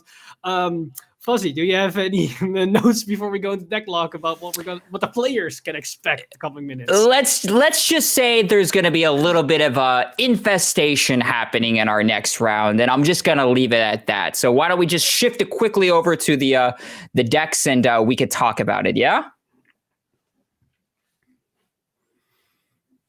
So as we can see here, we have the Mega Kongli deck piloted by Eris. So a lot has been happening with Mega Kongli over the years. I think most players know the name Dark Phase Ghidorah quite well, because it shuts down a lot of plays. Like, Mega Kongli is known for doing basically anything to force your opponent to not play the game. They either stun your cards, they allow your cards not to activate their abilities, not to intercept, or not to superior call with that strike in particular, or to potentially make your Vanguard not resend. Those options are also available to the clan. And over the years, we've seen a lot of good support in Standard, in V Premium, and in Overdress coming in to be able to manipulate those mechanics. And then we see with this deck list, there are a lot of things going on here. We have the Brilliant Blister to stop these restands. We have the Honolly that we saw last game that to stop also restand on rearguards. We have win conditions in the form of Antlion or other shenanigans like Hell Demise to block certain cards. Also, one of my favorite things with the introduction of the new history collection is the return of the old Dark Phase, which has one of my favorite GB2 skills, which allows the Soul Blast to, when your opponent calls something, to just say, nope, it's not rested. And that can also happen mid-battle phase. So a lot of shenanigans being thrown in here. Are there any things you want to pique your interest in this particular list, Fuzzy? No, I mean, you basically gave it the name of the game, right? Where you're just having that ability to stun your opponent. I will say it will be interesting to see what the potential interactions will be coming from the opponent, but we're going to talk about that at a later point in time, as we can shift it over quickly to the G Zone, and we can talk about that. All right, so looking at the G Zone, I believe, as you explained earlier, Eric, yes, the name of the game is that, of course, the Dark Face Ghidorah is such a prevalent card, in my honest opinion, especially in today's metagame, just having that ability to stun your opponent's board, stun your opponent's Vanguard, forcing them to re-ride. You know, there are certain instances where, yeah, you could be farming up a large amount of hand, but that might not even matter if you don't have a grade 3 to re-ride into, and you just suddenly lose your ability to just drive check, to suddenly attack with your Vanguard. And then, of course, one other thing to preference over here is that ability to be able to get another grade 3 to the board to create this kind of multi-attack. So yeah, I'll be excited to see how they're going to be doing against their opponent, because if we want to quickly shift it over to the opponent's deck, you'll see why that might be the case. Yep, ladies and gentlemen, we have a Mega Kongli mirror. So if you think a Mega Kongli deck that doesn't make the game go slow because your opponent doesn't play the game, what if we do it both ways? You stun my card? No, we stun our cards. It'll definitely be an interesting interaction in one sense or the other, right? Because like you stated earlier, both of them do play the Dark Face. Both of them do have that ability to stun rear guards. So it'll be interesting to see how one person might go in with their Ghidorah swing, call in their superior ride, but then because the other person might be on Dark Face, potentially soul blasting out their cards and stunning their board as well. But that this is potentially one interaction we might see. Overall, the deck lists do seem pretty similar in my opinion, but I think one thing to highlight here would be the Usurp Dragon coming down from Entropy, just having that ability to recur it. But we'll see how much that matters because, you know, as we stated earlier, Ghidorah is only going to be able to call cards from your hand, and Usurp is a card that will call from the drop zone. But we'll see what that is. Let's just quickly take a look at the G Zone. We could review that as well. And if I do say so myself, almost tit for tat when it comes to the layout here, the spread. Not to say that's a bad thing. You know, if something isn't broken, do not fix it. And of course, you know, the Mega Kongli kind of has it down to a T. One other thing possibly to highlight here would be the Optorandus, and that might potentially come up depending on the interactions, but we'll find out when it comes down to the match. But speaking of the match, I think we are ready to go when it comes to that, so let's just get that underway. So on the left, we have Ares playing Ghidorah, and then on the right, we have Entropy also playing Ghidorah. So stun versus stun, who will stun harder? Only one way to find out. Let's dig into it. Yeah, this is going to be a very interesting match, and I think also this is going to be a war of attrition. Although I do want to point out one thing. We pointed out the uniqueness of the Usurp Dragon in the one of the deck lists. The other player is playing 2 copies of the Gridora Grade 3, from the G era. So because it's going to be an attrition warfare, being able to have access to that card, being able to generate value, steal counterblast from your opponent, and locking down columns could also come up. Like they can either be on Dark Phase to use Soul Blast to stun something, or go into that Gridora to generate just more value over time. So a lot of options, and then we have to wait and see how these cards come down to the game plan. And riding the Blister here is honestly completely fine, because in a mirror match, I feel like Blister is not really doing a whole lot. No, not even. And if memory serves, that potentially might be a one of Brilliant Blister actually coming down from Entropy. So yeah, their ideal grade 1 ride, if I do say so myself, because you might have that potential, right, to be able to filter and grab the ideal grade 3 you might need in this particular scenario. In my opinion, yes, the Gridora is very strong. I personally think, though, that the Dark Face is going to matter a little more here in these potential matchups, just being able to stun key cards, such as the Guard Restrict potentially coming down from something like the Ant Warrior, the Ant Lion, to be more specific, or being able to stun something like the Hell Demise that might come down from the Gridora play. So it'll be interesting to see. But, actually, wow. We see just pure aggro coming down from Entropy instead, slapping down a Brilliant Blister along with a critical trigger over here, trying to create early game pressure here. That's not bad in my opinion, actually. Just saying, okay, I'm going to try and stop you at a certain point before you have the ability to stun my rear guards. There's the Usurp also coming down early game. That's honestly, I think it won't matter too much in this format this matchup, because at the moment the card comes live, that's also when his opponent can just stun it the moment it hits the board, or even with the Dora negates the call altogether. Now, this is honestly a very interesting matchup in the fact that what are you going to do? Are you going to be aggro, or are you going to conserve some value? Because both decks are not necessarily known to be aggressive as much, because they're like a stall deck. They stall the opponent and then grant out the resource and then come with like a multi-tech or a win condition like a Guard Restrict like Endline. But because they're now facing against each other, cards like Endline won't matter as much, because they can stun it when it hits the board. So it's a bit slower, and they can remove it with a retire or with an attack into it. And the longer the game goes on, the longer you have to waste resources in order to do something. So it's hard. It's tough. It's tough. We did see Eris actually could do a very strong play here, just slapping down the Sweet Cocktail for their ride, and then being able to go something like a Brilliant Blister, then just checking a crit and pushing the red to 2 damage, and just having that amount of card value. We're talking about 2 cards as opposed to Entropy having to use 3 cards on their turn 1 play. But we do see now a Sweet Cocktail also coming down from Entropy over here, so we could potentially see a very similar play happening over here, right? Or that ability to just keep, like I stated earlier, slapping down your rear guards, just keep that pressure flow going. Sweet Cocktail is only a 9K, it's not a 10K, so there is a potential damage threshold you could punch over. One thing that I do want to point out, that I do agree with Entropy's mindset of just being aggressive here, is that next turn Dark Phase is going to be live, so every call is going to be negated with a Soul Blast 2 to stun it. Because they are mainly, both decks are mainly free attack decks, being able to stun a column means you lose 33% of your aggression, of your attacks. That's a lot to lose. In this early game, that's not prevalent. So every single card you call down, it's going to be translated into aggression.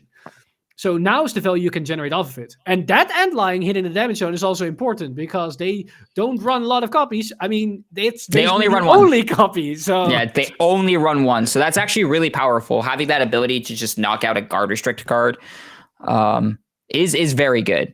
And pushing Ares here to 2 damage here, very scary. We'll see what they go into. So Ares actually has a couple options, right? They have the Dark Face, they have the Gridora. They choose to go into the Gridora.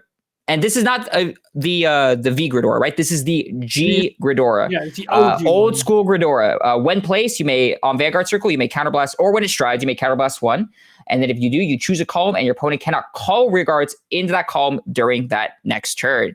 So just basically saying, all right, I'm going to take this column, and you're not allowed to call anything on it. Now, they're not stunned. Anything on that board is not stunned yet. However, just having the ability to knock out a column and say you cannot use it for any sort of multi-attack pressure, especially staring down what potentially might be a Ghidorah turn coming back from a Dark-Face Ghidorah coming back from your opponent's turn is very strong. Yeah, and especially if you combine it with like things like the Cradle mechanic to shut down that card that's already in one column, that means you now only have to deal with 2 attacks because, yeah, Mega Connolly, it's not really known to do. It can multi-attack. There are definitely combos that can multi-attack, but in this particular build, they do not really focus on that multi-attack. They focus just on the stun mechanic, which is kind of funny because they're now in a mirror match, so suddenly that is now translated into a whole different dimension. We do see the Formidable coming down here for Ares, so that means they can search out their key cards. Sadly, the Antlion is no longer in their deck, so they cannot choose that. But they have a couple of other great frees they can search out, like the Heldemise, and I believe they're going to go for the other Dark Face, not the one on the Vanguard Circle, but the original one. Possibly. If I remember correctly, Forbidal says up to 2. So they don't necessarily need to grab anything else. They could just potentially just grab the one card they need. Because, if I'm being honest, searching down for something like a dark face and then having to call it might be a little detrimental because that's another card that potentially you want to try and ride into if your opponent is going to be stunning your Vanguard. So just possibly only grabbing the Heldemise might be the more prevalent play here. No, it looks like they just called the heal trigger, and they also called down the new Brilliant Blister, I believe. Let me double check. No, the Brilliant Blister only bounced itself. So I wonder why they chose to grab the heal trigger grade free from the deck. It just might not be a card they want to ride into, straight and simple. It is another body on the board to be potentially attack. And if the name of the game is just trying to ram your opponent in with a massive amount of attacks, the heal trigger might have just been the option because, like I stated earlier, might not want to try and just call down just a random dark face that you might be able to want to try and ride when your opponent's going to rebuttal with their version of Ghidorah. I think I figured out what happened. The heal trigger has been called from the drop zone, not from the deck. So they probably didn't want to filter the deck from the dark face because they want to ride into them. And then thought, you know what? I have this grade 3 unit in the drop. Might as well just call to have another body on the board. Mm-hmm. So that makes sense. That makes sense because at the same time, now I can call this body. Next turn, Formidal is not going to be live once my opponent can stride. All right, the Heldemise is coming in. Very interesting attack pattern. I'm trying to wonder. I don't believe we saw any stands coming down from Ares or from Entropy for that matter. So just swinging in rearguard, Vanguard is a very interesting play. You would potentially think they might want to swing in with something like their Vanguard first, but that is not the case here. Also, one thing to keep in mind, because they didn't write the original Dark Face, they cannot now stride. So this is basically all we're going to do. So the question is this, if you had access to the other Dark Face, is this a turn that's worth it? Because the column lockdown is definitely very good. It's nice. But having Dark Face's GB2 skill active, because you're going to get GB2, and 2 protect markers, is that maybe more value? So we see grade 3s being drive checked. We saw another Heldemise, so the second copy in the deck, and we saw the original Dark Face as well. So if they want to ride into the other Dark Face, they can next turn. We're about to see. It's going back over to Entropy's side. We'll see what they choose to ride into over here. Going into the Dark Face. Now, Dark Face being, of course, the other Mega Colony boss unit from back in the day. It says when your opponent's unit is placed on rearguard circle, you may Soul Blast to it. If you do, you get to rest that unit. So basically stunning it, right? And then its other ability is during your turn, when you stride, you may counterblast 1. And if you do, choose 2 of your opponent's rearguards and stun them. And until the end of your opponent's next turn, they get at the end of your turn, if this unit is at rest, your opponent may draw a card. And then those units cannot be stood until the next stand phase. Very powerful. In this matchup, it is very interesting, right? Because the idea is I'm going to try and stun your 2 rear guards in your on your rear guard circles, and then try to possibly go into something like a Ghidorah. And then because I did something like that, you're going to have to force them to basically reset their board. And if they don't, you're going to try and grab a massive amount of advantage here. So So one thing they're now calling the Usurp Dragon, they discard for the stride skill. So we see the advantage of this card because you can discard it for stride and immediately call it out. So you basically do not discard for stride. But we also saw that I thought he. I was gonna say, didn't they stun? Yeah, didn't he stun that column? No, it's the other column because he pointed down to the card column with a trigger. So I believe the right column has a trigger in front, and that's basically the stun column. Okay, got it. Yeah, because I was going to say, otherwise, I don't think that would be the play there. But nope. All right, as you stated earlier, yep, it looked like it was the other column. But I mean, that might not matter because this is a critical trigger that could go into the soul. So just having, just simply swinging in with it and then popping it into the soul to get power to your Vanguard, drawing an extra card, might be all you need here. And now, of course, we see Entropy going into the powerful, the prevalent, the well-known Dark Face Gridora. So Dark Face does have Gridora does have the ability that on act, counterblast 1, you turn a card from your G zone face up, and then until the end of your opponent's next turn, your opponent's units do not stand in the stand phase, and your opponent cannot call cards from other than from their hand. So that also turns off not only certain cards from your drop zone, right? But G Guardians and specifically. So because G Guardians are being called from the G zone, that definitely is a very powerful mechanic. And then its other ability. When it attacks, Soul Blast 1, search your deck for up to 1 grade 3 card, call it to rear guard circle, and it gets 10k until the end of the turn. So of course, multi-attack pressure. Being able to stun your opponent for their resources. A very, very powerful card. Fun fact about that second skill, this is the only time we're going to probably see that effect because next turn, if his opponent strides into Gridora, they cannot do the effect either. Oh, 100%. We're just saying, no, if you don't get to have fun, I don't get to have, we won't have fun together. Now, one thing to keep in mind is that Ares does have the other Dark Fish then, so the fact that his Vanguard doesn't restand isn't an issue because he can ride regardless. And he has another grade 3 for drive check as well, so he can also stride. But the question is, what can he generate besides that?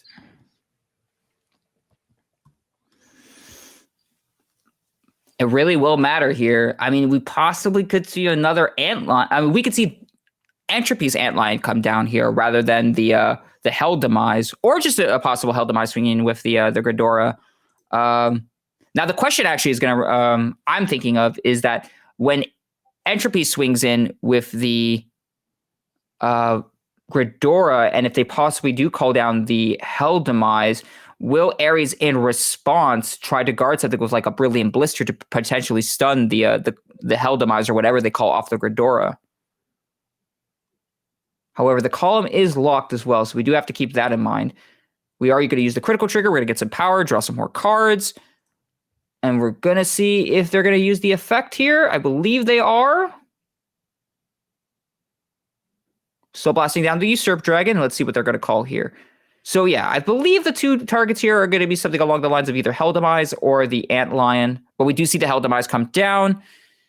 And we'll see if Ares chooses to use something like I mean, I personally think Brilliant Blister might not be a bad response here, just having that ability to only restrict it to the Vanguard attack.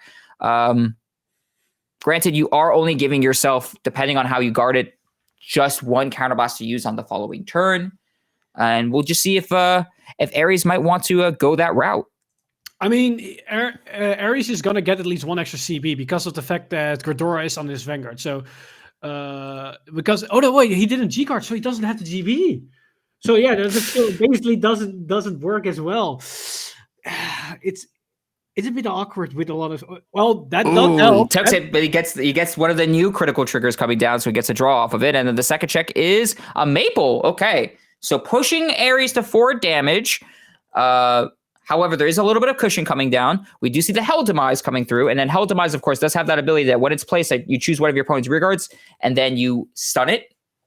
And then its other ability is all your opponent's rear guards in the back row of the same column as that unit cannot stand during their next stand phase. So just a very powerful card in the sense of just being able to restrict your opponent's certain lines of play. But of course, in a mirror match, it might not be as prevalent since both of you are stunning each other via the means of stuff like Gridora, and you really don't have necessarily the means to rebuttal against that, depending on the plays Well, Helldemize has an additional option within the mirror because Helldemize's first effect is that it's not that it stuns, but it's that it restuns one of your units. So it allows you to get like 5 attacks off a Ghidorah.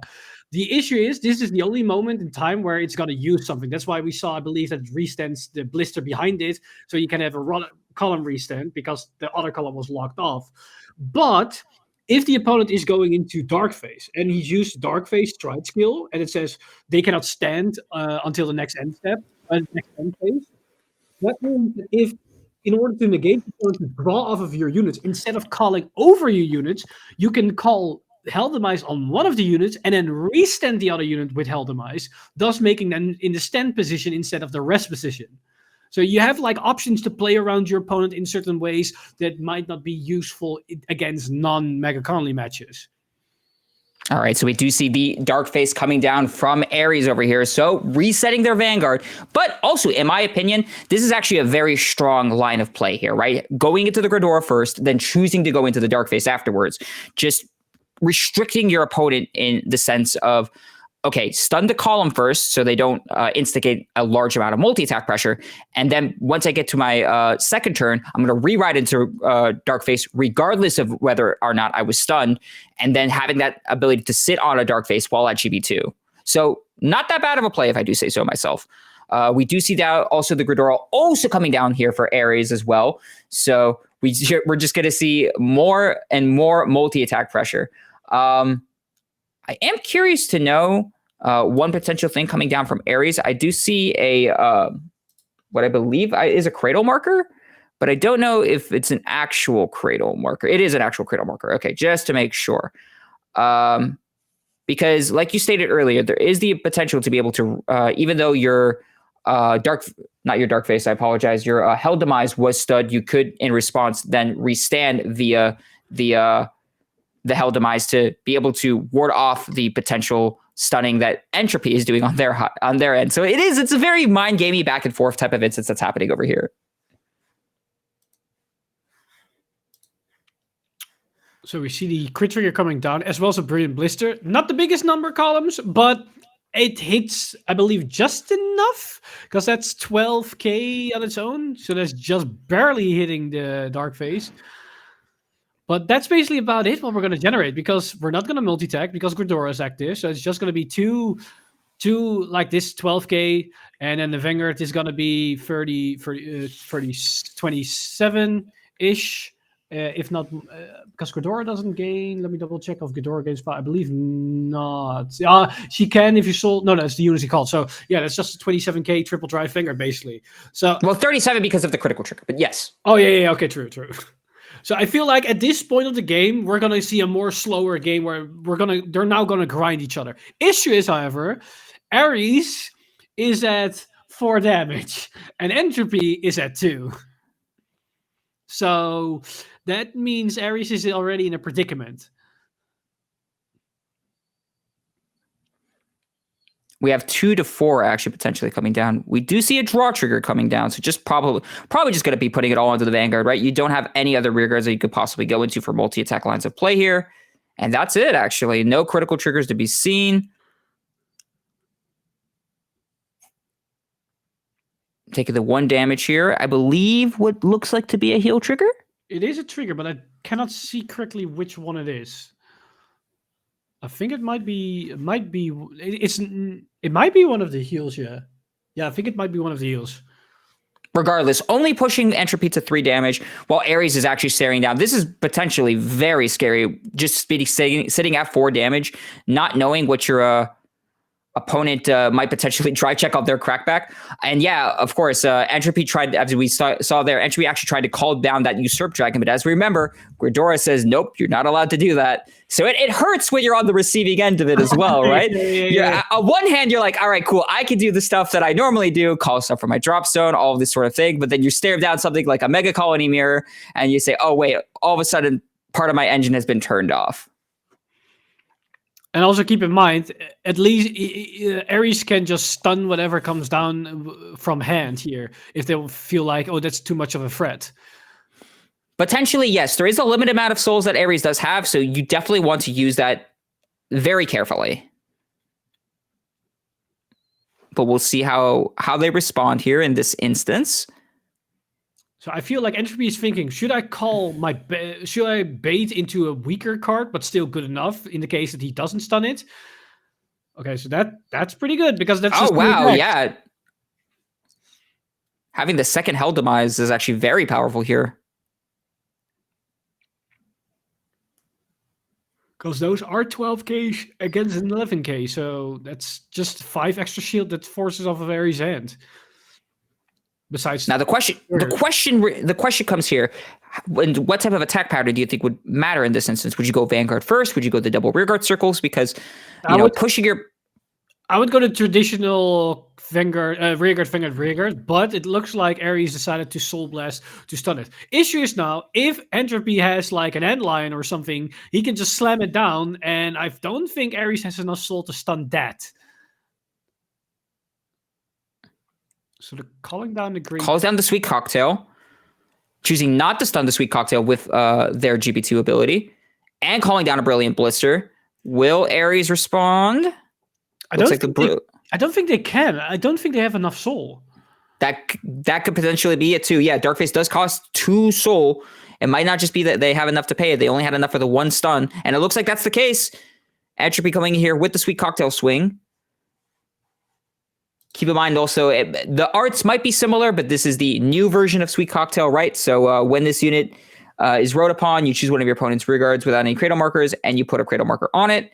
And then when this unit is put on Guardian Circle or attacks a grade 2 or greater Vanguard from rearguard circle, you may Soul Blast 1, and your opponent chooses one of their stood rearguards and may retire it. And if they did not retire, you draw a card. But in this instance, I think it's just going to be just a pure beater, right? You're just wanting to get as much aggro as you can onto the board because you're already stunning all of your opponent's stuff. So having that ability won't necessarily matter in this instance here.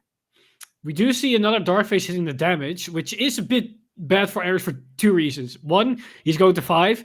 But 2, that means there's less chance of him rewriting the Vanguard in order to do something. Because if you write a Vanguard, it comes in the stand position. But if you stride, you stay in the same position. So you're not doing anything. This is 32 now coming down here. We have 2 triggers coming down from Entropy. Very scary here. We'll see how Ares, if they have enough to guard it, should only be, I believe, 20k shield. Oh, no, actually, it might be more because Darkface is actually an 11k.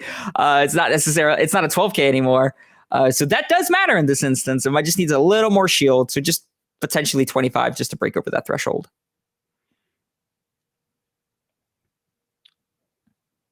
So we do see the critical trigger. He's just contemplating here. Yeah, he definitely has enough shield, but it's just how do you want to guard with it? Like, yeah, the heal triggers in your hand are basically just 15Ks at this point. You're not going to G-guard this game. Like, before you can start G-guarding, that's probably when the game is already over for both players. Oh, man, Entropy only having, I believe, 6 cards. Ares only having 6 cards in their hand. Do they even have another grade 3 they could potentially ride? That's actually another question we should be asking ourselves. They do. Goes back into the Gridora. Are we going to choose to use Gridora's skill here? We could potentially try to lock down a column here. And then depending on the line of play here, we might be able to stun the other column and then just try to restrict the amount of attacks that Entropy might be doing on their crackback turn. Goes back into their version of Gridora.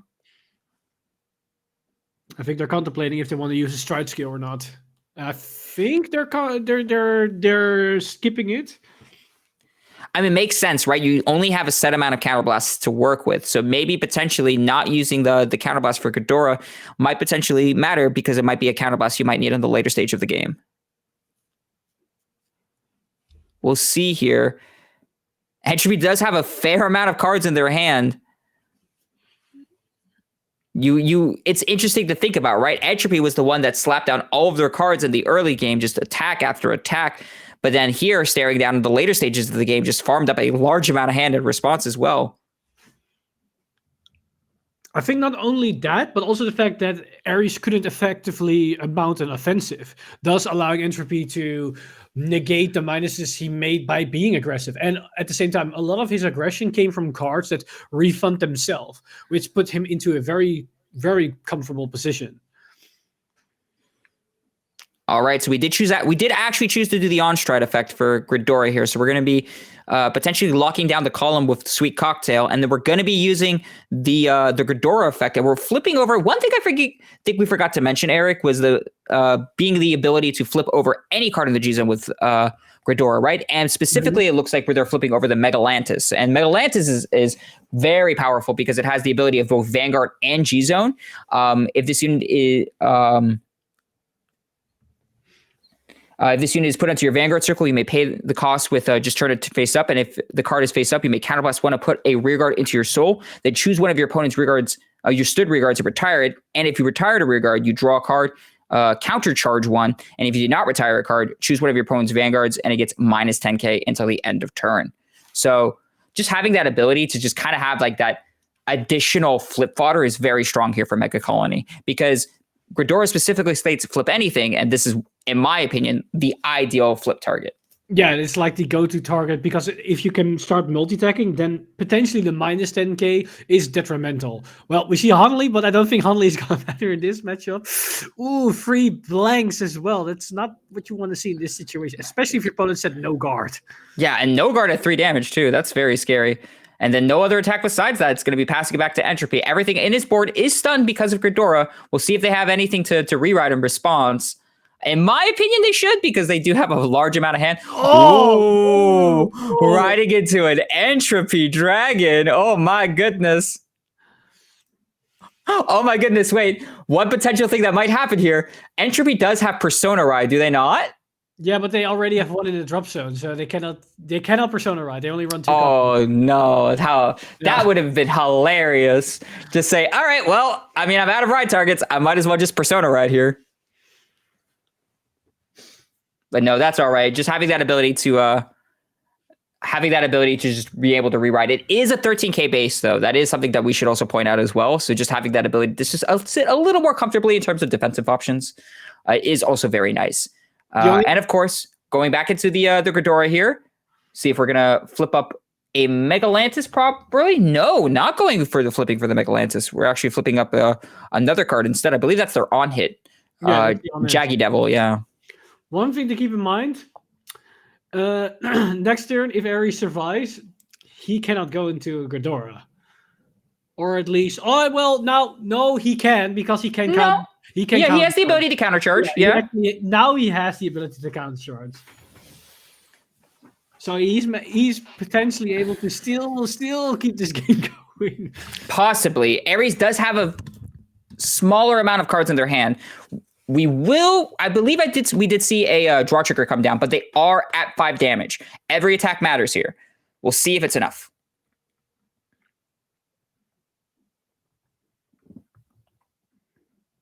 Oh, interesting. Entropy actually choosing to call down the Mega Colony Battler S behind the Vanguard circle. Interesting play here. I mean, it makes sense. You do want to have try to get the ability to call the Mega Colony Battler on board, but because Ares stunned the Sweet Cocktail column, what would have been the ideal column to call, you can't necessarily do that. So a small hindrance in their play, but very powerful nonetheless. Oh my goodness, Ares actually guarded with their Brilliant Blister here, resting the Maple, so stopping the multi-attack. So this is the only attack that's going to be coming down for Entropy on their turn. But we'll see if it's enough here. We do see sound 50k shield. No, actually, no, 20k shield, because Hanalei actually was eroded, I believe, with their shield value as well. So now they count as a 10k shield as opposed to their 5k shield. So we're looking here at 21, 31k. And we're against 28, I believe. So this is a 1 to pass. This is like 5k to pass at this point. They're not gonna do this at 5k. Do they leave it at 1 to pass? 1 to pass at 5 damage. You're not gonna leave it at a 5k to pass. This is so risky at this point. You're at 5. Because like even if you make it 2 to pass, you stunned your opponent's other attack options, so they're just gonna be putting on Vanguard regardless of the situation here. So this is 21, 31. 15k. 21, 31. I feel 15k is fine, but that's already puts it on Van. Okay, it's. Very close call there. I believe that was a 2 to pass, and just having that first check be a critical trigger is always so scary, regardless of the situation that you're in. So just by the skin of their teeth, they managed to survive this turn. But then the question is, I don't feel like they can do anything this turn more than they already did last turn. Because first off, they need to be able to ride grade 3. Okay, they can. That's step 1. They managed to get past step 1. Now step 2 is, what do you do from here? Right. Do you have the ability to even stride now? Do you have another grade 3 to pay? You do have... that's actually very true. So one of the other key differences is that Ares over here plays 3 copies of the Stride Brilliant Blister as well. So just having that ability to pay for the cost of Stride, well, not necessarily being a grade 3, because in this matchup especially, you're going to want to use those grade 3s to be able to reride and attack with your Vanguard. Now, potentially going into... Oh, no. Okay, never mind. I thought they were going to go into Messiah for a second there, but no, we're just using it as a flip fodder. We're going into Ghidorah. It is the bread and butter of this deck. We're going to stay with what works here. We're just swinging with Vanguard. Does Entropy have anything to guard with? Maybe a PG. Their hand is fairly sizable. Are they just going to hard guard it? Are they only going to guard with a PG? We did see actually an Elementarius Sanctitude come down. So that might be a potential guard option. But nope, just a simple PG here coming down. This is kind of interesting because we saw the Elementarian Sanctitude in the drive check. So now we give more information to our opponent because now we know they had another PG in hand. Oh, goodness. That was actually not the ideal drive check here for Ares. You probably wanted to see at least maybe a PG or something here coming down. You don't have that many cards left in your hand. We only saw 2 grade 1s and I believe potentially a critical trigger staring down. There's an end line on the... I believe it's an end line or that's... The other dark, not dark face. No, that is Antlion, yes. You are not wrong about that. Do we see the other Ghidorah coming down here for Entropy here? No, he has to try something else because he has no CB. Oh, never mind. I think it's the heal trigger actually that they wrote into. It might not even be the Antlion at all. But yeah, you're also right. They also ran into the Megalantis. Okay, so they're going to strike the Megalantis. They can use the effect to just minus 10k the opponent. Or no, not even, because they can, because the cost is different because it's a Vanguard Circle. So they can minus 10k, so the opponent's going to be at 2k, and then swing for the fences, I think. The minus 10k might actually matter a lot here, because I didn't see a PG or anything that necessarily large amounts of shield value coming down from Eris. Just two 10ks and a 15k. Minus 10k might matter here if you're just going to try and call down as many rear guards as you possibly can to try and get him for some damage here. And I think that's exactly what we're seeing here coming down from Entropy. We're just calling down our entire hand here. We're not, Ares is not on Dark Face. He cannot stun any of these cards coming down from the board. Megalantis is going to be swinging in here. This is just 25k coming in. Because the heal triggers are only 10k power. We're simply getting a few power checks here. This potentially might matter here in terms of guarding. So it's 25 against 2. Oh man, this is scary. So he needs at least 25k shields for a 1 to pass. We do see the Elementaria come down here. Okay, all right, drive checks. Blanks. Okay, so we have a 14k column and a 17k column. I believe this is the 14 one because Hunley is a 6k. So this is 15k shield. Which we did see off of the drive check from Ares. He does have a critical trigger in his hand. There it is. And then 20k shield for this column. Which might be the 2 grade 1s he also drove check. And there they are. Oh my goodness. Those drive checks actually, oh wow. The exact drive checks he used to live. And he didn't go into Ghidorah as well, so that means the antline, the Hell Demise is going to be restud here. No stunning of the board here. Does Ares have anything to go into, possibly to close the game? This is two cards left in your hand. I feel like he has a stride from he's contemplating, does a stride. I feel like if you can stride, you immediately gun the stride. Like you don't think about it. So I feel like he doesn't. I think he doesn't have the option. Or it's like he needs to discard both cards in order to stride. And then it makes it a bit difficult. And we need to know, the thing is, also Entropy has the Elementaria that we know that he didn't use. So if you stride, you give your opponent a free guard, essentially. That is true. All right, we're getting looks like to be a quick trigger count coming up from Entropy's side. We're just double checking a couple of things. Of course, very, very important here in these later stages of the games. You do want to keep track of triggers. The OT potentially might still be checked here from Ares. I don't believe I saw the OT coming out just yet. Either side's actually, now I think about it. Yeah, either side's OT has not been seen so far. It's still MIA. All right, we do see a draw PG come down. A heal trigger very much needed. That's huge. That's actually really huge. Is this a to the pass? No, right? No, it's a PG. It was a PG slap down by Entropy. Yeah. So the heal's actually good because that heal trigger on the side column couldn't hit because it's a 10k. Ooh, okay. Healing out the Maple actually is very important because if your opponent doesn't go into Ghidorah, you do have that ability to possibly revive it off of Maple's effect if you do go in for a re-ride play here. Now, do you swing into a rear guard? Do you deny Entropy a counterblast here? If you do, I think that's actually not that. That's a pretty smart play because just having the ability to deny a Ghidorah. I would deny the Ghidorah because you're not going to do anything. And we also know he cannot strike effectively. So if we give our opponent the fact that he can stun our Vanguard, we instantly lose the game. So he has to attack the rearguard here. Can afford damaging Entropy is on the turn he's going to win the game. Because otherwise he instantly gives the game to his opponent. Would you Mega Lantis here if you were in Entropy's position? Well, the weird part is now Entropy is in the same scenario. Like, if I damage my opponent, they can Ghidorah me. Do I have options to do anything about that? That's the issue here. We're in this weird stalemate at the current stage because both players are at 4 with no open CB and no way to countercharge because they don't have those cards to their disposal anymore in either deck. Absolutely. Criticals are going to matter a lot here in this instance.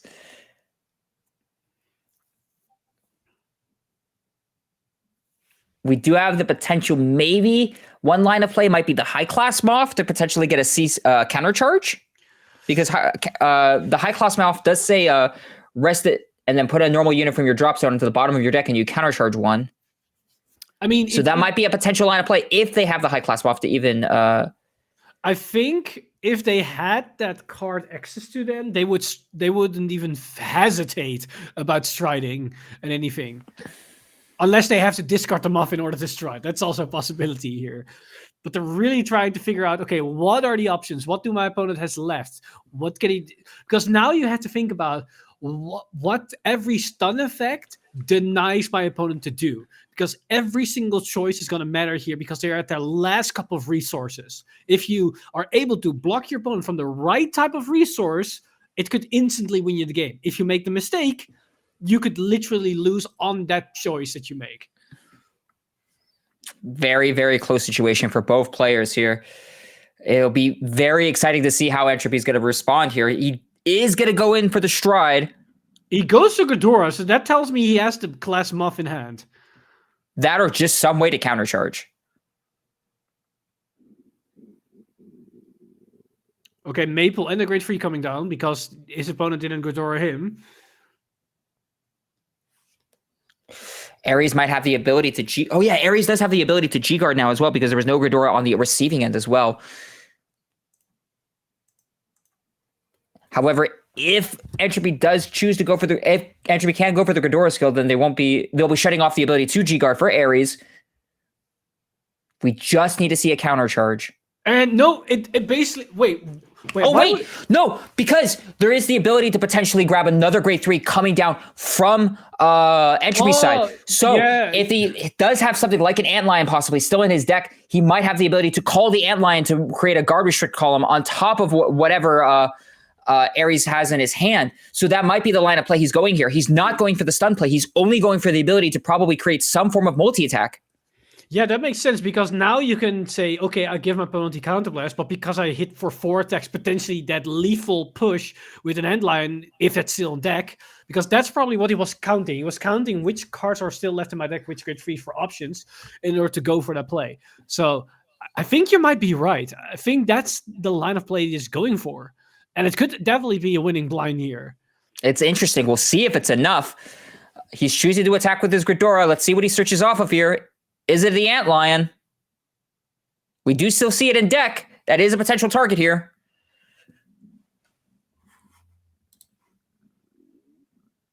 And it looks like and it's the there it Antlion. is. It is the Antlion. So when this unit attacks, Soul Blast 1, grade 3, and discard 2 cards from your hand. And until the end of the battle, this unit gets 10k plus 1 crit, and your opponent cannot call Sentinels from hand to Guardian Circle.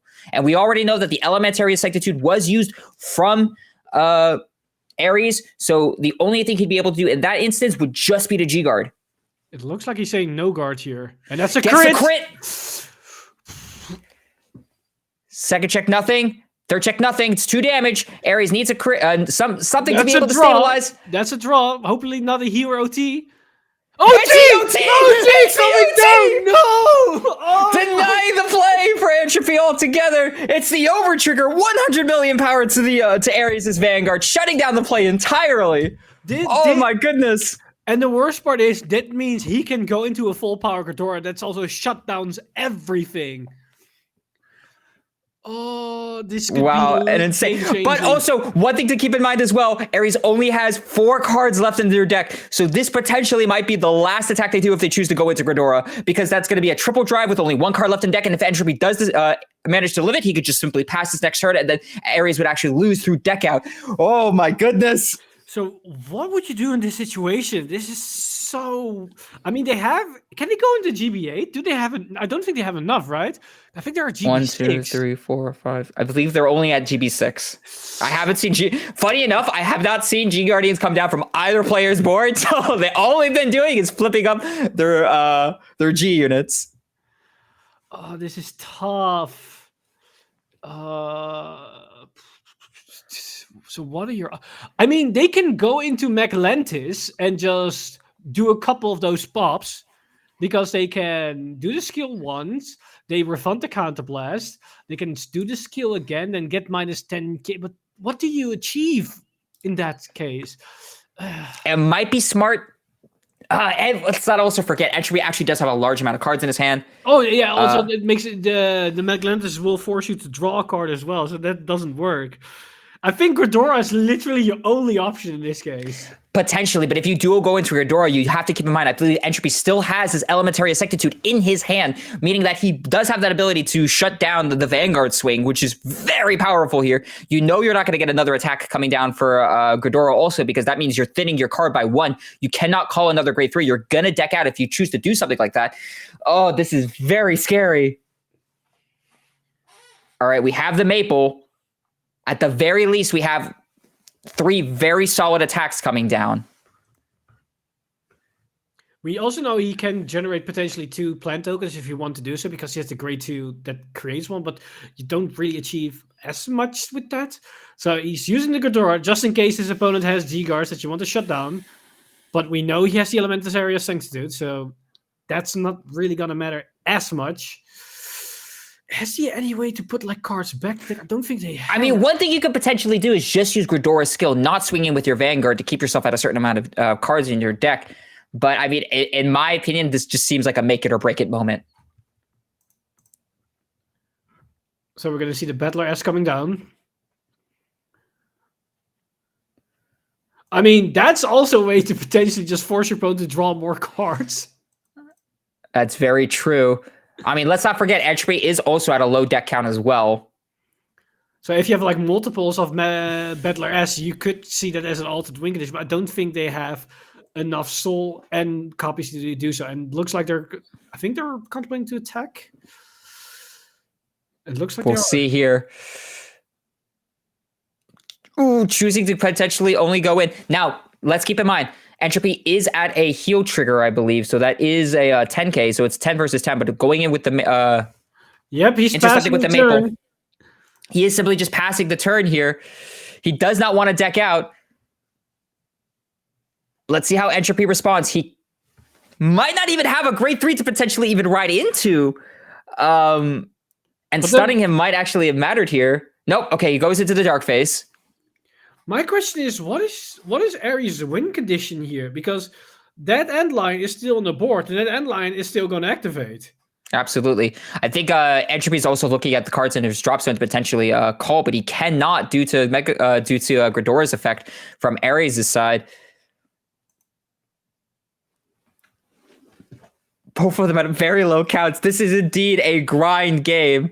Holy moly. Hard striding. Let's see what they go into here. That's I believe a G card. Is that the no? That is not the GB8. It's the GB8. It's the GB8. Do they have enough? Listen, in this stage of the game, I would be surprised if they did not. Both of them have been going back and forth, flipping up Gridoras for cost. I believe yes, they would be at the threshold to get here. So this is Suppression Mutant Deity Tyrantus. Its ability, Generation Break 8, meaning you need 8 face-up cards of the G-Zone. All of your opponent's Vanguards and Rearguards lose their auto abilities and cannot intercept. And all your units get plus 5,000 for each of your opponent's rested Vanguards and Rearguards. Oh, boy. So that's, in this case, only plus 5k. Because that's the only rested unit right now.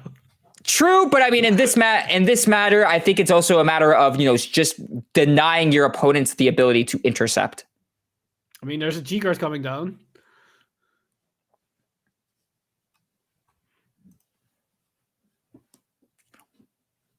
I wonder if Entropy does even have enough cards left in his deck to be able to drive check. That's another question. I think they have. Because they had quite a few more cards than Ares, so they can afford to drive check here. Maybe, but that Mega Colony Battler also thinned out their deck by 1. Wait. What if we get a repeat of last game? What if they drive check the OT and draw out of the deck? Because this OT draws 2 additional cards, right? Because it is a draw trigger and the OT draw. That's if they choose this weekend with their Vanguard too. I believe we still haven't seen the over trigger come down from Entropy either. Oh my goodness. Back-to-back deck outs. That would be a sight to see for sure. So, all right, what is Ares choosing to go into? He does have a couple of options. I believe potentially one of the first G Guardians of the game.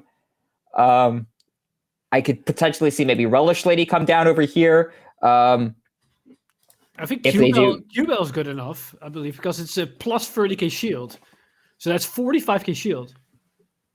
But it can potentially get -1 if they rest rearguards, but at the same time, that's what you want, because that means it shut down the other attacks. Because that's a good option to force your opponent into a very awkward position. Because that end lying column is, I believe, plus 20k, so it's 41, I believe. Because end lying gets 10k power on its own. So that's 22, another 10k to the column because of the Vanguard ability. So that's 32, and then an 8k. Oh, it's a 40. It's 40k. Yeah, so we get the crew bell coming down. So his opponent now needs to probably rest a couple of cards in order to make this attack hit. But we see another 15k shield as well. So he probably decided to not choose to do anything.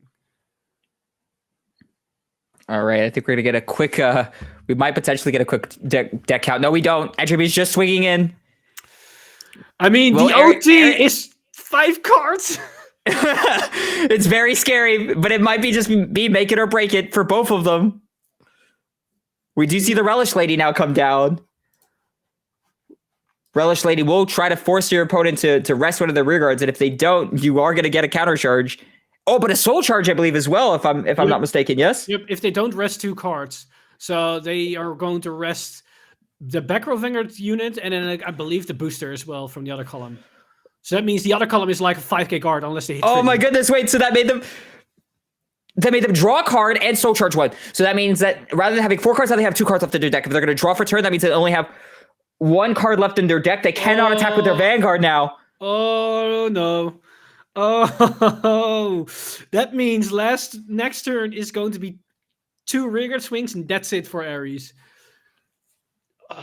I think Ares is banking on that his opponent's going to hit the OT or something. It might actually come down to that. You might as well say, I don't...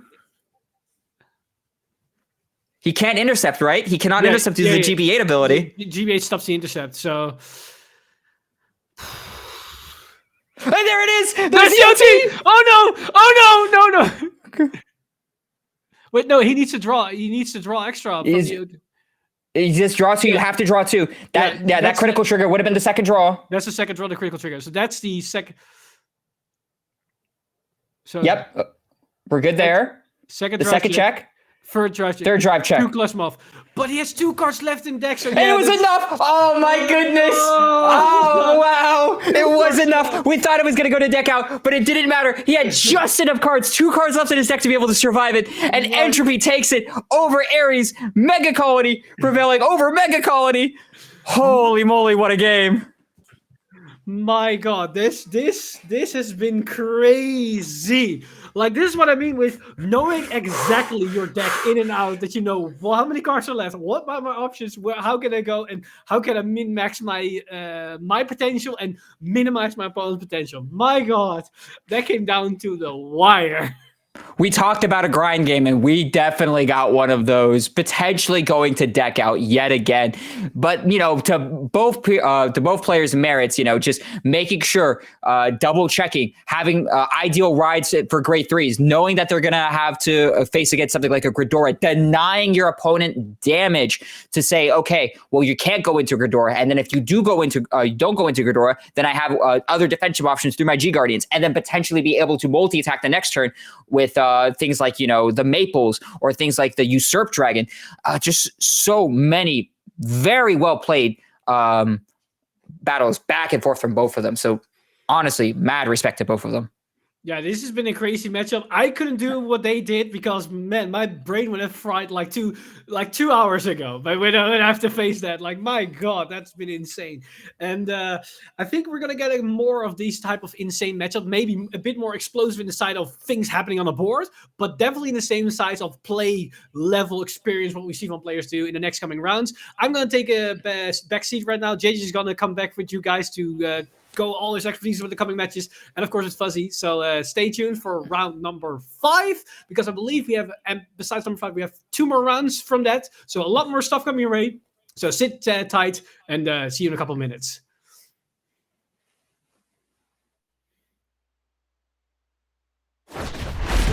Shadowverse, which took the world by storm, greets a second dawn as a trading card game. Arise, warriors. Be anointed in light and soar towards a horizon more brilliant than you've ever seen before. Shadowverse Evolve. Build a deck to conquer a new age. Choose from 6 classes: Swordcraft, Runecraft, Dragoncraft, Forestcraft, Havencraft, and the Shadowverse Evolve Original, Abysscraft. Further bolster your forces with cards from the versatile neutral class, and grow your power beyond reckoning. Storm the battlefield with powerful followers, or control the tides with masterful spells. The future glows at your fingertips. It is time for the newest chapter of our long, ever-shifting story.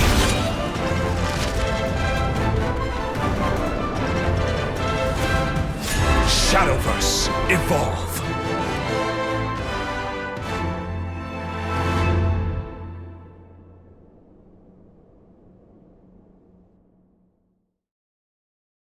For our fellow card fighters and Saniwa, your powerful Token Danshi will be making a return in Token Rumble Online 2023. Look forward to brand new mechanics that will grant them new strength and power in their Kiwame forms. Do bugs bug you? I sure hope not, because we'll be descending into the insect kingdom with Mushi King. Watch out for these super powered insects crawling your way into Booster Pack 13, Flight of Chakrabarti. What do you dream of when you dream of duets? I dream of Yume no Kesho. These collaboration promo cards with the Bang Dream AI singing synthesizer feature Poppy and Rose and will be available at the upcoming Bushiroad Expo Asia, Singapore 2023. For our international viewers, these promo cards will also be available at your local game stores. Stay tuned to our social media channels to find out how you can redeem these promo cards. And here's the recap for Cardfight Vanguard.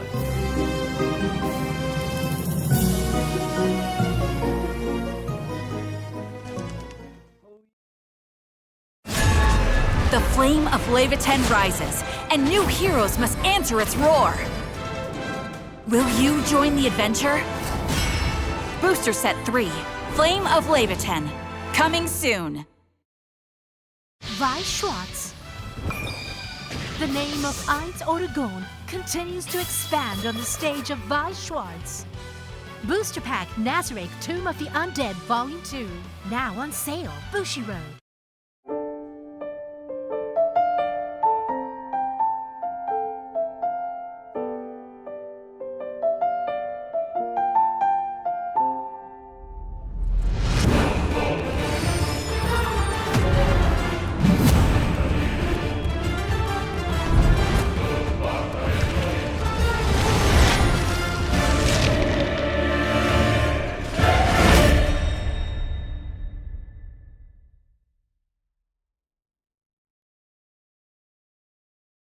Weiss Schwarz. Witness the strongest band together on the stage of Weiss Schwarz. Arifureta, from commonplace to world's strongest. Trial deck and booster pack.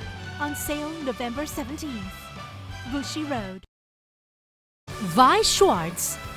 The Kansen of Azur Lane join the battle on the stage of Weiss Schwarz. Trial decks and booster pack Azur Lane. Now on sale. Bushiroad. Cardfight Vanguard! What's that? It's a grade 11? Can Team Wildress create a new future? Booster Pack, Flight of Chakrabarthi. Bushiroad!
Cardfight Vanguard. I sever and manifest causality. Boldly cast to the side this feeble, unstable world. Booster Pack, Evenfall Onslaught. Bushiroad. Cardfight Vanguard! Encounters with heroes! Stories that will shape your soul are waiting for you! Booster Pack, Clash of the Heroes! Bushiroad! Weiss Schwarz. The Stage Girl Silver Screen Review is now a card game on the stage of Weiss Schwarz. Review Starlight, the movie booster pack. Now on sale. Bushiroad. Are you dreaming of becoming the world champion? Don't let your dreams be dreams. Take part in the upcoming World Invitational 2023 last chance qualifiers for, well, one last chance to qualify for the World Finals. The last chance qualifiers will be open to all participants except those who have already earned a sponsored invite to the World Finals. Whew, boys, ladies, fellasmen, they, them, thisms, welcome back to the Bushiroad Rumble Online 2023. Hopefully y'all are doing fine. It's your boy JJ back again. After 2 whole rounds, oh my god, high octane gameplay, Nova Grappler, and then Mega Colony, and then just the OT6 damage heal. How was those games, John? How did you find those third and second rounds, man? Oh my goodness. Such amazing games, if I do say so myself, right? A lot of back and forth happening in both the Mega Colony games. Then you had the reverse happening, the high octane, lots of attacks coming down from the Nova Grapplers. But then you also had that sort of recursion of being super defensive with Oracle Think Tank. Just such great games by such great players all around. You love to see it. Yes, and then we had the Gridora grind game as well, even to the point that like it ate into the rest, man. It just like it was so domineering of a match to watch, and it's like one of the peaks of watching the very skillful players pilot both decks to the highest extent. Just like you're just picking apart the bones, you're just eating the marrow now. You're just like digging in. Oh, yeah, absolutely. Just being able to break down to the fundamentals. While your cards may be the same, how you play them might not be the case. Yes, simplify game states all around. But talking about game states, let's take a look at some of the new ones. Let's get first into the first deck list of the round. So we do have Uranus here with Angel Feather Gize. Using this as a strategy of getting into the Gize, allowing you to get all of your Zerath Dragons on the board, and the turn after that one, after you rode into Gize, you then proceed to deal damage equal to the amount of Zerath Dragon units on the board. That's the main win condition of the strategy. It doesn't really focus much on crits.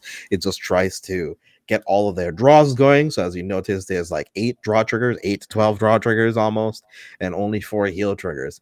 And that is then for the main deck. All of the units just facilitate all that strategy. Yeah, absolutely. Very powerful deck. Very scary deck. Mm-hmm.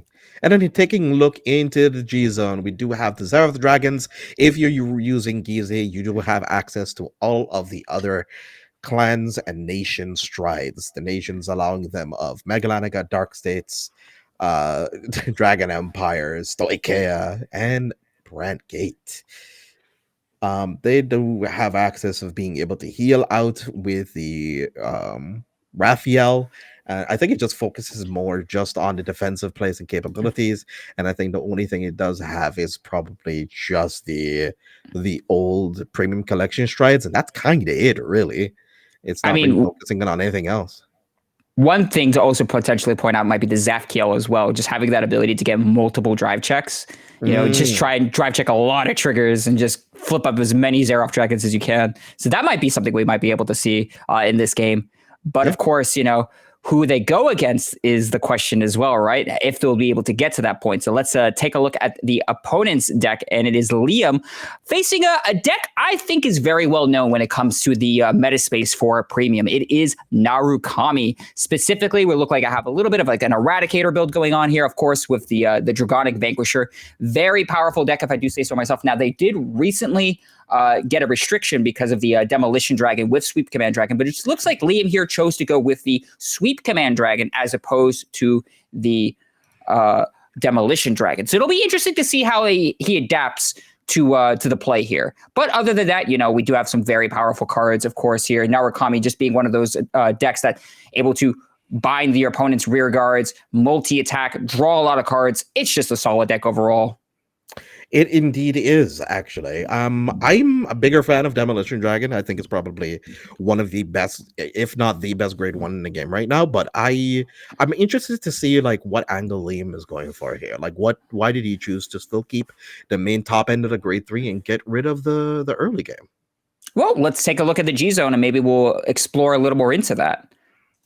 So as we can see here, there's a couple of really interesting cards. So of course, you know, you do have the powerful cards such as the Stunverse Dragon, such of course as the Exterminate Dragon, both very mainstay cards in the Narukami space, if I do say so myself. But there's also the addition of Conquest Fulgrade, which is a really, really neat card, as well as the introduction of the GB8, which is a very realistic card to potentially go into. If the last games have shown us anything, is that if you really get down to a certain grind point, GB8 is not unrealistic at all. It isn't at all, because like a lot of the premium games nowadays, as long as you can at least get an angle to get some of your G guards going and some PGs and elementarias, etc. Defensive options in premium has increased over the last couple of years with the addition of History Collection. We also have like a lot of the Blitz orders. We have Evergreen Transfer, one of the recent Blitz order that we had gotten from from the Festival Collection. It's just so good. It's just a lot of good ways of being able to survive right now. And so getting to GP8 is a realistic probability, and I really, really like it. So I'll be excited to see if we'll even get to that point, or will Gize prevail? Only one way to find out. So let's dive right into it. So we have on the left, Liam playing Narukami, and on the right, Uranus playing Angel Feather. And I'm excited to get this match underway. Who do you feel is favored in this matchup, actually, Fuzzy? Really interesting question there, JJ. So I would like to personally give it to Narukami, only because just having that ability to create a large amount of attacks, as well as just being able to, I don't know, pop off in a huge aggro sense of the early game. It might not necessarily be something that Angel Feather is used to. You know, they're kind of used to having that ability to potentially grind a little more, draw some cards, heal some damage. But if Narukami pushes you over to that threshold, it might not even matter. That's true. I think one of the biggest ways of the Angel Feather player maybe to stem the bleeding is trying to get rid of some of the Cho-Os. I think that's probably just the best way for them to do it. Very true. Cho is actually another very powerful card to highlight for Narukami as well. Just one of their key multi-attack cards, having the ability to retire units as well, or bind units rather as well. Very, very powerful card. And I think actually that's actually potentially what we might be seeing here coming down from Liam. He did go second, so he is choosing to go a little heavy on the aggro here. We did ride the Rising Phoenix, which is actually a very nice Soul Blast target to be able to get out on the following turn. And then also calling down the Nisuku, right? The Isolation Eradicator Nisuku. So when it's placed, look at the top 5 cards of your deck, reveal up to 1 card with Eradicator and its card name from among it, put it into your hand, shuffle your deck, and if you put a card, you discard a card from your hand. So just having that ability to get like something like a Sweep Command Dragon, your ideal grade 3 ride, is very powerful. And then just, of course, being a 8K attacker in this matchup might matter. Yeah, especially in the early game, because then don't forget, for the people who might not be too familiar with Gize, you don't get any defensive triggers. You don't resolve any of the plus 10K additional power that you would gain from it. You do get the additional effect to draw, but you don't get the power. So whatever you damage sticks to you like glue.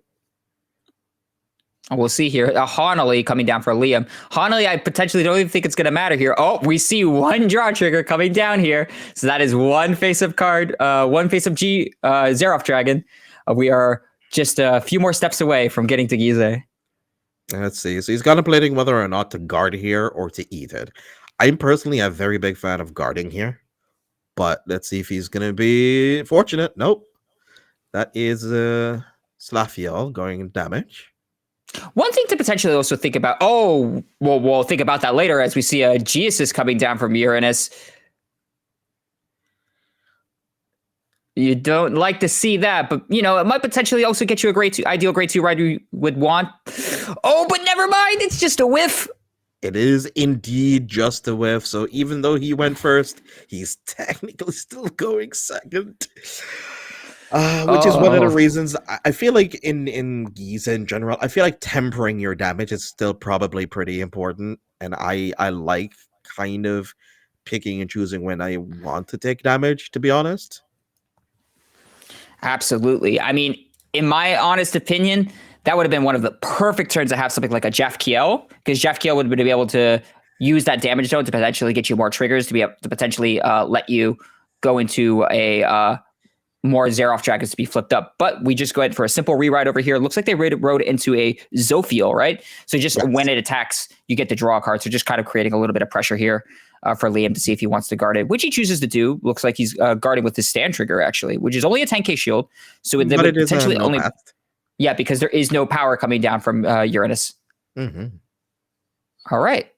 And coming back to Liam. Now, very interesting kind of shift here, right? Because like you said, it is kind of like you're going second now. So Liam actually has that option to, you know, more than likely what was going to be happening was Sweep Command was going to be that grade 3 ride he was going to go into. But now he might have that ability to go into something like a Dragonic Vanquisher instead. So quite a scary shift here, you know, having that ability to not only get 2 additional Excel markers into the early game. Having that ability to even do something even crazier, maybe potentially like Stunverse plays as well, might be what matters here in the long scope of things. So adding the Zuiton here off of the Nusku, and he also does have the Spark Rays here to get to draw additional cards, as you mentioned.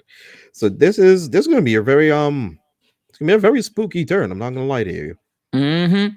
And once again, you really don't have that many cards to guard with if you're on Uranus side. Those are cards you potentially want to conserve. At least 2 cards if you're going to try and G-Assist again to try and get your grade 2 that you might want. And if I'm in Liam's position, I know because of that G-Assist, all the cards that my opponent has in their hand, I'm just going to try and slap down as much as I can to make numbers, because let's be realistic, like you said earlier, JJ, defensive power isn't going to matter in this. And if I already know what my opponent has in my hand, I just need to make solid numbers. That's right. So he's going to be forcing him to use the heal guarding here to gain the +10, if he happened to have remembered that. But still attacking with a full-on squad here. See if he's going to commit any extra rear guards. There's going to be another Spark Rays. So there's going to be a +10, potentially to Vanguard from a heal guardian here. Try to keep himself high on life. Absolutely. That's a very good play, if I do say so myself. I mean, the one thing actually I really like in Angel Gize specifically is yes, the heal guardians do matter in the early game, but the cards you use in the early game for heal guards can be something you potentially could use in the late game, especially if you have cards like the Reverence Rush Dragon, which was a card I believe we highlighted in the deck tech earlier, which says Sobas 1, choose grade 2 or greater cards from your drop and put them to the top of your deck. So you guard with your heal guards in the early game and then stack them on top of your deck for healing in the later stages of the game. Yeah. So let's see. Now that passed the turn here. Let's see if he happens to find grade 2. No, it still does not find one, but there is a Gavriel though. All right, a grade 2 here would be really nice for Uranus. Do they get it? Come on, you can't tell me he's missing out again. If he gets like a Jeff kill, that'd be really good. Jeff kill. Okay. Yep. Speaking of, there we go. So I feel, even though he's possibly going into like a Vanquisher turn and it's going to have like a bunch of multi-attacks going off, I feel like we still possibly get rid of either one of the grade 3s plus Honolulu, maybe? Do you feel that it might be a play to keep the 2 PG? Potentially. I think it'd be better to actually call the Honolulu down and potentially use the effect to give the lingering effect instead. So what would be the second card we're getting rid of then? What's the second card we're getting rid of? It honestly might have to boil down to either one Zophiel and then possibly a PG, but that wouldn't be the ideal scenario here. It's a tough call. Yeah, because we can't get rid of the dragon because we need that to put the heal on top. So that's a PG. I potentially see the second Zophiel here probably coming down. Yeah, it is. Just that. It does stink, like you stated earlier, but something to keep in mind, PGs are nice, but in something like Narukami, which has a large amount, which just goes wide, right? It has a large amount of multi-attack. The PG might not even matter in that case. Yeah, you're right. You're definitely right. I didn't remember that. So now we're going to go Jeff Kill here, +3. We heal off the... quote unquote heal it off. We actually get it into our hand. One of the really cool things about Angel Feather is just having that ability to utilize your damage zone as a second hand.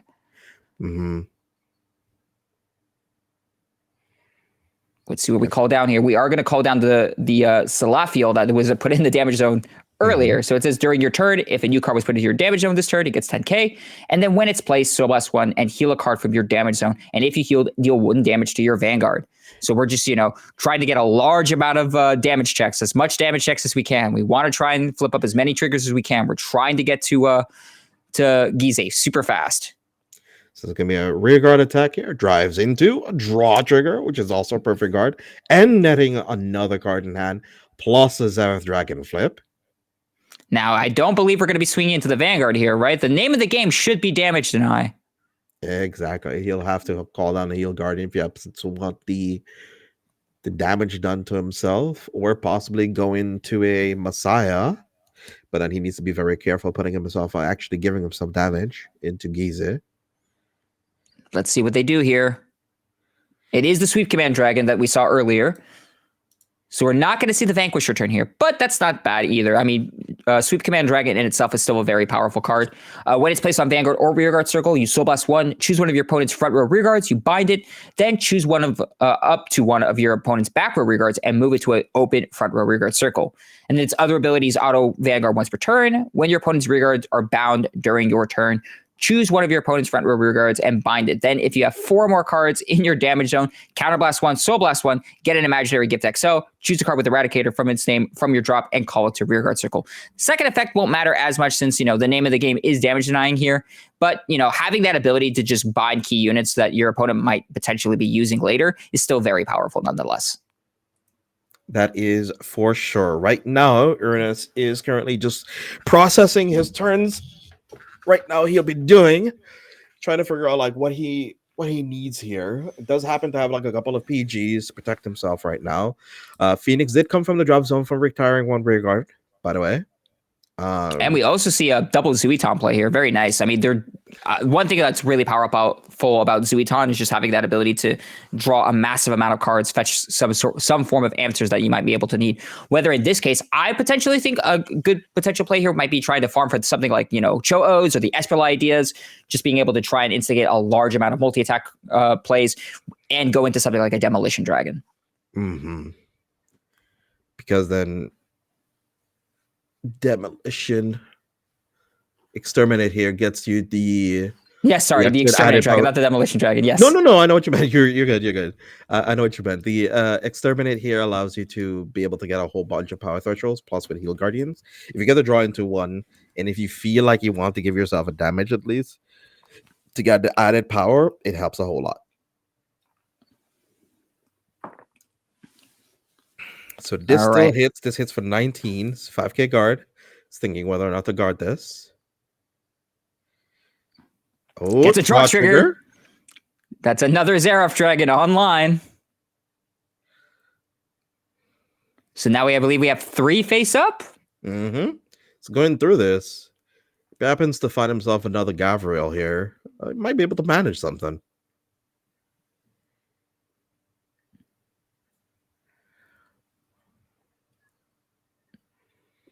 Speaking of, that's another Gavriel that was in the damage zone. And that actually doesn't matter in this instance, right? Because you are Angel Feather. That is a card that you could potentially get yourself right now if you really wanted to. That's indeed true. So he also does have the dragon that he could put the heal on top. So that does guarantee him another Xerath. It depends on if he chooses to stride now or not. Because does he really need to stride right now? I mean, there's a potential line of play here, right? It depends. I mean, I could see something potentially like a Zafkiel coming down. I could see something potentially like I don't think Raphael would be the play here at all because, of course, you need GB2 to even instigate the Raphael play. Mm-hmm. We also have access to Hamiel too right now too as well. Very true. We do have the Hamiel play here. That is a potential option here. But let's see. They are pitching a Gavriel for stride. Do we see the Zafkiel? Mm-hmm. And we do indeed.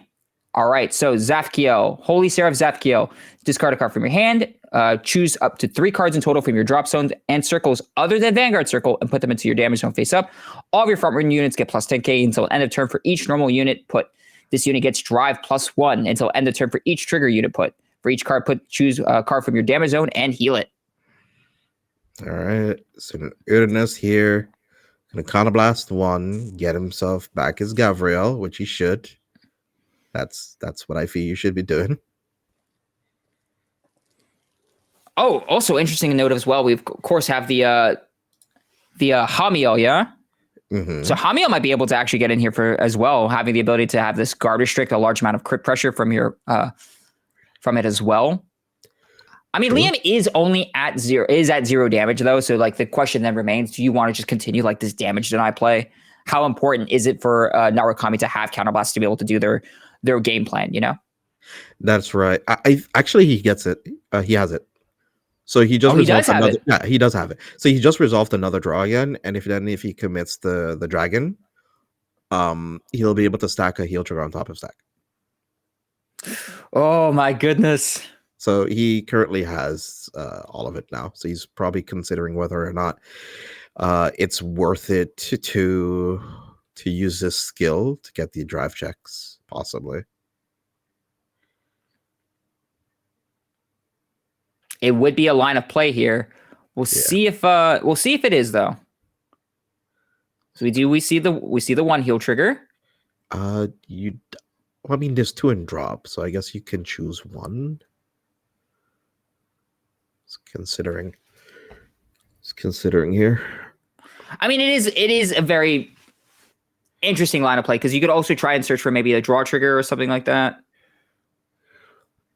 So it's gonna put all the triggers in damage. Then he's gonna heal out all the unnecessary units.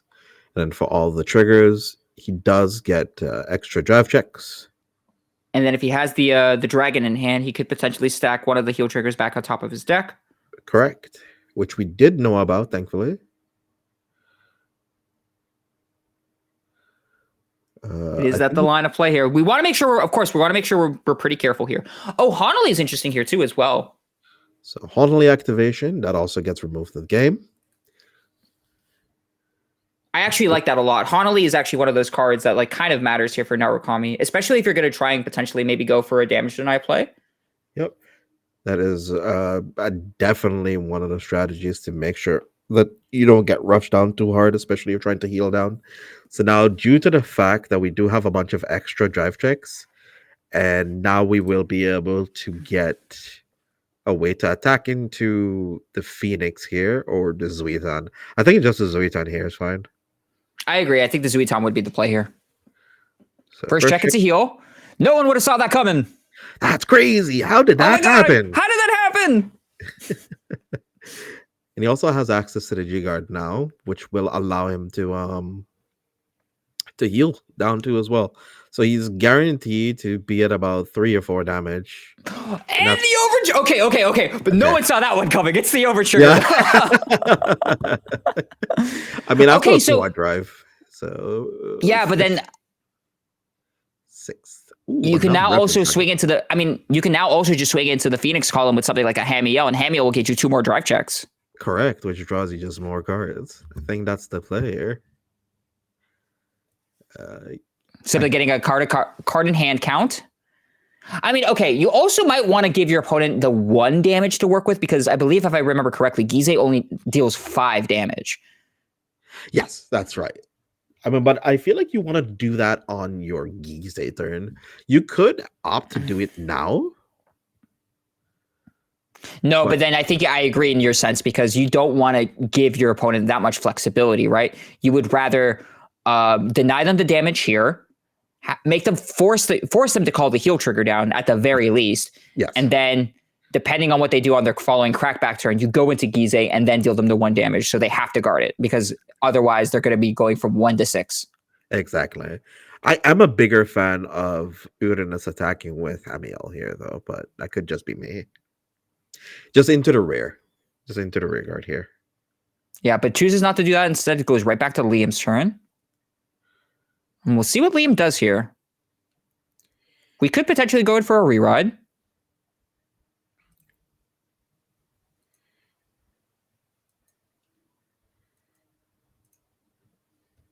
Which is exactly what happens. We're going to get that additional Excel marker. We don't have a counterblast once again to use for the secondary skill, but I don't think it's going to matter in this exact instance. One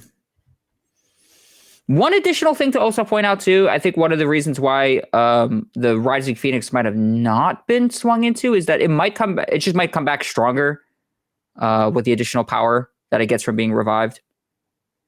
That's fair. All right, we are using the effect here. We're going to bind the Hamiel. Very, very strong card to bind. So yeah, I do agree with that as well. We're going to use the Stride. Now, what are we going to go into? Is Stunverse the play here? But I don't think so. Potentially Exterminate instead? I feel like Stunverse could be it. Because it does get rid of like 1 card from the hand. And like 1 card is better than nothing. And there's like a couple cards bound. There's also... because the Zero Dragons bind themselves, yes? Mm-hmm. So that counts to the total for Sunburst. Very true. So that binds like 2 or 3 cards from hand potentially. So that might be one line of play here. We're going to go in for the bind. We're going to just bind several things in the drop zone. I don't think... I mean, unless you're trying to bind some cards that they might try to stack on top of their deck with another dragon, but I don't think that might matter in this particular instance. I think just getting pure cards into the bind zone is the name of the game here. Yeah, it is, definitely.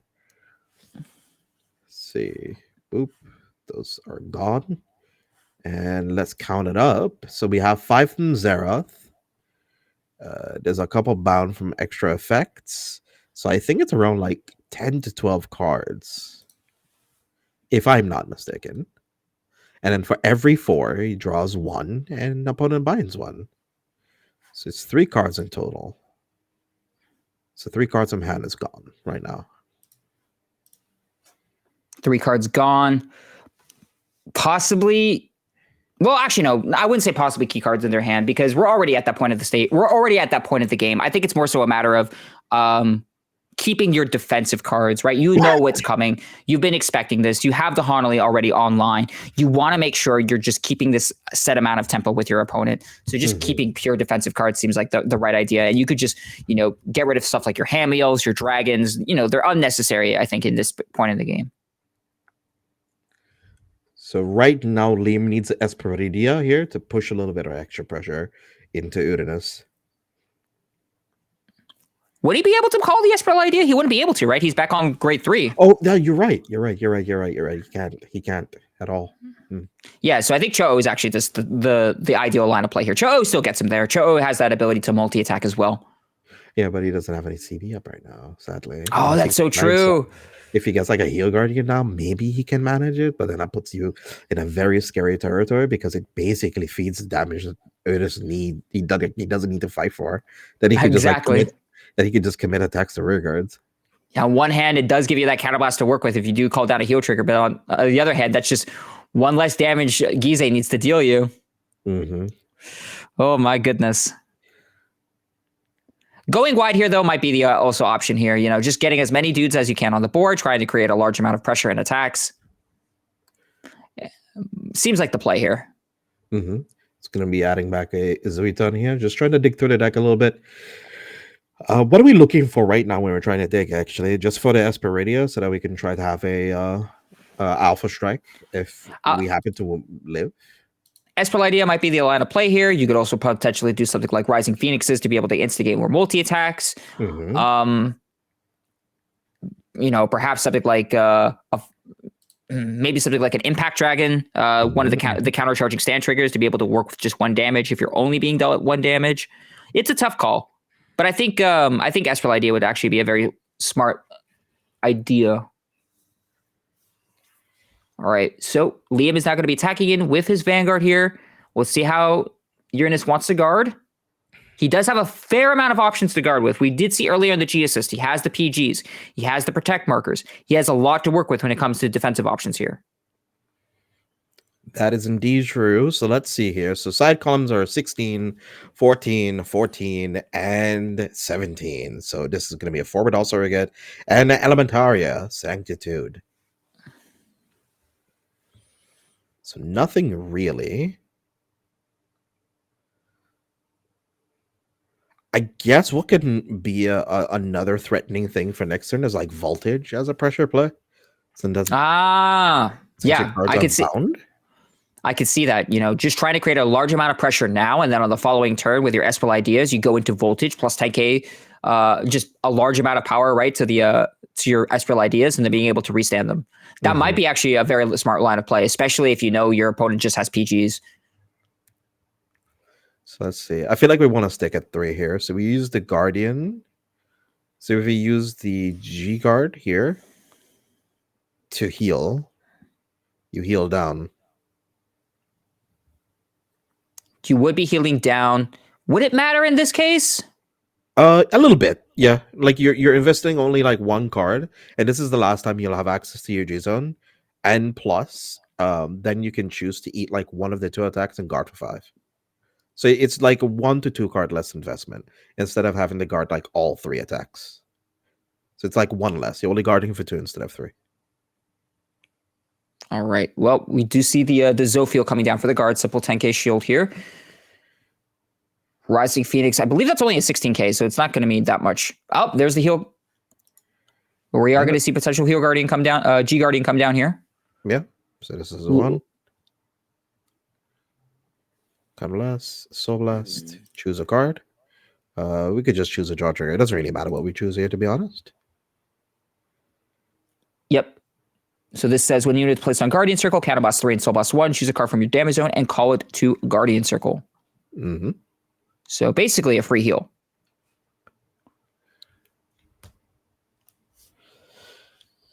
Now the question is, do we want to give, do we want to give Uranus that extra damage? I don't think it matters in the long scheme of things because he already has everything set up. He can just go into his Gize, he'll be good to go. And it looks like that's exactly what we see here. We have our cards, we have our Xeroth Dragons, we're good to go. We're going to give up our G-Zone, we're going to go right into Gize. Ladies and gentlemen, it's on the board. One thing to note, though, due to the Stunverse, Uranus's hand is mighty tiny. Not gonna lie to you. That is true. Now the question is, like I think you stated earlier, JJ, we're going to just be trying to go in, I guess, to Vanguard here, try to deal at least 1 damage. Is it going to be enough? Will Liam even let it through? Possibly to get like an exterminate off. Like I feel like we go Vanguard here. We could go Vanguard into Chowo if we want to really get it off the board, or we just like attack for 1, and then try to do 6. I think attacking for 1, doing for 6 is probably still the game plan we're going to go for. Oh, there it is. Yep, you said just that. Goes in for the Chowo. We'll see what the drive checks are here. Yeah, and that's a draw. Another trigger. draw. What?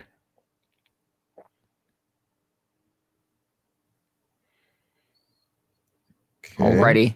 Do we continue going for sides here, though? Is that the game plan? It's a possibility because it does keep them off of Exterminate. So the only alternate win con that you could really go into is Voltage. And Voltage is something that can survive. That's exactly what we see. We're just swinging at rear guards and we're passing. Oh boy. All right. I think that puts Liam then potentially at a, depending on what he calls, if he chooses down to call down a heal to give himself a damage, he's putting himself on a certain clock here. I wonder if, for the Stunverse turn, do we remember what he flipped up? Because if he did end up flipping up Messiah. Yeah, he did. I believe he did put up Messiah, yeah. So Uranus is basically giving him the dilemma. Sure, you can go either into Voltage or you can go into Exterminate. You can't go into both. It doesn't work that way. And if you do happen to give yourself a damage to go into Exterminate, sure, you possibly might kill me, but if you don't kill me, you lose.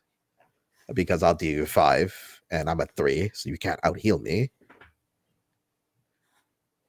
Or you go into Voltage and try to win that way, which is also potentially. Exterminate might just be a vanilla play here. That's the dilemma, yeah? Yeah. Because if he takes the damage, he doesn't get to draw a card, but he does get, he gets also no powers. So Voltage is literally the only play. We'll see here. The stride is going to matter for Liam.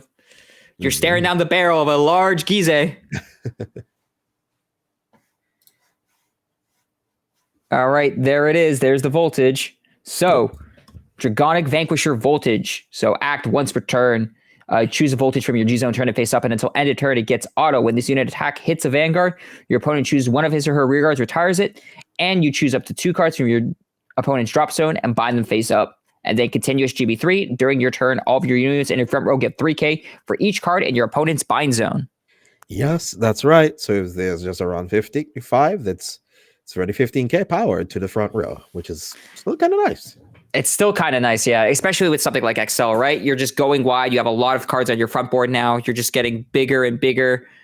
And of course, I think the important thing here, it does not cast a counterblast in order to do it. Mm-hmm. So it does look like that's a 3 on their dice. So it might be like 33k or so. So that's a lot of cards still bound. It's pretty many. Ooh, we have the 4-bit-all. Does that mean we're getting the double Esper idea? I think we might be. Both will be added to the hat. No, but it need to be different names. They need to be different names. Oh, they do need to be different names. Oh, whew. Made me panic for a sec. Okay. So one gets called, which is the Vanquisher, and the other one gets put to hand. Added to hand, which is the Esper. Yeah, at this point, I think the Vanquisher is just going to be another body on the board. Mm-hmm. You just want to try and create as many attacks as you can. Keep in mind, Gize is a large body on the board, so you do have a lot to try and punch through now. Sure. The actual question is, would even calling the Espel idea now be the ideal play, right? Because if your opponent is dealing you the 5 damage, you do have 5 counterblasts to work with on the following turn. Would that be a card you would potentially want to save and then maybe use it for your following turn, like an Exterminate? I feel like you don't have enough anymore. Exterminate doesn't give you power because you can't really get rid of the front row anymore, right? So I feel like the window for Exterminate's already been gone for a bit. But you do have the window for Cholos, which are placed. And sadly enough, Uranus is, I think, at 3 damage right now. True. I mean, the only other play then potentially might be the GB8 if he gets to that point. Yeah, which can help in situations like this, especially if you just want to hit over a very large Vanguard. So Uranus is currently just thinking about like how do we live here? So for the most people at home, when your Vanguard attacks, you can Soul Blast 1 and then restand this unit, which does help in a whole lot of situation, and it gets 5k for each of this unit's original dress. But since it's not being dressed up, it just stays 18k on the Axel marker, which is still pretty handy. No fancy suit on the Espel idea. It's just raw power coming down. Exactly. Is that he says no guard here? But no, it was just a PG. It was a PG coming down. Yeah, it does look like that's a heal trigger, which is really good. That might matter here because that's potentially a G Guardian that they can flip up to get themselves to GB8. Mm-hmm. So now we have a critical trigger. More than likely coming down on one of actually never mind. I was going to say on one of the restander columns, but chooses to go with the Rising Phoenix instead. That seems fine with me in my opinion. And then a critical trigger on top of it. Do you give double crit to Rising Phoenix? I think that's what he's going for. That's exactly what he went for. It's a double crit going on to Rising Phoenix. So you're looking at 16, 26, 36, 46. Wow, but just a PG going down for Uranus instead. That large amount of pressure didn't matter. However, I believe these also could still hit over, yeah? Because these still hit. These got 15. Even by plus 15, it still hits over. All right, so just carefully mapping it down. Uranus is at 4 damage here, so there's not as much flexibility. Yeah, there's still 3 more attacks still coming underway. Oof. This is a bit of a toughie. Possibly might let him sort of go to 4, 5 here, maybe. And I hope to heal out because he's going to be doing 5 damage. Then he could try to attack the Esperidia plus the Cholos, maybe. And then try to deal another 5 again and not give him damage. I mean, that is definitely one line of play here. If you had the ability to, just wane off as much multi-attack pressure to your opponent as you possibly can. Mm-hmm. Or it might be curtains right now because having to use 2 cards here to guard 1 attack. Oh, is that a heal? That is indeed a heal trigger. So one begs the question: we possibly could have just ate one of them and then guarded the other. But I mean, guess the order doesn't matter. We're still not getting power regardless. Yeah, you're right. The order doesn't really matter anymore. No, so he has to eat almost everything. I think Uncle only has like 1 card left in hand. Oh, now! Oh my goodness, is this lethal? Oh, let's see. He would need a PG specifically, wouldn't he? Yeah, he would. And that is it. I believe so. No, it's not. 1, 2, 3, 4, 5. It's 5 damage. It's 5 damage. So he's just going to take the last one. So he's going to take 5. Okay. So now he's going to try push here. So that's first damage. Draw a card. Oh, but this is, oh my goodness. But this might not even matter in the long run thinking about it, because if you're staring down at 5 damage with Liam with 5 open counterblasts. Yeah, the Cholos now are on the offensive. They're now activated. Do you choose to guard the Cholos if you're in Liam's position? I mean, he has no more heals, right? We're all through our heals. Yeah, either the Cho-Os or the Espral ideas, either way. Because the way I'm looking at it right now, if I'm in Uranus's position, there's no way I could punch through the hand for Liam. I think I'm just going to go for the rear guards. I think that might indeed be the play.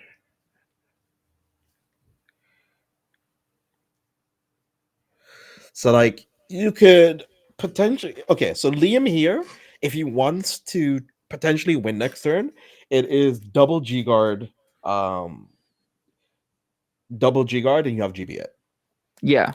Vanguard is also 32k also. One thing we need to keep in mind. And I believe Gize is 30k? Gize 30k, but he's not attacking Vanguard, remember? Right. Ooh, okay. So we have the Heal Dragon. We have the Heal Guardian, so we're going into the Conquest Dragon. Now, Conquest is nice because... the MP Dragon, not the Conquest Dragon. So the MP Dragon is nice because the MP Dragon is going to be able to flip a card face up for your G-Zone. So the GB8 might actually be the play here. Yeah, it is. It's definitely going to be the play here. So if he happens to have another heal, he has to do it again. And there we go.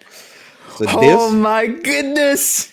I tend to not deal in absolutes. That is not my vibe. But this is very telling. This seems very telling.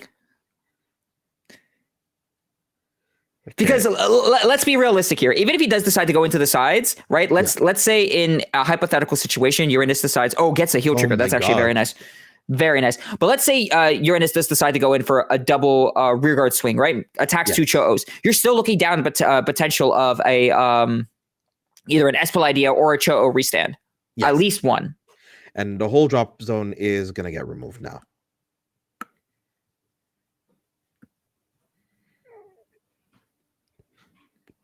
All right, this is only going to be I believe a 25k. Mm-hmm. So he won't be able to. He wouldn't even be able to attack the Vanguard. He has to attack a rear guard. Yes. Goes for the Espral idea. That's fine. I think the Cho-Os would still get him there regardless. Mm-hmm. So you just let him go. I feel like he has replacements, no? Yeah, absolutely. You could call down potentially because you're going into a GB8. You could go into a second Espal idea. If you're playing Cho-O at 3 to 4, just call down another one. I possibly don't even maybe need them anymore. One thing to keep in mind, actually, I think the GB8 also blows up your own board, though. Oh, but that's okay. Fair. I think that's fine. Yeah, so it wouldn't have mattered in that case because all the multi-attackers would have already been retired anyway. That is true. Oh yeah, you're right. You're right about that one. I think no, that's fine. And not committing too many cards to guard with was fine play here. Yeah, it's fine. It's gonna stride, going to GB8. The whole board, their whole board is gonna get blown up, but the drop. Sorry. Let me be a little more hype. Oh my goodness! He went into the GB8. Who could have saw that coming? I never saw that coming. Wow. Definitely. That is the high octane energy that we do need here. Thank you for taking that over for me. After years of playing in premium, you tend to see a bunch of stuff telegraphed of what the alternate wins are, and so nothing really, you don't get surprised as often. But when you've been playing Vanguard as long as we have, you tend to see a couple things a few times. Exactly. But you know what? Regardless of the situation, it's still amazing to see something like a GB8. I don't know about you, JJ, but always seeing a GB8 just kind of brings me back to those days when they first introduced the GB8s in the original G anime. So just seeing something like this to get to that point and having these super powerful effects, it's always a fun sight to see. Mm-hmm. It is indeed just fantastic. So let's do a small, tiny ballpark. How many cards would you estimate that is bound right now? All right. So given the scenario here, I see 1, 2, 3, 4, 5 cards left in Uranus's deck. So and then plus the 4 cards in his deck in his damage zone. So that's 9. So if I had the ballpark, I'd say maybe a clean 20, maybe 25. Yeah. So if we do the ballpark of 25, that's over 50k.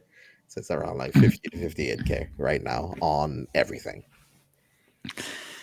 And they're just going wide. Liam just needs to call down cards onto his board. It's not going to matter, you know? He literally that is the name of the game. Exactly. And that draw trigger will be swinging in for big. And I probably feel that that's just the most comical thing that I like about Vanguard, though. It's just like, yeah, you just call down a draw trigger, it still just kills you. It's a beefy draw, JJ. It is a beefy draw. So let us see. So this is going to be 58 plus 8, 66. Friend, would you like to guard? Potentially. There are a couple defensive options Uranus does have here. He does have the flexibility, of course, of going to 5 damage, but, you know, triggers are still offline. There's not that much flexibility. He gets a draw trigger as well. Yes. We'll see how much that matters here when you're staring down the potential of 35, 35, 35.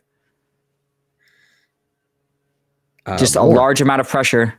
It's more. It's just all more. It's just big. It's just big. Yeah, so this is going to be another plus 58k. 63. Would you like to guard, friend? Can I even guard? That is the question. It's very scary. Just imagine for a hypothetical situation for everyone at home, the massive, powerful Gize staring down a small draw trigger. Yeah. You're just reaching over the counter and just telling me. Where's my booster packs, bro? Bro, for real. It is a sight you love to see. Only here in Vanguard, ladies and gentlemen. Gets a stand trigger on top of it too. I believe that was like one of the and an over trigger on top of it as well. Oh my goodness. Well, the premonition of Nostradamus' fuzzy paradox has struck again. The almighty, the all-powerful draw trigger prevails.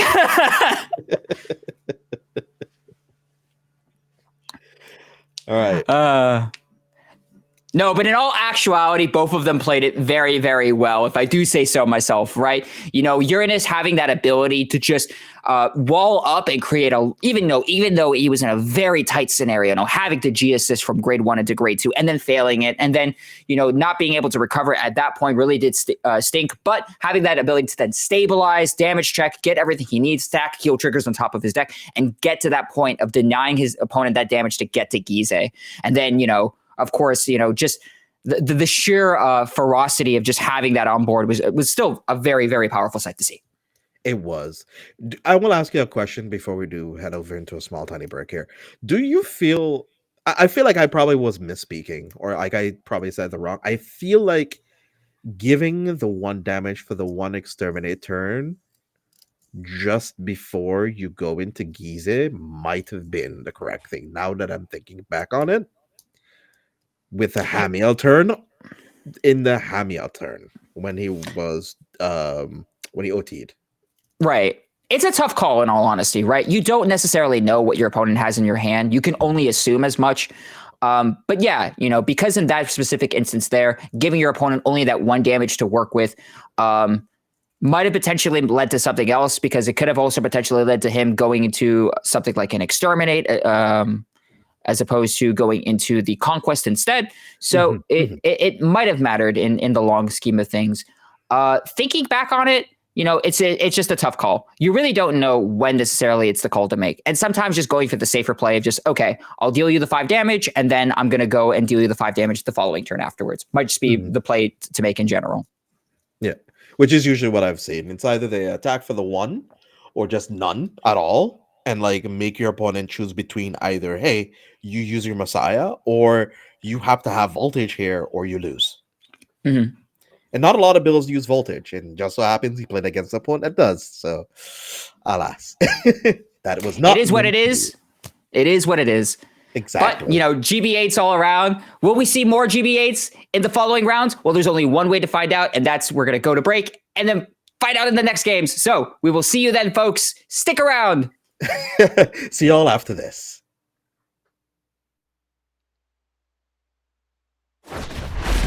Shadowverse, which took the world by storm, greets a second dawn as a trading card game. Arise, warriors. Be anointed in light and soar towards a horizon more brilliant than you've ever seen before. Shadowverse Evolve. Build a deck to conquer a new age. Choose from 6 classes: Swordcraft, Runecraft, Dragoncraft, Forestcraft, Havencraft. And the Shadowverse Evolve Original, Abysscraft. Further bolster your forces with cards from the versatile neutral class and grow your power beyond reckoning. Storm the battlefield with powerful followers, or control the tides with masterful spells. The future glows at your fingertips. It is time for the newest chapter of our long, ever-shifting story.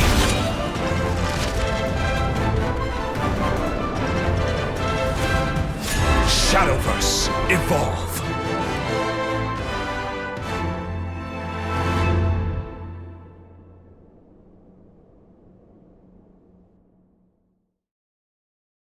For our fellow card fighters and Saniwa, your powerful Token Danshi will be making a return in Token Rumble Online 2023.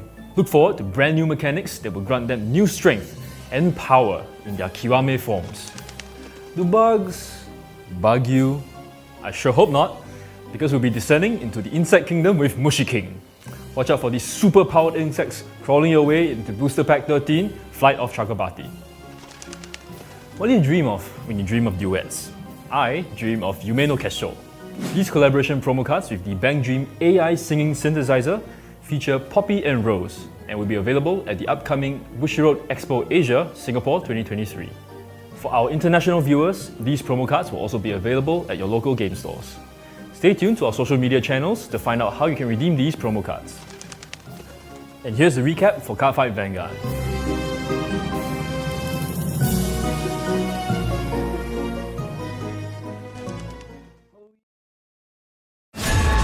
The flame of Leviathan rises, and new heroes must answer its roar. Will you join the adventure? Booster Set 3, Flame of Leviathan, coming soon. Weiss Schwarz. The name of Eins Oregon continues to expand on the stage of Weiss Schwarz. Booster Pack Nazareth Tomb of the Undead Volume 2, now on sale, Bushiroad.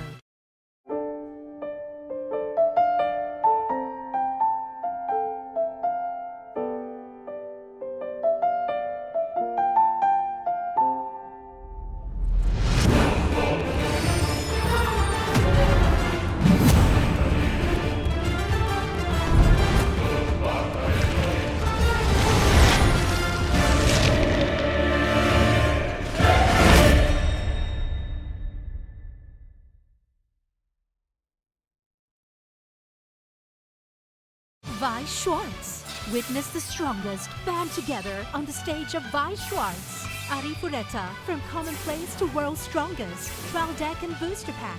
On sale November 17th. Bushiroad. Weiss Schwarz.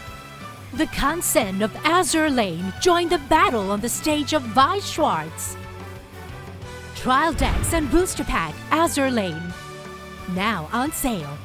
Bushiroad. Cardfight Vanguard! What's that? It's a grade 11?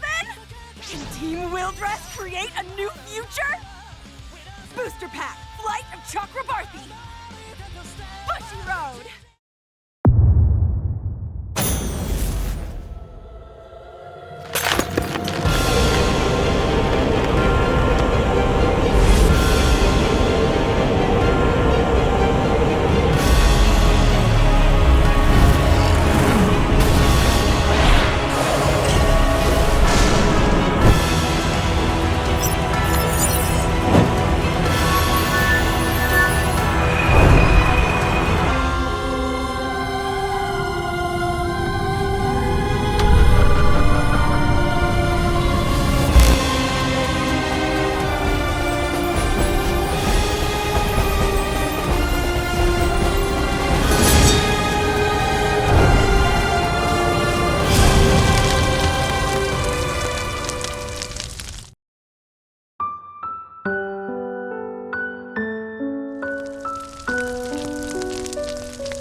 Cardfight Vanguard. I sever and manifest causality. Boldly cast to the side this feeble, unstable world. Booster Pack, Evenfall Onslaught. Bushiroad. Cardfight Vanguard! Encounters with heroes! Stories that will shape your soul are waiting for you! Booster Pack, Clash of the Heroes! Bushiroad! Weiss Schwarz. The Stage Girl Silver Screen Review is now a card game on the stage of Weiss Schwarz. Review Starlight, the movie booster pack. Now on sale. Bushiroad. Are you dreaming of becoming the world champion? Don't let your dreams be dreams. Take part in the upcoming World Invitational 2023 last chance qualifiers for, well, one last chance to qualify for the World Finals. The last chance qualifiers will be open to all participants except those who have already earned a sponsored invite to the World Finals. I know many of you are raring to go, so here are the locations where the last chance qualifiers will be held.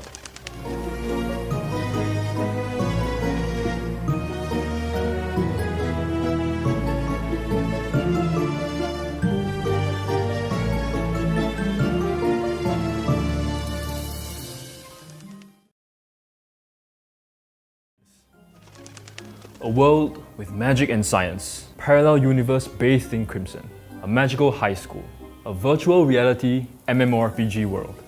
It's time to take a trip down memory lane with Dengeki Bunko. Nostalgic titles like A Certain Magical Index, Shakugan no Shana, The Irregular at Magic High School, Sword Art Online, and many more are making a comeback with new illustrations. With 51 titles included in the set, there's definitely something for everyone. For our Bang Dream fans, Trials Act Plus Bang Dream My Goal will also be performing on a Weiss Schwarz stage. Welcome back, everybody, to Bushiroad Rumble Online Premium. We've already passed round 5, heading into round 6, one more round to go. These guys are just here for all the violence, and I love it. It's really, really good. How do you feel about it, Fuzzy? Absolutely. We're really getting down to the nitty gritty of it. Only 2 rounds left to go before we announce the top cut. And just, man, what an explosive tournament this has been. A lot of back and forths, a lot of grind games. And, you know, there's still more to come. There's still a lot of exciting action to see. Exactly. So this potentially might be another grand game. I know. Last 3 rounds, you guys have been suffering through all of them. We've been trying to pick some of the best ones we feel might be pretty good instead of being lopsided. The ones we were able to find for you guys today is going to be this. We have the first one being Shiranui. Let's take a first look at it. So we did feature a deck list like this similar in the earlier stages of the tournament, but this takes a little bit of a deviation from the standard line. It is running only 1 copy of Mizukaze because that's not really its main win condition. It focuses actually around the Stealth Beast Hagakure, which is the grade 0 that copies the powers of your Vanguard, which is really good, which gets you a little bit of additional pressure and power, and it focuses around the Grade 4, Jaku Mesu, which gives you an additional pressure, draw, and advantage into your opponent, and gives you a bit of the decoy token strategy, which is really nice. And of course, you're still running the Shojijoji package, which gets you normal units out your deck. It's not running the Ungai, which does play around your opponent's over triggers, but it still does what it needs to do and dominate your opponent's unit, pressuring your opponent's hand, and also drawing you a decent amount of cards that gets you into your G guards and defensive strategies. So let's go into the G zone. And then for the G zone here, there is a small, tiny deviation in it. We do see 1 copy of the Enma Stealth King Mujin Lord Dagoku, which does take away your opponent's G units. But there's a funny thing about this card. If you happen to call one of your opponent's Zerath Dragons and it goes back into their G zone, your opponent loses their G zone because of the skill of the Zerath Dragons. And situations like this as a tech option is kind of funny because you can cancel out your opponent's ways of being able to win the game, and especially in those situations, it's very funny. So be careful how you flip up your G zone against this deck. And everything else is more or less relatively standard for copies Irene, and everything else just seems par for the course. But I chat off your ear a little bit already. Fuzzy, what deck do you have to show for us? Oh, I've got quite the supervillain deck to show y'all, if I do say so myself. You love him, you hate him. It's Link Joker, it's Chaos Breaker Dragon. So, of course, highlighting here one of the, in my opinion, stronger decks to come out of this current meta space. Just having that ability to lock your opponent's rear guards using things such as Chaos Breaker Dragon to potentially eat away at your opponent's gift markers. The addition of things like Freeze Ray Dragon. You know, if your opponent has a large multi-attack play, just being able to stun it by simply locking cards onto the board. It's just overall a very scary deck to go against. And I think, in my opinion, actually a very interesting matchup to go against when it comes to Shiranui, because you're going to have some form of domination control versus pure control in terms of locking your opponent's cards. But that, of course, is just the main zone over here. Let's take a quick look at the G zone and we can break it down a little more. So a lot of familiar cards when it comes to the Chaos Breaker lists, right? So one of the main bread and butters, if I do have to say so myself, is Chaos Breaker Deluge.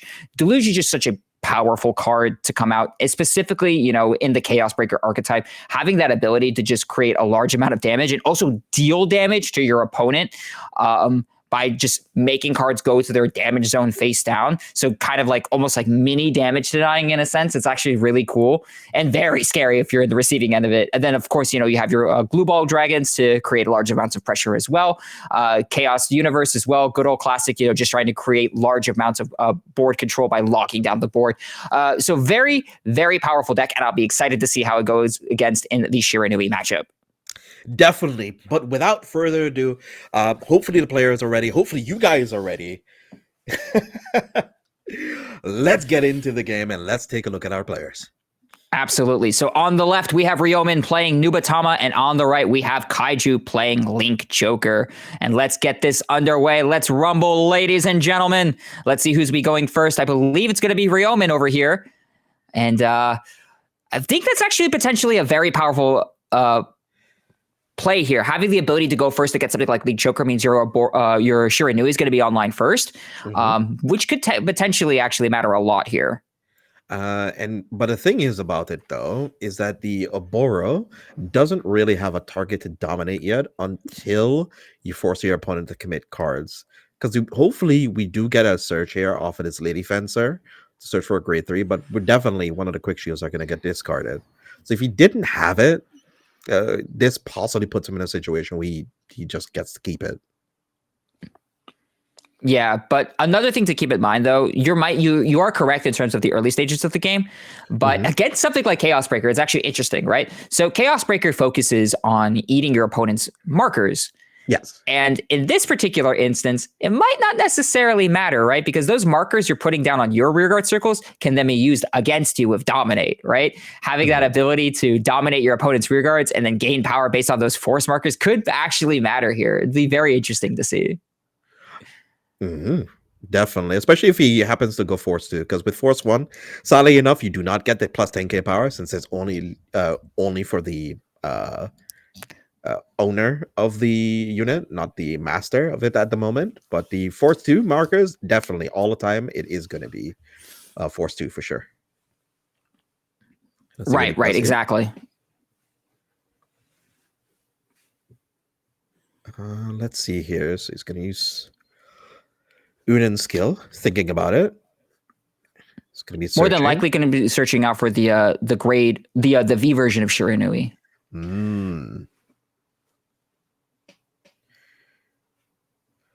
Would you have Soul Blasted the Unan potentially? Yes, and possibly. It depends on the scenario. It actually depends on what you have in your hand, right? If you did Soul Blast the Unan, then that'd be just one less card that you would potentially need in the later stages of the game. Although the Unan would have been nice in the drop. It's a tough call. Because there are some of the Link Joker cards, some of the Link Joker grade 2s that actually force you to call some of your cards from drop zone as locked. He's not currently playing any of them.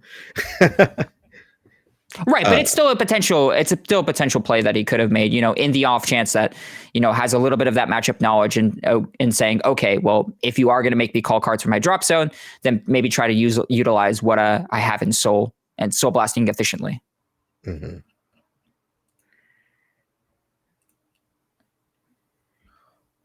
All right.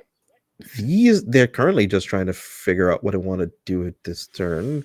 So it's going to be calling out Grade 2 Yamishibuki, which does allow him to return a rearguard back to hand to get evil decoy tokens. Yeah, when it attacks, counterblast one and return one of your other rearguards to your hand and call up the 2 evil decoy tokens.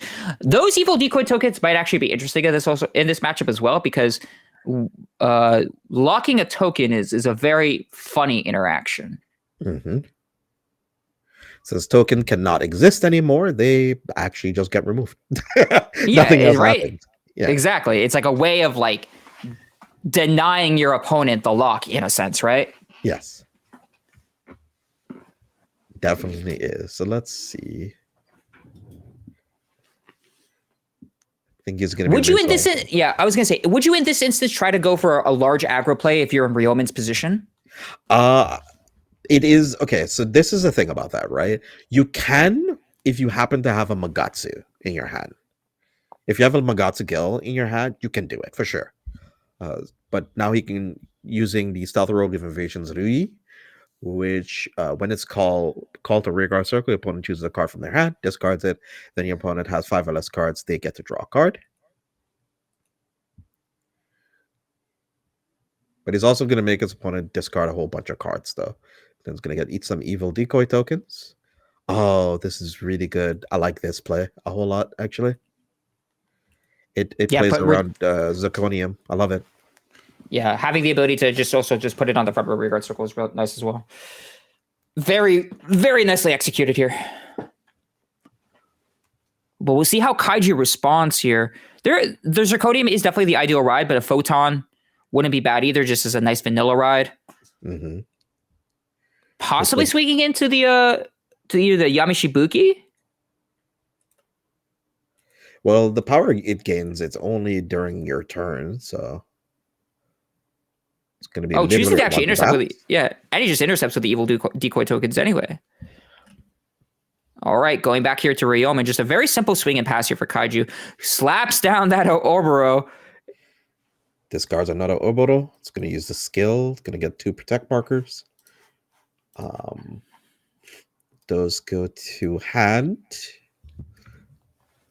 So let's see what he can commit here. Because he can attack with Van. So then he'll only be left with a grade 2 on board. And that'll be the only thing. And it's going to be going into Rikudo. A stealth dragon gets to the count. Would you, in this instance, I think you'd still go for a similar play that you just did in your grade 2 turn, right? You want to try and make sure that you're clearing your board, maybe getting those evil decoy tokens back online, clearing your board, potentially getting, kind of like this instance of just making it very awkward for Kaiju. You want to make sure that if they do lock a card, it's not as detrimental to you. Definitely. I think it still happens, thankfully, because right now the grade 2 gets +10, right? And it also gets to bounce back the Ryui back to hand, which disrupts his opponent's guarding strategy. And plus it also forces his opponent to discard a card. So he's picking away at Kaiju's hand right now. This is exactly what he wants to be looking at. Yeah, it's very, very powerful. A lot of good aggression coming here from Ryomen's side. And in something like Link Joker, where there are a lot of pieces to kind of make the cog work together, right? To make this machine of Link Joker work together, just having that ability to pick out key combo pieces is very powerful. That's right. And now it also gets +10 due to its own effect. I agree with you, because I think one of the biggest cool caveats of the Nubatama archetype is the fact that it preys into other control decks very hard as well, because a lot of times control decks really want to keep key combo pieces for particular game strategies that they're going to be looking for, and Nubatama tends to saying, I kind of need all of that, all of what you're holding in your hand right now. Please, could you put the drop zone or on board, please?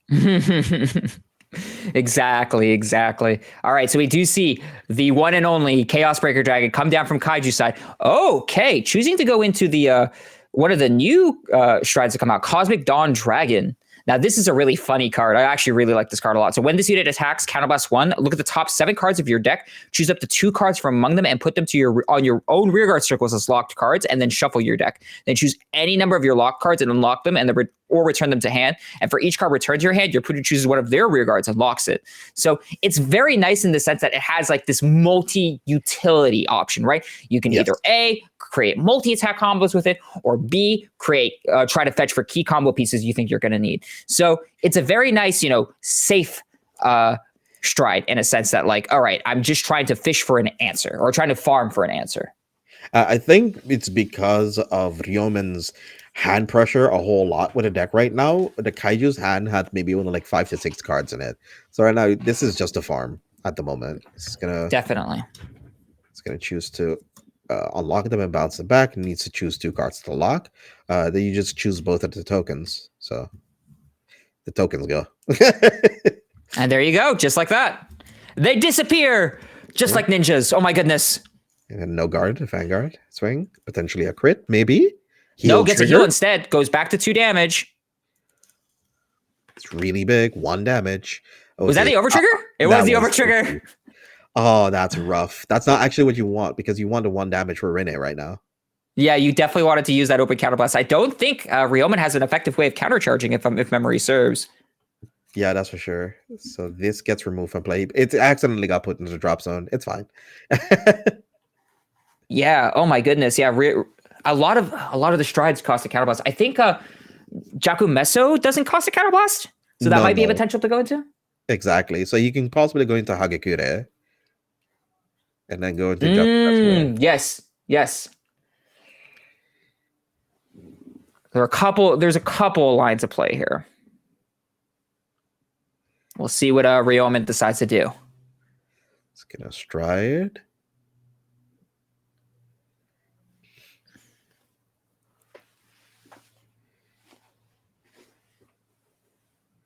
And there it is. There's the Jakumetsu. See, this does give him a less 5 cards in hand, because the effect of Jakumatsu is as states.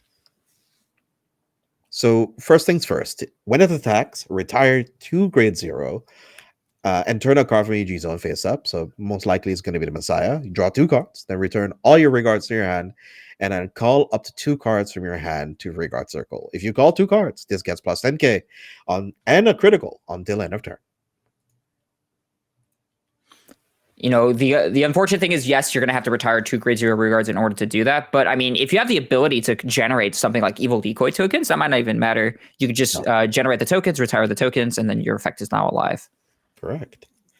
Right now, they're contemplating it, whether or not they'll probably want to commit like regular crit triggers or anything, or into soul crits. That possibly might be what they might be looking to do here. So they'd have to call triggers. In order to get the effect online, yeah, that's the only possible way I could see it. Correct. Because even then, yeah, you actually to even get an evil decoy token, you probably have to pay a counterblast in order to do it. Mm-hmm. Yeah. The more and more you think about it, that overtrigger was very awkwardly timed. So using Ryu here to force him to discard. If he happens to have another Ryu, can make him discard again. It's just picking apart his hand, getting rid of all the combo pieces. It's going to call another Ryu. It's contemplating whether or not he wants to commit to it. Yeah, that's also fine as well. That also makes him discard a card too. If you happen to have like more soul, just make him discard just more. Just pure, and an Unin on top of it as well. Oh my goodness. Yeah, it's going to use a skill. So blast 1, discard 1. So so I kind of get the idea what Ryomen's strategy is. Like, it doesn't matter like how strong your opponent's deck is, as long as they don't have the pieces to play the game. It doesn't matter. It doesn't matter. As long as I get to play with your cards, that's the name of the game here, ladies and gentlemen. Exactly. So it makes him lock a card. Kind of last one. One thing to note in this matchup, and not just this matchup, one of the newer cards that I would love to talk about for a quick second is Lady Searcher of Planetary Minerals, a promo card from eons ago, from time before after. Oh my goodness. I still remember the BCSs, or the BSF rather, that you had to go and participate. I think it was a free fight promo, if memory serves. Yes. Definitely a very underlooked card until recently, just because it has that ability to do what a lot of the G Guardians for Link Jokers like to do nowadays, which is like unlock cards on your opponent's turn. And that just does it for essentially free. That's right. All right. And, because a card was unlocked through the effect, so now Chaos Breaker is able to get 2 additional force markers. So we're able to eat up some protect markers as well on Ryomen's side. Yep. So he has to get rid of the protect markers from his end. Unless he's already used them. That's a possibility. Or he probably just got rid of them. I mean, either or. Right now he's on 4 right now, Kaiju. That is the kind of spooky territory. It's kind of spooky, yeah, because that's calling for, I don't know about you, but I feel like that's calling a Rene turn. Yes, it is.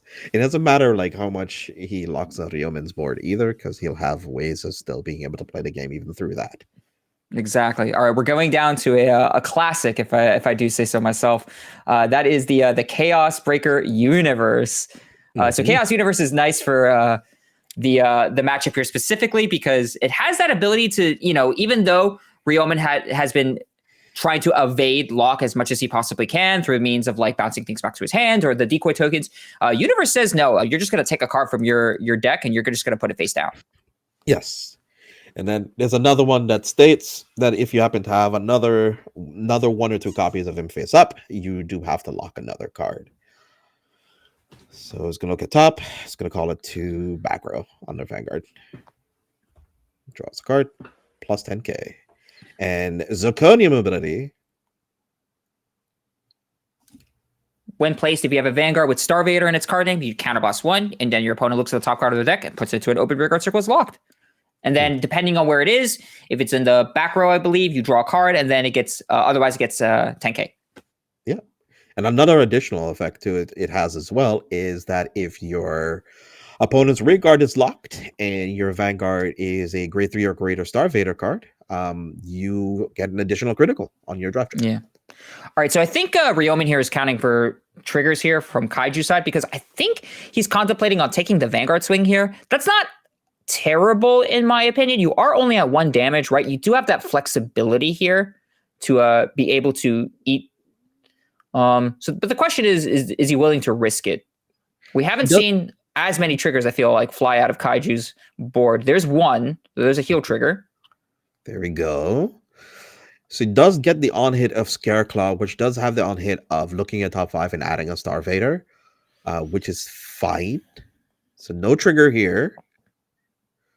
So Craven Claw, it's going to be another one. So this is 30, 20, 30, 40, 48. It's thinking well, about he's going to probably resolve the Craven Claw first, because Craven Claw does have that ability that when it boosts hits, you look at the top 5 for a Star Vader and then add it to hand.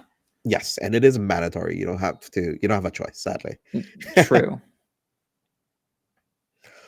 It's not mandatory to add one, but it's mandatory to search. Oh, perfect. I mean, regardless, mandatory or not, I'm definitely going to want that PG in my hand. That's for sure. Definitely.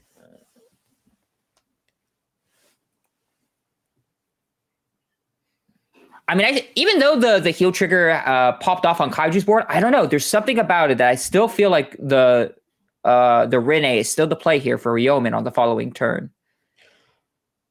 Oh, draw trigger, spectacular. Pushing him to 4 damage here as well. Holy moly. I think he just wants to make sure the opponent doesn't get to heal. He just puts him to 5. So if he hits a heal on 4, he doesn't heal down, which is really good. I like that in that regard. And also saves his hand a little bit, so then he can choose to like PG. Because I spied a Elementario Ryomen's hand, and I am excited to see how this one turns out. Definitely. I think also one of the potential things, if you could look at a Ryomen side of the board, one thing about BRO is that, yes, it is an open deck format, so you are able to look at your opponent's deck. So he's probably thinking to himself, all right, how does Chaos Breaker work again? All right, let me read the card real quick. Or maybe something along the lines of, okay, how many of the specific PG does he run? Or maybe how many planetary minerals does he run? Do I need to adapt to that sort of thing? It's just it's like one of these little nuances that I really like about online tournaments here. I love it. Because it keeps it fair, it makes sure that Okay, so calling here the Chaos Breaker, because then with the plus 15 from Rene, potentially, it does allow them to hit for 28 for 32, 2 crit. Not bad. All right, there is the Rene coming down. He's going to be using that effect. He's going to probably be dominating. Looks like he's dominating the there's Zirconium over here. I mean, I guess the power doesn't really matter too much-ish, I guess. Yeah. Since you stated earlier, because it is Force 1, that isn't going to matter in this particular instance. Choosing to take it, go to 5, gets a draw trigger. Interesting. I guess he just wants to conserve hand and was rewarded for it. We do know that there's still a heal. It's going to make him discard. Oh. Just discarding control, just absolute domination here coming up from Ryomen's side. It's showing the true power of Nubatama. Gonna flip up a Rene here. Make him. All right, 2 boards. 2 cards, calling them down to the board. Both of them dominating. Both of them have crit due to the GB2 ability. Chooses to slap down his Elementary of Sanctitude, so it will go away. That won't attack, so he only has to deal with the planetary minerals that's going to be swinging in now. All right, 15k, so that's only going to be 21, so it's only going to be a 10k shield needed. It doesn't hit. Oh, because of the defensive, that's right. Yes. Holy moly. And then calling on the Hagakure, which copies the power of the Van. That's actually very funny because the Vanguard is a stride. It is gets a lot more power than you would expect. Definitely. So right now it's already 28, so it's just going to become a 28k rear guard. So it's perfect guard here. It's going to discard that. Perfect guard, drive checks. All right, what does Ryomen drive check into? This might matter here. Okay. You're going to want to try and pump up that the Hagakure. First, nothing. Second, crit, all effects. Third, nothing. Oh, okay. So now we're staring down something along the lines of 39? Mm-hmm. It also gets to return something back, so it is for 39, 30, because it's possibly more, actually. Because it's 26, right? 26, plus 36, plus the 8. Plus the 8, plus the trigger, actually, now that I think about it. I might have done some miscalculations over there, so it should have been 44? Regardless, we do see a G Guardian coming down for Kaiju over here. And then potentially unlocking another rear guard coming down for Ryomen's board, and then being able to proc Chaos Breaker's ability. Let's see, it's 38. He needs to choose up to 2. If the total is 2 cards, he gets to unlock it. But, interesting. It could have also because of the defensive also mattered. That is true. True. It's 48. It was 48 in total. Yeah, you're right. All right, so going back onto Kaiju's side, let's see how they rebuttal over here. Going to being at 4 damage on Ryomen's side is interesting as well, because that's almost saying, all right, I'm going to try and go into Chaos Breaker Deluge, because then it pushes him to 5 damage. So it makes it so Ryomen has no flexibility whatsoever with his damage. No. It also forces him to call 2 cards from hand as well. But it looks like he wants to farm.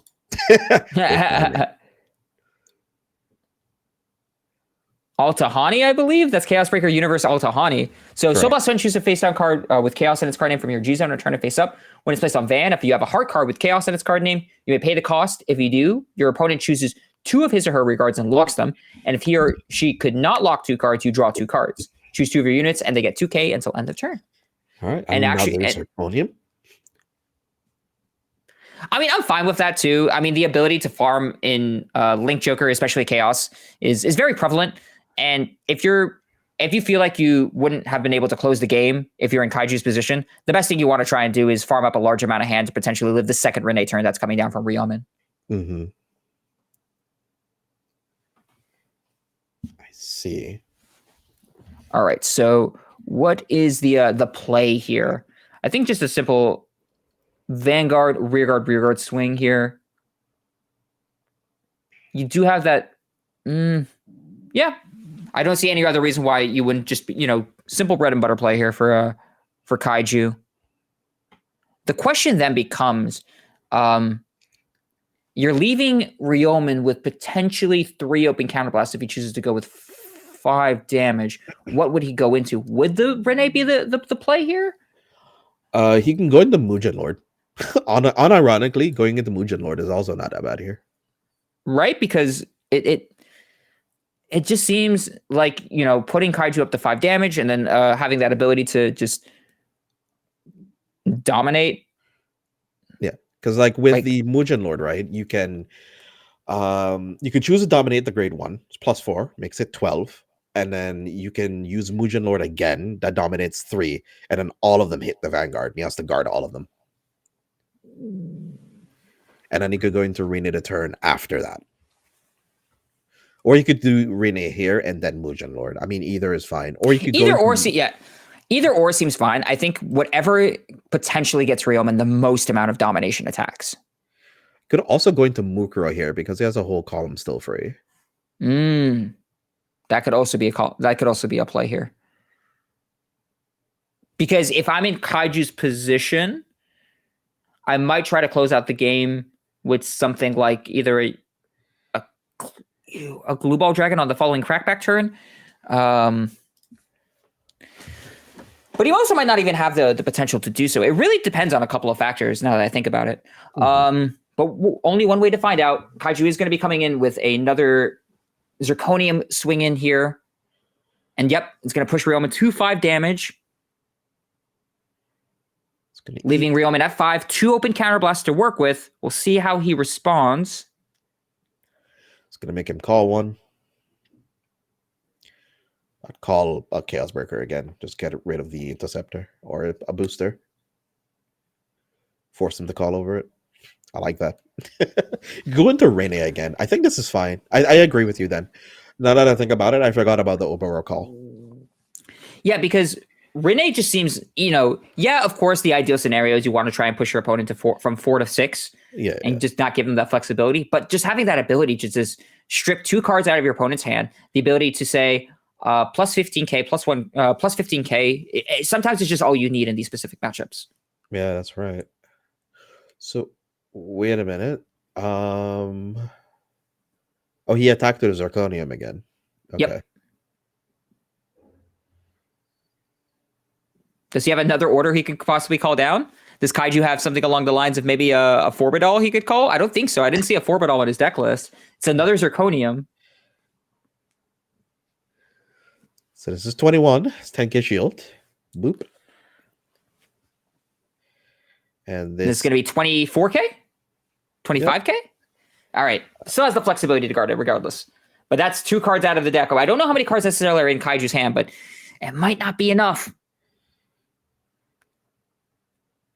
Yeah, I think there's 3 to 4 cards left in hand now.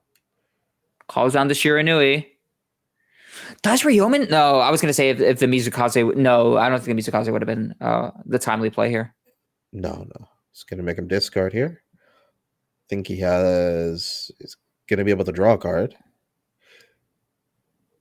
One interesting thing to note, actually, right? The Shiranui does have, the V Shiranui specifically, does have that rearguard ability that when it attacks, if you have a Vanguard with Shiranui, it gets 10k. Yes. And then you put it into soul and you draw a card. So it's nice in this particular scenario because it's just a way to kind of tag out. So if your opponent does manage to live it, you're keeping your stuff open. Gets a heal trigger, pushing himself back to 4 damage. A crit on top of it as well. And another crit! One. Oh dear. My goodness!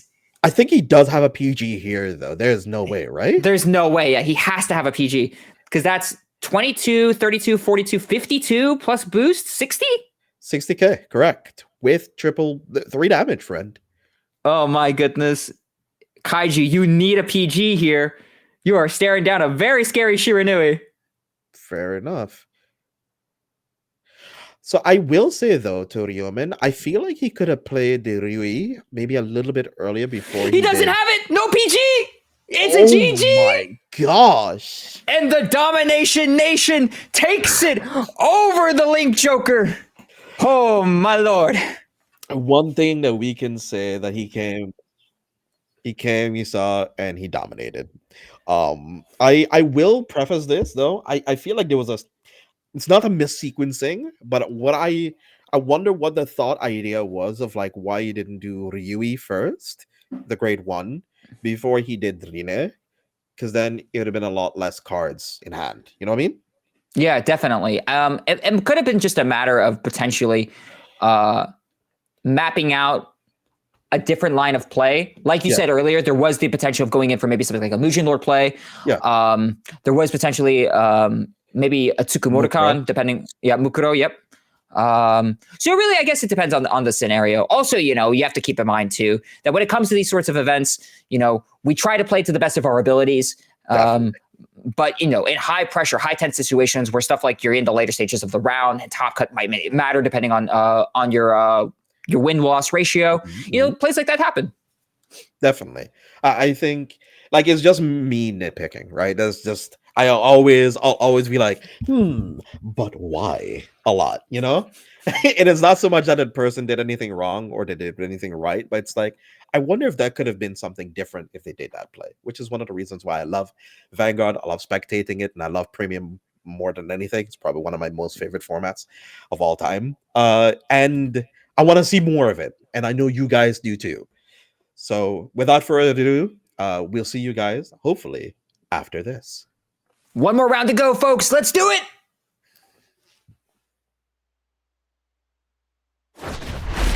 Shadowverse, which took the world by storm, greets a second dawn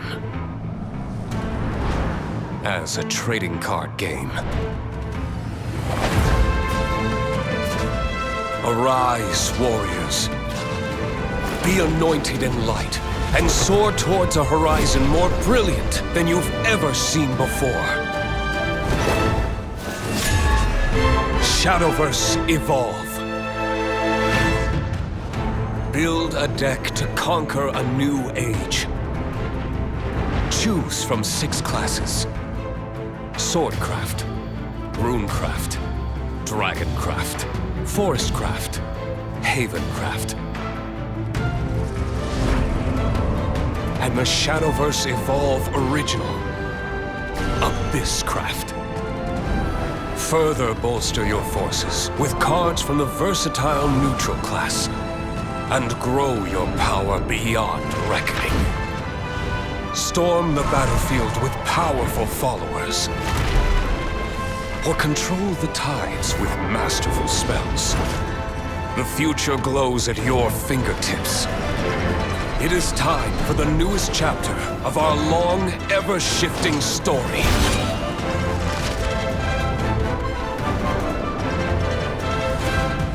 Shadowverse Evolve.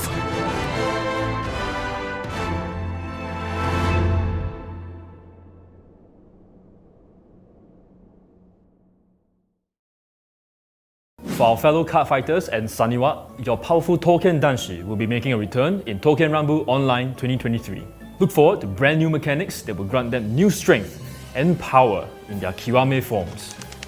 Do bugs bug you? I sure hope not, because we'll be descending into the insect kingdom with Mushi King. Watch out for these super powered insects crawling your way into Booster Pack 13, Flight of Chakrabarti. What do you dream of when you dream of duets? I dream of Yume no Kesho. These collaboration promo cards with the Bang Dream AI singing synthesizer feature Poppy and Rose and will be available at the upcoming Bushiroad Expo Asia, Singapore 2023. For our international viewers, these promo cards will also be available at your local game stores. Stay tuned to our social media channels to find out how you can redeem these promo cards. And here's the recap for Cardfight Vanguard.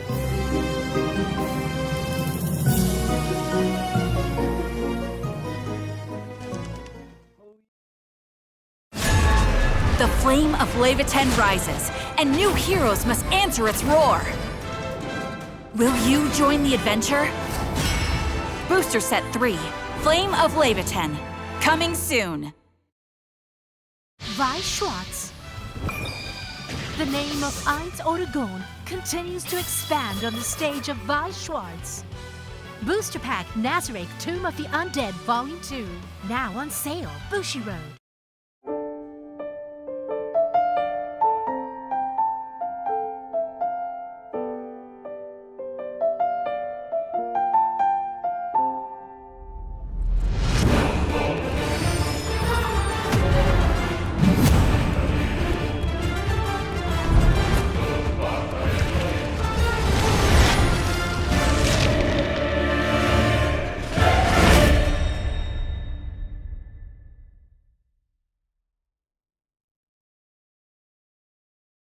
Weiss Schwarz. Witness the strongest band together on the stage of Weiss Schwarz. Ari Fureta, from Commonplace to World's Strongest. Trial Deck and Booster Pack. On sale November 17th. Bushiroad. Weiss Schwarz. The Kansen of Azur Lane join the battle on the stage of Weiss Schwarz. Trial Decks and Booster Pack Azur Lane. Now on sale. Bushiroad. Cardfight Vanguard! What's that? It's a grade 11? Can Team Wildress create a new future? Booster Pack, Flight of Chakrabarthi! Bushiroad!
Cardfight Vanguard. I sever and manifest causality. Boldly cast to the side this feeble, unstable world. Booster Pack, Evenfall Onslaught. Bushiroad. Cardfight Vanguard! Encounters with heroes. Stories that will shape your soul are waiting for you. Booster Pack, Clash of the Heroes. Bushiroad! Weiss Schwarz. The Stage Girl Silver Screen Review is now a card game on the stage of Weiss Schwarz. Review Starlight, the movie Booster Pack. Now on sale. Bushiroad. Are you dreaming of becoming the world champion? Don't let your dreams be dreams. Take part in the upcoming World Invitational 2023 Last Chance Qualifiers for, well, one last chance to qualify for the World Finals. The Last Chance Qualifiers will be open to all participants except those who have already earned a sponsored invite to the World Finals. I know many of you are raring to go, so here are the locations where the Last Chance Qualifiers will be held.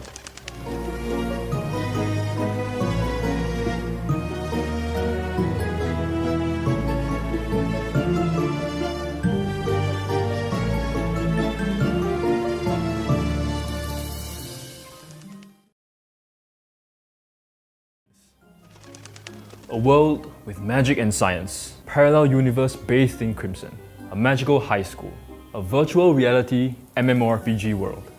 It's time to take a trip down memory lane with Dengeki Bunko.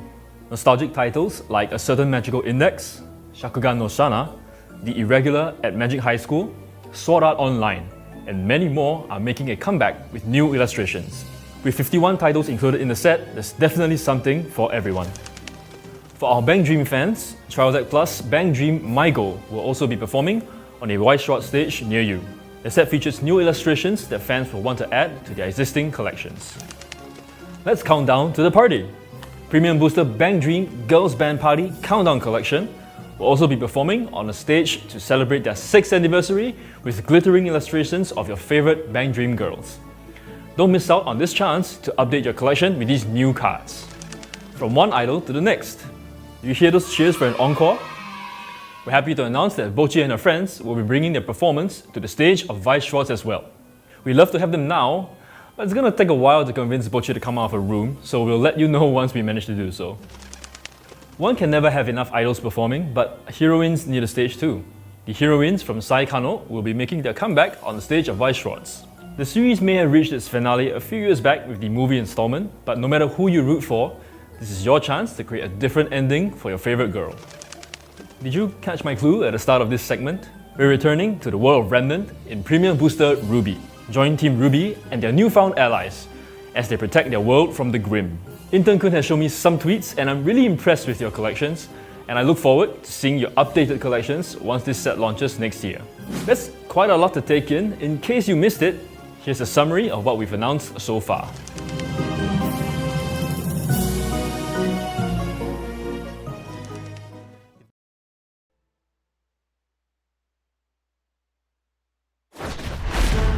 Shadowverse, which took the world by storm, greets a second dawn. As a trading card game. Arise, warriors. Be anointed in light, and soar towards a horizon more brilliant than you've ever seen before. Shadowverse Evolve. Build a deck to conquer a new age. Choose from 6 classes. Swordcraft, Runecraft, Dragoncraft, Forestcraft, Havencraft. And the Shadowverse Evolve Original, Abysscraft. Further bolster your forces with cards from the versatile neutral class, and grow your power beyond reckoning. Storm the battlefield with powerful followers, or control the tides with masterful spells. The future glows at your fingertips. It is time for the newest chapter of our long, ever-shifting story.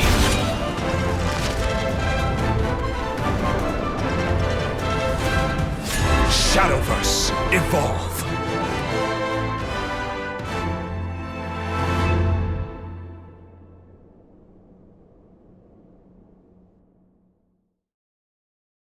For our fellow card fighters and Saniwa, your powerful Touken Danshi will be making a return in Touken Rumble Online 2023.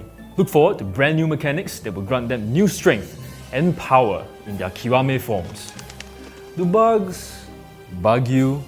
I sure hope not, because we'll be descending into the insect kingdom with Mushi King. Watch out for these super powered insects crawling your way into Booster Pack 13, Flight of Chakrabarti. What do you dream of when you dream of duets? I dream of Yume no Kesho. These collaboration promo cards with the Bang Dream AI singing synthesizer feature Poppy and Rose and will be available at the upcoming Bushiroad Expo Asia, Singapore 2023. For our international viewers, these promo cards will also be available at your local game stores. Stay tuned to our social media channels to find out how you can redeem these promo cards. And here's the recap for Cardfight Vanguard.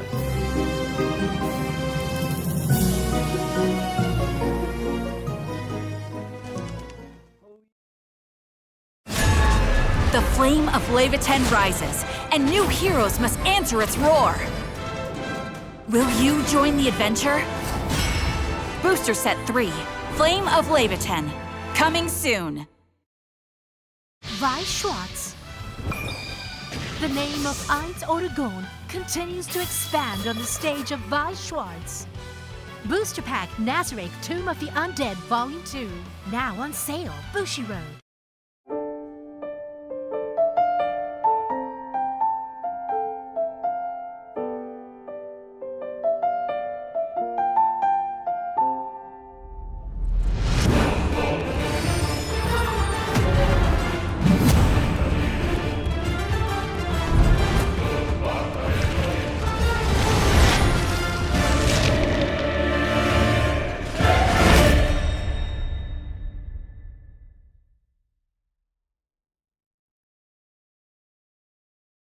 Weiss Schwarz. Witness the strongest band together on the stage of Weiss Schwarz. Ari Fureta, from commonplace to world's strongest. Trial deck and booster pack. On sale November 17th. Bushiroad. Weiss Schwarz. The Kansen of Azur Lane join the battle on the stage of Weiss Schwarz. Trial decks and booster pack Azur Lane. Now on sale. Bushiroad. Cardfight Vanguard! What's that? It's a grade 11? Can Team Wildress create a new future? Booster pack, Flight of Chakrabarthi. Bushiroad!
Cardfight Vanguard. I sever and manifest causality. Boldly cast to the side this feeble, unstable world. Booster pack, Evenfall Onslaught. Bushiroad.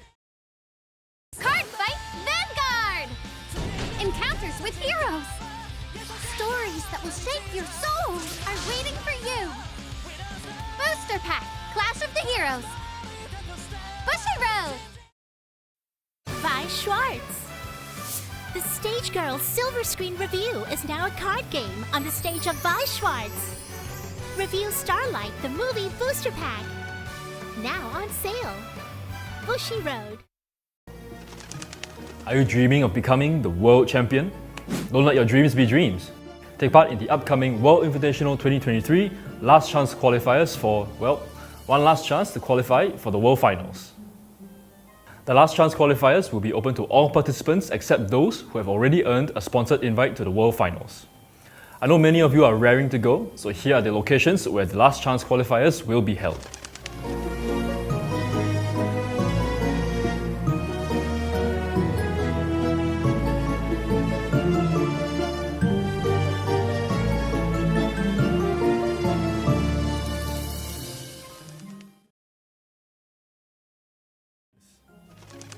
A world with magic and science, parallel universe bathed in crimson, a magical high school, a virtual reality MMORPG world. It's time to take a trip down memory lane with Dengeki Bunko. Nostalgic titles like A Certain Magical Index, Shakugan no Shana, The Irregular at Magic High School, Sword Art Online, and many more are making a comeback with new illustrations. With 51 titles included in the set, there's definitely something for everyone. For our Bang Dream fans, Trial Deck Plus Bang Dream My Goal will also be performing on a Weiss Schwarz stage near you. The set features new illustrations that fans will want to add to their existing collections. Let's count down to the party! Premium Booster Bang Dream Girls Band Party Countdown Collection will also be performing on a stage to celebrate their 6th anniversary with glittering illustrations of your favorite Bang Dream girls. Don't miss out on this chance to update your collection with these new cards. From one idol to the next. You hear those cheers for an encore? We're happy to announce that Bochi and her friends will be bringing their performance to the stage of Weiss Schwarz as well. We'd love to have them now, but it's gonna take a while to convince Bochi to come out of her room, so we'll let you know once we manage to do so. One can never have enough idols performing, but heroines need a stage too. The heroines from Sai Kano will be making their comeback on the stage of Weiss Schwarz. The series may have reached its finale a few years back with the movie installment, but no matter who you root for, This is your chance to create a different ending for your favorite girl. Did you catch my clue at the start of this segment? We're returning to the world of Remnant in Premium Booster Ruby. Join Team Ruby and their newfound allies as they protect their world from the Grim. Intern Kun has shown me some tweets and I'm really impressed with your collections, and I look forward to seeing your updated collections once this set launches next year. That's quite a lot to take in. In case you missed it, here's a summary of what we've announced so far.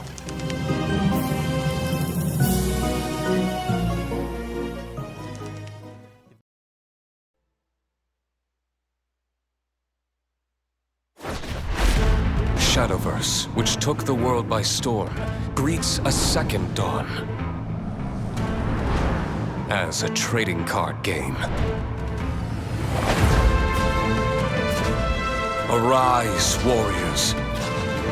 Be anointed in light and soar towards a horizon more brilliant than you've ever seen before. Shadowverse Evolve. Build a deck to conquer a new age. Choose from 6 classes. Swordcraft, Runecraft, Dragoncraft, Forestcraft, Havencraft. And the Shadowverse Evolve Original, Abysscraft. Further bolster your forces with cards from the versatile neutral class. And grow your power beyond reckoning. Storm the battlefield with powerful followers. Or control the tides with masterful spells. The future glows at your fingertips. It is time for the newest chapter of our long, ever-shifting story.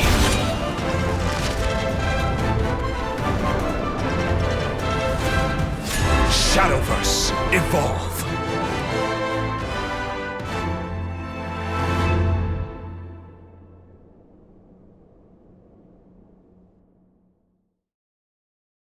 For our fellow card fighters and Saniwa, your powerful Token Danshi will be making a return in Token Rumble Online 2023. Look forward to brand new mechanics that will grant them new strength and power in their Kiwame forms. Do bugs bug you? I sure hope not, because we'll be descending into the insect kingdom with Mushi King. Watch out for these super powered insects crawling your way into Booster Pack 13, Flight of Chakrabarti. What do you dream of when you dream of duets? I dream of Yume no Kesho. These collaboration promo cards with the Bang Dream AI singing synthesizer feature Poppy and Rose and will be available at the upcoming Bushiroad Expo Asia, Singapore 2023. For our international viewers, these promo cards will also be available at your local game stores. Stay tuned to our social media channels to find out how you can redeem these promo cards. And here's the recap for Cardfight Vanguard.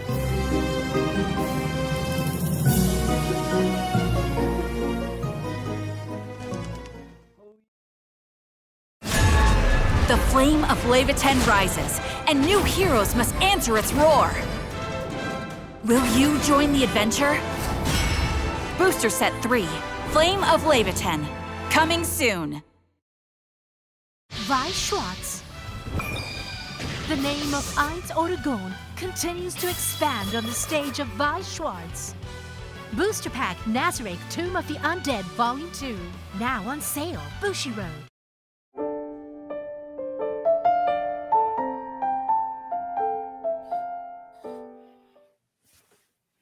Hello, everybody, and welcome back to Bushiroad Rumble Online 2023 for the EU region.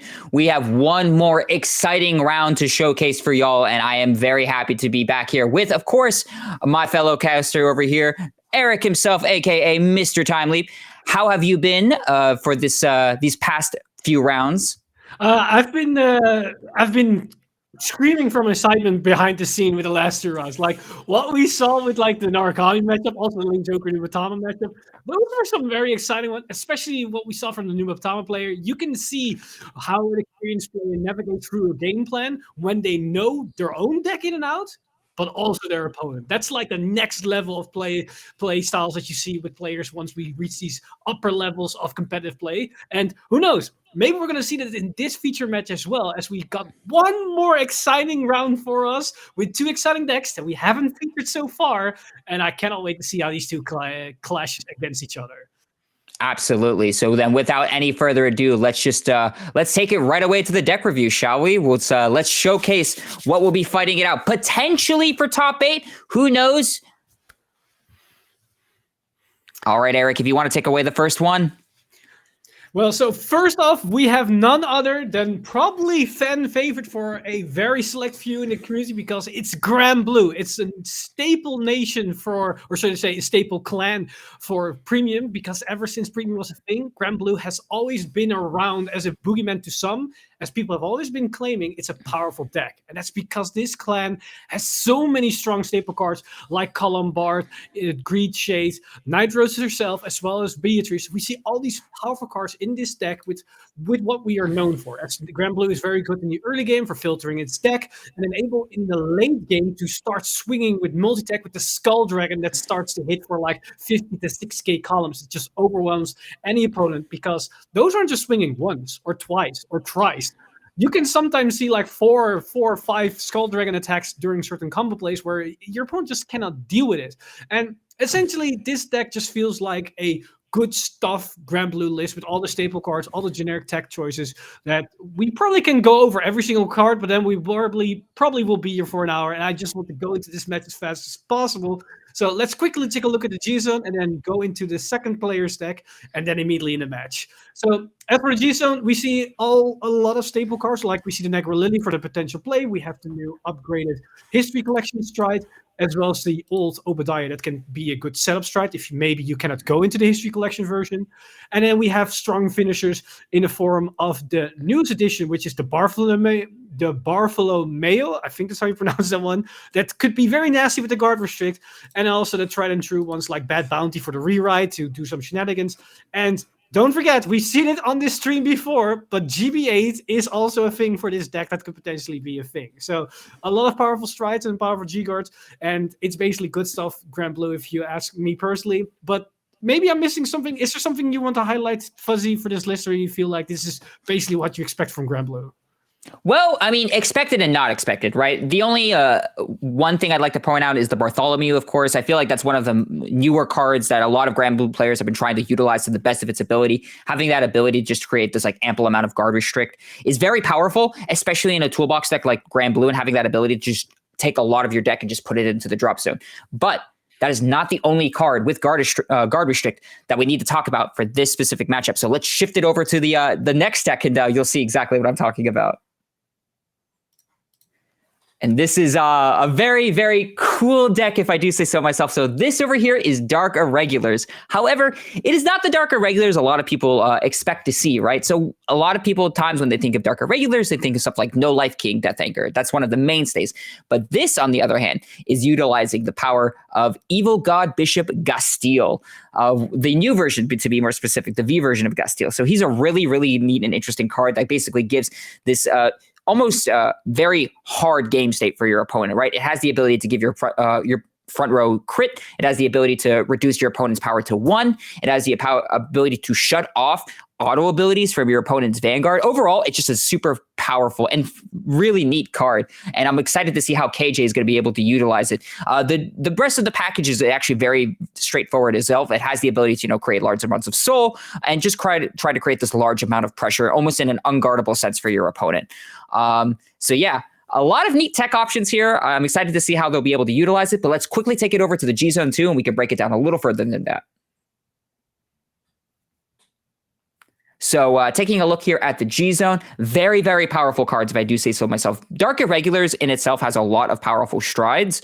Such as things like the Balam, right? Having the ability to gain extra drive checks, having the ability to create restanding plays for stuff like Blader Mouse is another strong card option here. Of course, also having the ability to use things like Forax. Forax is another powerful card.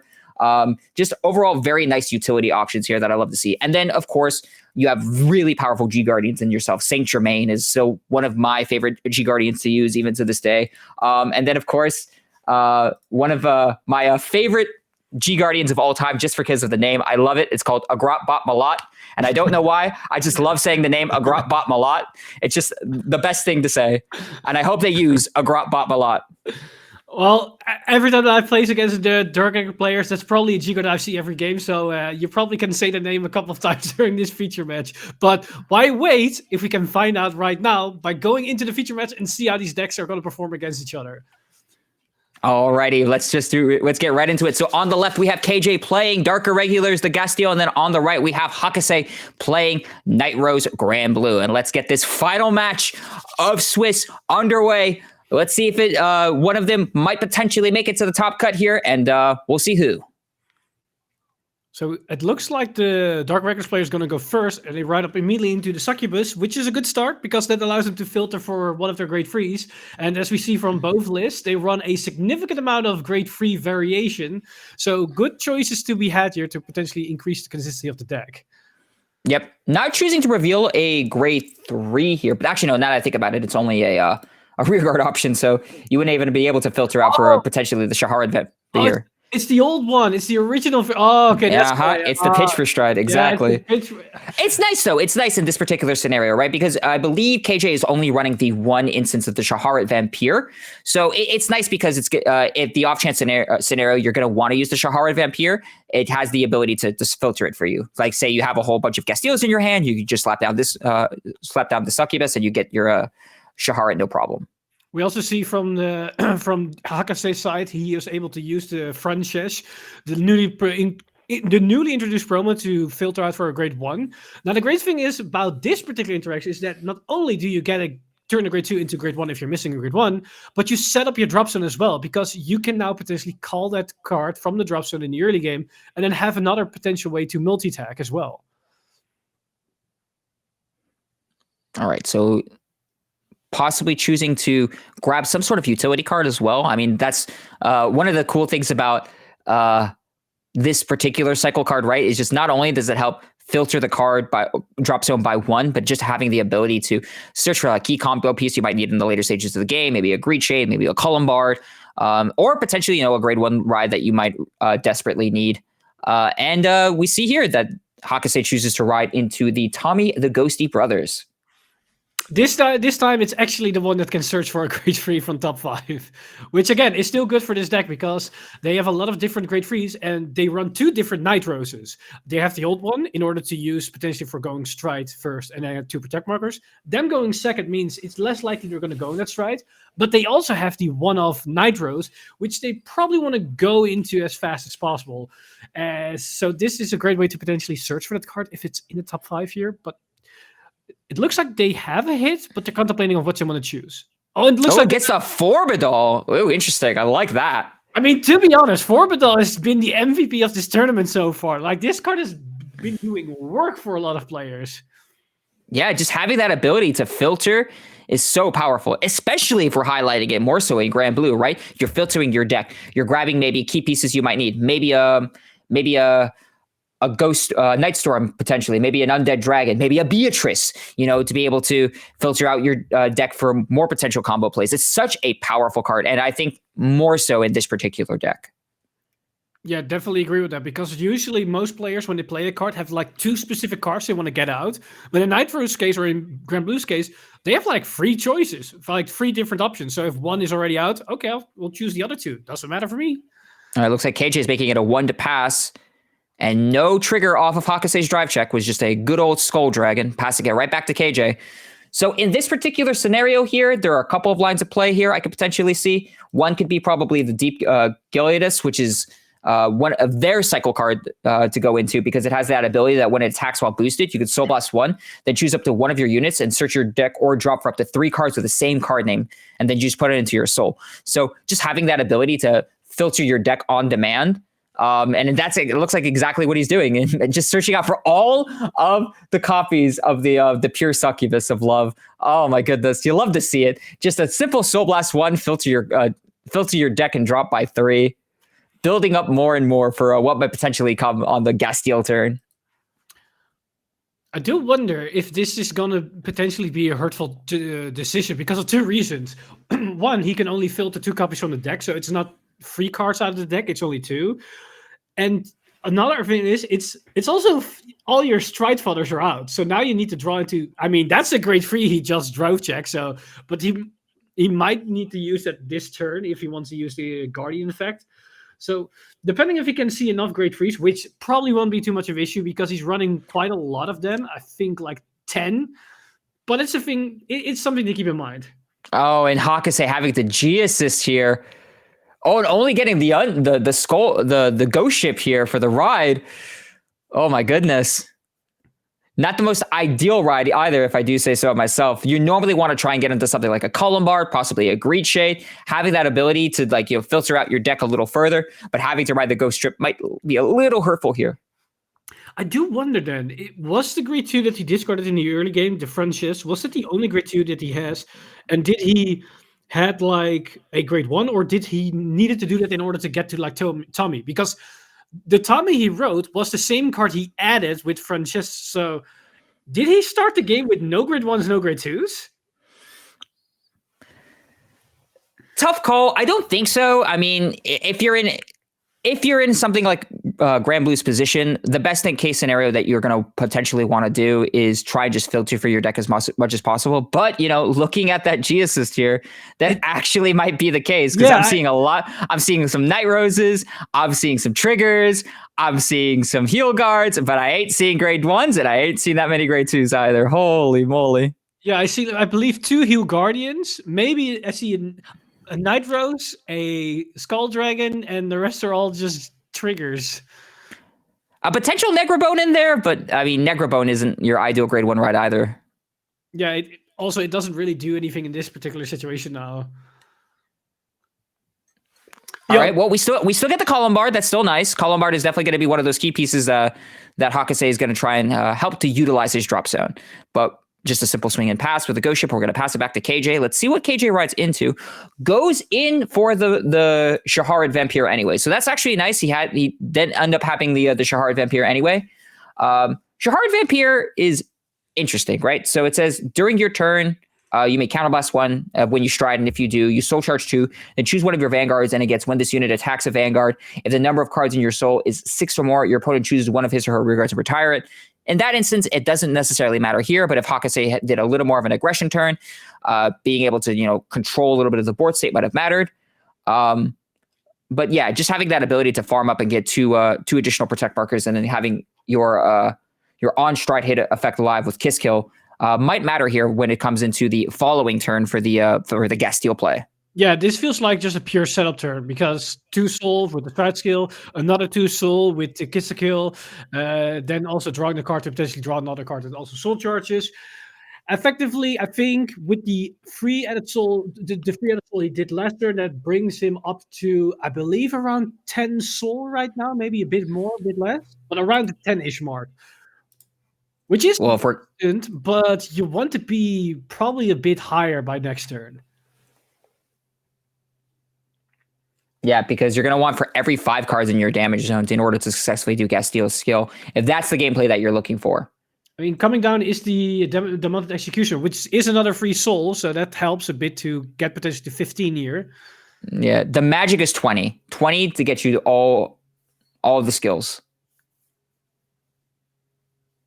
All right, swinging with that Demonic Executioner. Just counting just briefly how many cards are in the soul. We're just double checking here. Of course, you want to make sure the lines of play are correct.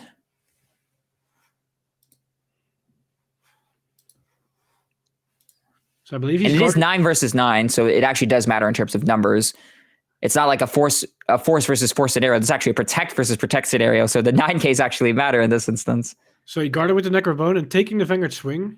It looks like 3 blanks. Ooh. I mean, the Honley is nice, but knowing Hakase's hand, I don't think the Honley is needed at this stage of the game.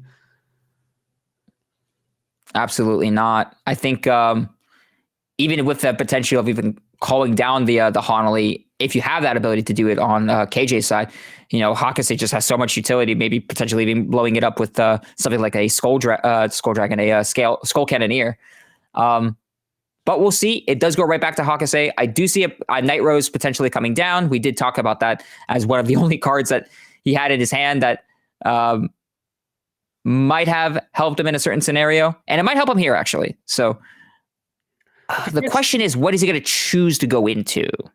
Yeah, because we know his hand is not ideal. Unless he, besides the column bar, just drew into an insane combo piece. Because he's missing, everything. He has a Skull Dragon in hand, but that's a Skull Dragon in hand. You cannot really do anything with it in hand. You need to be able to ditch it way to the drop zone. So, and this is the old Nitro, so he doesn't even get the Protect marker in order to do something. Unless he's going to stride into the History Collection one. But I don't know if that's ideal, because a Obadiah strat would set his drop zone way better than what a Bennett Rum could do. Yeah, Bartholomew wouldn't be the play here either, because you need a fair amount of cards in your drop zone to even instigate Bartholomew's combo. I don't see Bad Bounty potentially being a play here. I think the only scenarios would probably be something like Big Obadiah potentially. Yeah, but it looks like he's going to go for Bennett Rum. Because I think he just wants to farm up the Protect markers to help to stem the bleeding a little bit, because he knows he's going to get some aggressive plays next turn. The Protect marker also allows him to ditch the Skull Dragon and to hopefully get something more out of the game. Also, we know he has a multi-attacker in the drop zone with the Frances, so he could use the Bennett Rum to resurrect her, which then allows you to potentially get another attack out. But then you need to have a booster on the field. So it looks like he's going to use the Formidol here. And I assume it's going to be for his... I see a skeleton... I see a dragon in a drop. So if he... So he probably has to call a Beatrice here, because he's only running 2 skeleton... so he's calling the Beatrice here. So, Beatrice is still nice regardless, right? Beatrice is just one of those key combo pieces for Granblue. You want to stride and help you set up. Having that ability to either help create multi-attacks on your turn or just help create defensive options on your opponent's turn. It's just such a powerful card, and just having the ability to search it out is not bad at all. Yeah, and we know he has a great 1-in drop, so he can just call a Necrobone to as a booster, or potentially something else if it's more combo piece orientated. But I think with the field that he has, it's fine to just call a Necrobone, because he also has only 2 CB open. So another option he has is use the Columbard in some sense, but it's just a bit awkward with where the cards are at the moment. So okay, this is fine. He's going to use the Ghost Ship to just draw extra cards, just farm a bit, because the Ghost Ship is a bigger beater than what Beatrice is, and even with the Necrobone, because that would be a 20k column. This at the very least is a 24k attack, which that I could potentially see a double, maybe even a triple Ghost Ship play here. I can see that, because I feel like the Ghost Ships hit just around the same number of the Skull Dragon, because his drop zone isn't that filled up. So might just well go for the Ghost Ships as well as draw power. Oh, you see the Shade critical trigger, so that's more draw power. Yeah, because scenario would something be along the lines of swinging in with the Ghost Ship, drawing a card, swinging in potentially in with something like your Night Storm, Counterblast 1, resing up potentially Ghost Ship, maybe a Beatrice to instigate more multi-attack combos, then swinging with your Bandit Rum, and then off the Bandit Rum, resing up another Beatrice and or a Ghost Ship to help just draw more cards. So there's multiple lines of play I could definitely see here. It'll be interesting to see how Hakase attacks. So G-Grad's coming down. Is this your favorite word? Is he going to go over this favorite? Oh! A grab pop malot! A grab pop malot! Let's go. That's 2 more soul charges, so I think we're at least at 15 at this stage. But it looks like he soul charges another heal and a crit, so that's not what you want to see when you're KG here, because those could have been defensives, by the way. They really could have, and in something like Granblue, having maybe a defensive trigger on your tail end might make a small hindrance in their plays. So it would have been nice to have a little flexibility there. So in comes in the Night Storm. So at the end of the battle, he's going to counter +1 to just recall something, and probably either be a Ghost Ship or something that calls into a Ghost Ship, like maybe Beatrice, Soul Blast, another one to call a Ghost Ship. It could potentially, unless he wants to do a Columbard play. If he has the Columbard in the drop zone, I'm actually not entirely too sure if he does. I think the Columbard. But I think Ghost Ship is fine. No, chooses to go for the Beatrice instead. Yeah, and the Beatrice is going to call then the Ghost Ship on top of the Nightstorm on the other side. So it still generates 2 attacks here. Ah, okay, I see. Because keep in mind, that's fine too. The Shaharat is an 11k, not a 12k, but... Then one potential play he might be able to go for, depending on what he does here, he could swing in with the Beatrice, swing in with the Ghost Ship, swing in with... actually, no, not even. Just swing in with his Ghost Ship first, swing in with the Bandit Rum. Bandit Rum revive the Nightstorm. And do it again. Nightstorm. So he can basically do these 2 attacks that he has now, basically again. So he has 1, 2, 3, 4, 5, 6, 7, 8 attacks for 2 counter left. Damn, that Ponley really is looking pretty spicy right now.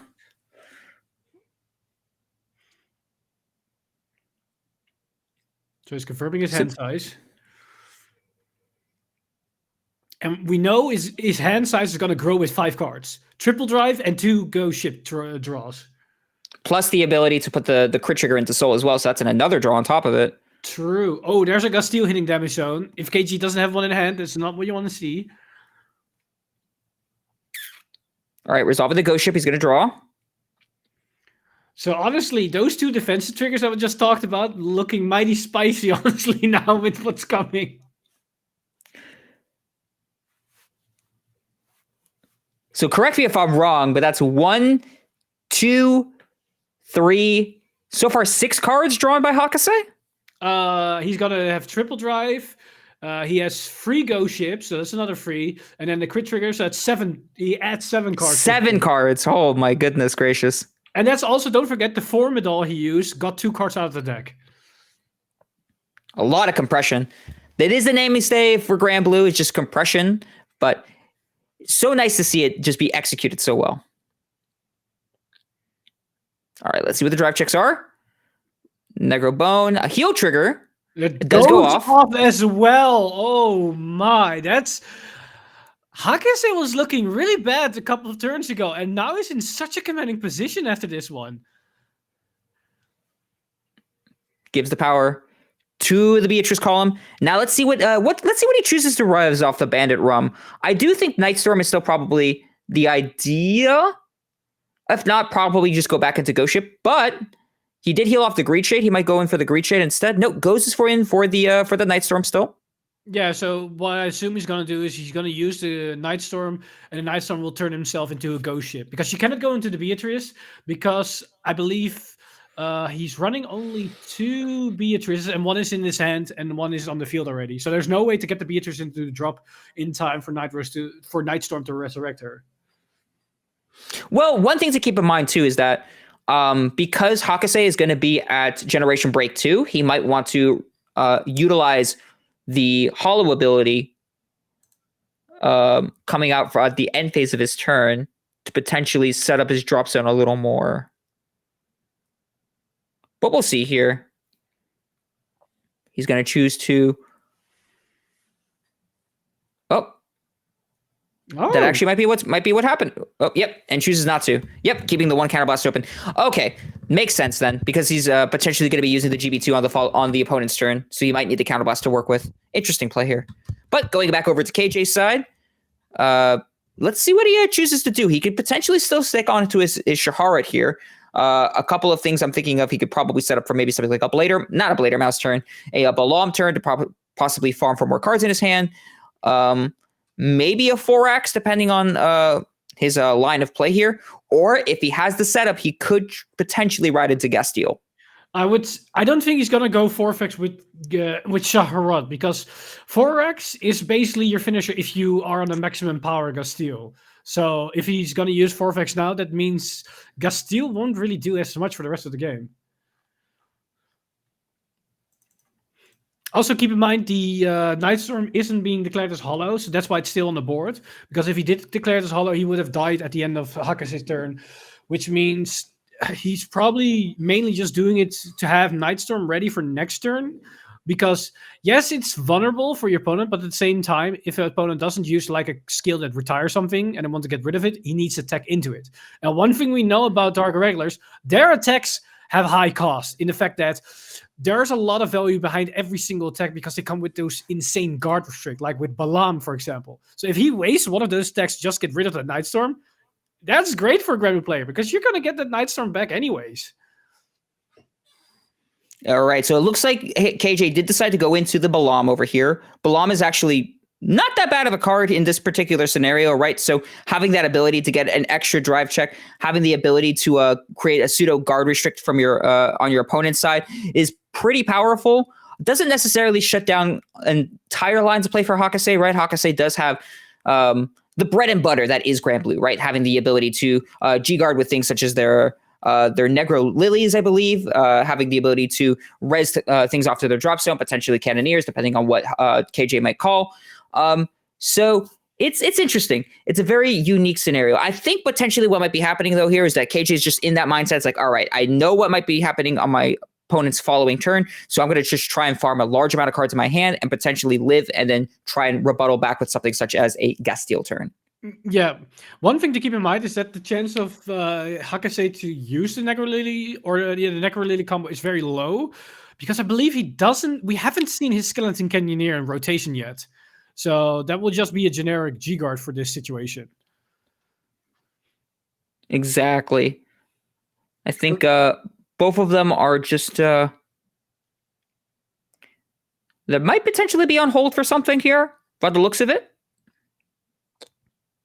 You're probably, I think, counting the current game state of what's with the amount of soul or with the units may be called.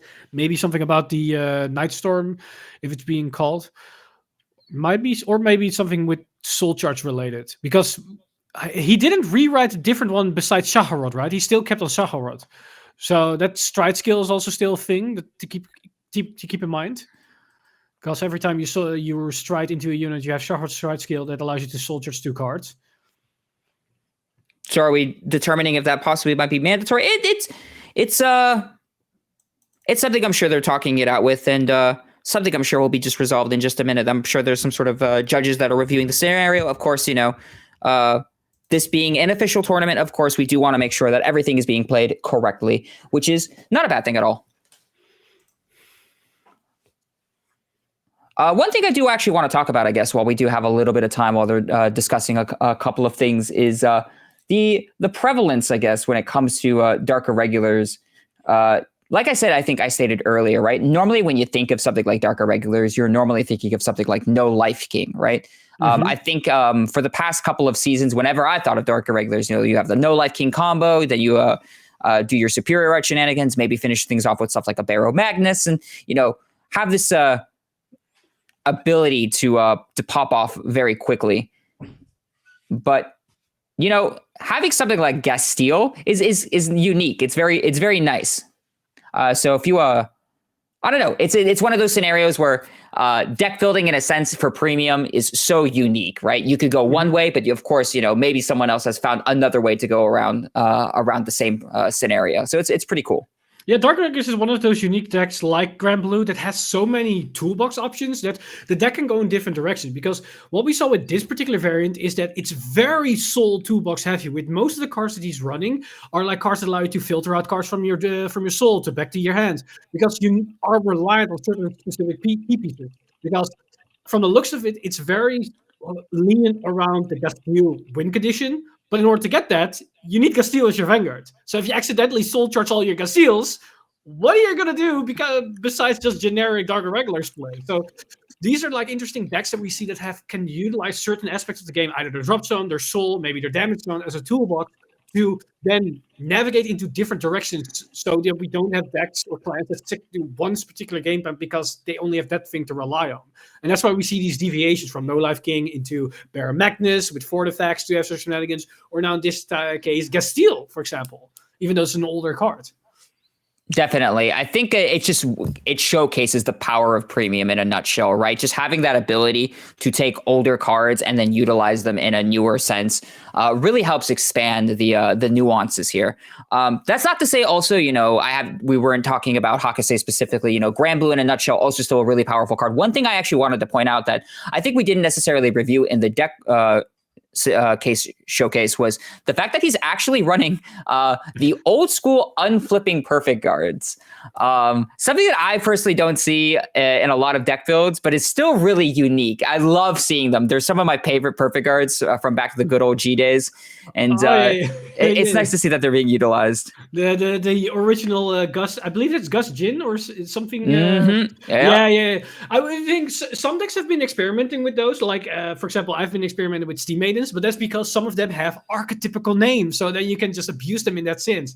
In this case, I don't think Jin isn't an archetype within Grand Blue, but the Counterblast. Like, if your deck can really utilize the Counterblast, then this could be a great way. Because let's, for example, your opponent is damage denying you, and they expect, I can now set up a particular combo. I don't have to worry about Necro Elite Cannoneer because they cannot Counterblast. And then suddenly they perfect guard, they counterblast, then they G guard, and they disrupt your entire play. But of course, those are all just hypotheticals. We were back in the gameplay. We're right back in the action, of course, going right back into, I believe it was KJ's turn, so he's going to be proceeding in with the Balam term. It looks like there was a potential ruling here with the Night Storm, because I believe the Night Storm was declared as hollow. There might have been a scenario where the Night Storm was declared as hollow, and because it must be retired, but it just might have been a small communication error. But it seems like it has been resolved, and Balam is being able to trigger its effect. Yeah, there was also something with they try to figure out some trigger with Balam that they were trying to figure out. And I can understand why, because you have a couple of things that go on standby with the Stride Seal of Shaharot and the Balam skill. You also have the guard restrict of the Balam that you need to keep in mind when it activates, how it activates, because you're reliant on the amount of soul you have. So there are a couple of things. And the result is that Balam essentially retired the Night Storm, because we currently see the Night Storm no longer on the field. It stayed there because it wasn't hollowed, but then Balam sniped it away, and now we continue onwards. Absolutely. We're going in with, I believe, an extra drive, only one additional drive check here from the Balam? I think so, because let me double check on this skill. Yes, drive +1. So it's going to get the quad drive power. Yeah, because it steals the power of the unit, and then it gets an additional drive check, and I believe he soldiered 6 additional cards. So that means if he can find the Gastille, next turn we have the full power Gastille. That's definitely a very scary scenario to look at if you're in Hakase's position. But we'll see what happens here through the drive checks. I think we're just getting a simple count here. Let's see here if we can count here at home as well, ladies and gentlemen. We have 1, 2, 3, 4, 5, 6, 7, 8, 9, 10, 11, 12, 13, 14, 15, 16. 16 cards, if I'm counting that correctly. I want to count along, but I cannot count it. It's a bit too small for my eyes. Like 1, 2, 3, 4, 5, 6, 7, 8, 9, 10, 11, 12. I think it's a bit more than 16. I think a bit more. Possibly, but we'll find out at the later stages of the game. Balam is going to swing in. I don't believe Hakase guarded. He chose to no guard. We get a crit. I think he's debating if he wants to put the crit on the Vanguard, because does he really want to give Hakase more damage to work with if you're in Grand Blue's position? I mean, you want to put them at 4, I believe, because then you can put them at 5 with Gastille. Yep. So only 1 crit trigger, and then it looks like just 3 more blanks after that. So Hakase is only going to be taking 2 damage here. Oh, and then we see that Gustia that we were just talking about earlier. Oh, as well as a Skull Dragon as well. Hakase only plays 2 Skull Dragons, so not the most ideal thing to go into the damage zone. You definitely want at least 2 Skull Dragons to be able to work with like that really powerful double Skull Dragon turn, especially if you're trying to push your opponent over the edge. So then I'm actually wondering how he managed to get the first Skull Dragon into the drop from his hand, because I didn't manage to see a card that allowed him to discard it. Unless he paid for it as the cost for Stride? Oh yeah, that's also a thing. I completely Yep. We gotta remember to pay the cost for Stride. It must be the sum of grade 3 or greater. Him discarding the V Nitros, that's interesting. Well, I mean, it's a very powerful bad bounty target. Oh yeah, Bad Bounty writes it, of course, from the drop, so you can just put it. And he's also writing it. Yeah, it looks like he's also striding. There we go. Exactly. Right. I think we telegraphed a little bit of potentially what be coming down on Hakase's turn, but that's not a bad thing, right? The V version of Night Rose is a very powerful and strong card. Just having that ability to instigate more multi-attacks after your Vanguard has swung in. So like, multi-attacks on top of multi-attacks, and then having the ability to create more multi-attacks with things like your Beatrice, with your Night Storms. It might be a very scary turn coming down for Hakase. Especially with the free CB open right now, because that means Hakase can easily unleash, if he builds a board now, plus he gets an additional column of Nitros, which can be 2 attacks if he combos it well with the Beatrice. So that CB can be 2 attacks. Bad Bounty CB is an additional Vanguard swing. So it could be 6, 7, 8 attacks. Easily 6. Possibly more, depending on extenders as well. He does, I believe, also have Necrobones in his drop. He might be trying to utilize them, trying to res potentially Night Storm here. Maybe even, another potential play he might be able to go into is Riveting Franche, which is the new cycle card that we were talking about earlier, because Riveting Franche also has that ability that when it boosts, you can counterblast 1 and revive a unit from your drop zone. So that also might be a potential play Hakase might be trying to think of here, but only one way to find out, and I guess that's going to be seeing his sequencing. Also, keep in mind is that Hanley is activated, so we need to keep in mind with the amount of attacks that are going to come from the player as well. That's very true, actually. Hanley being active in something like Granbu is very powerful too. 3 counterblast is a lot, don't get me wrong, but if you're staring down something like Hanley, you might be using them for a different means.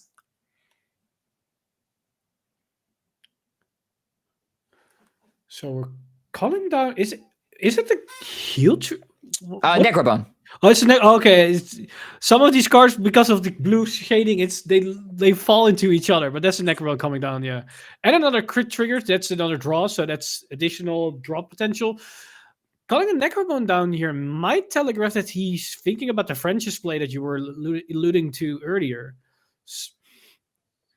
Depending on the scenario, right? I mean, the French's play is pretty powerful, but if it's going to cost you a counterblast in terms of something like a Hanley play, it might not be as valuable as we think. But we're going to go straight into the combat. We're going to swing in with the Bad Bounty first, and we'll see how KJ wants to guard, if he chooses to guard this.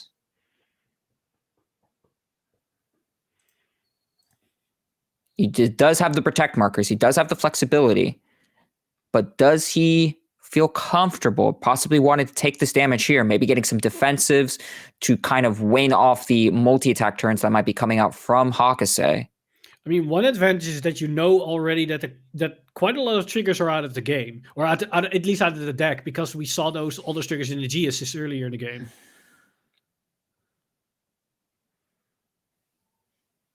We're getting a little bit of a hand count here, which is fine. We're just mapping out a potential guard scenario here. Yep, we have that protect marker being slapped down, and let's see what the drive checks are going to look like here. That's a heal trigger. That's pretty good, because now the second Skull Dragon is in the drop zone as well.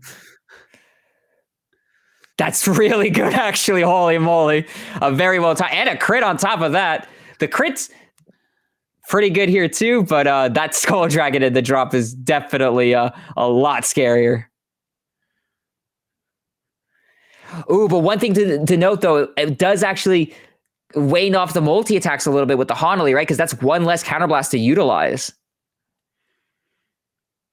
I mean, knowing that the Hanley is active for this turn, I don't think it's all too bad, because you can only manage to do so many attacks. So now you're saving some potential future CB for next turn when there isn't a Hanley, and you set up your drop zone with a double Skull Dragon for next turn. I think this is fine.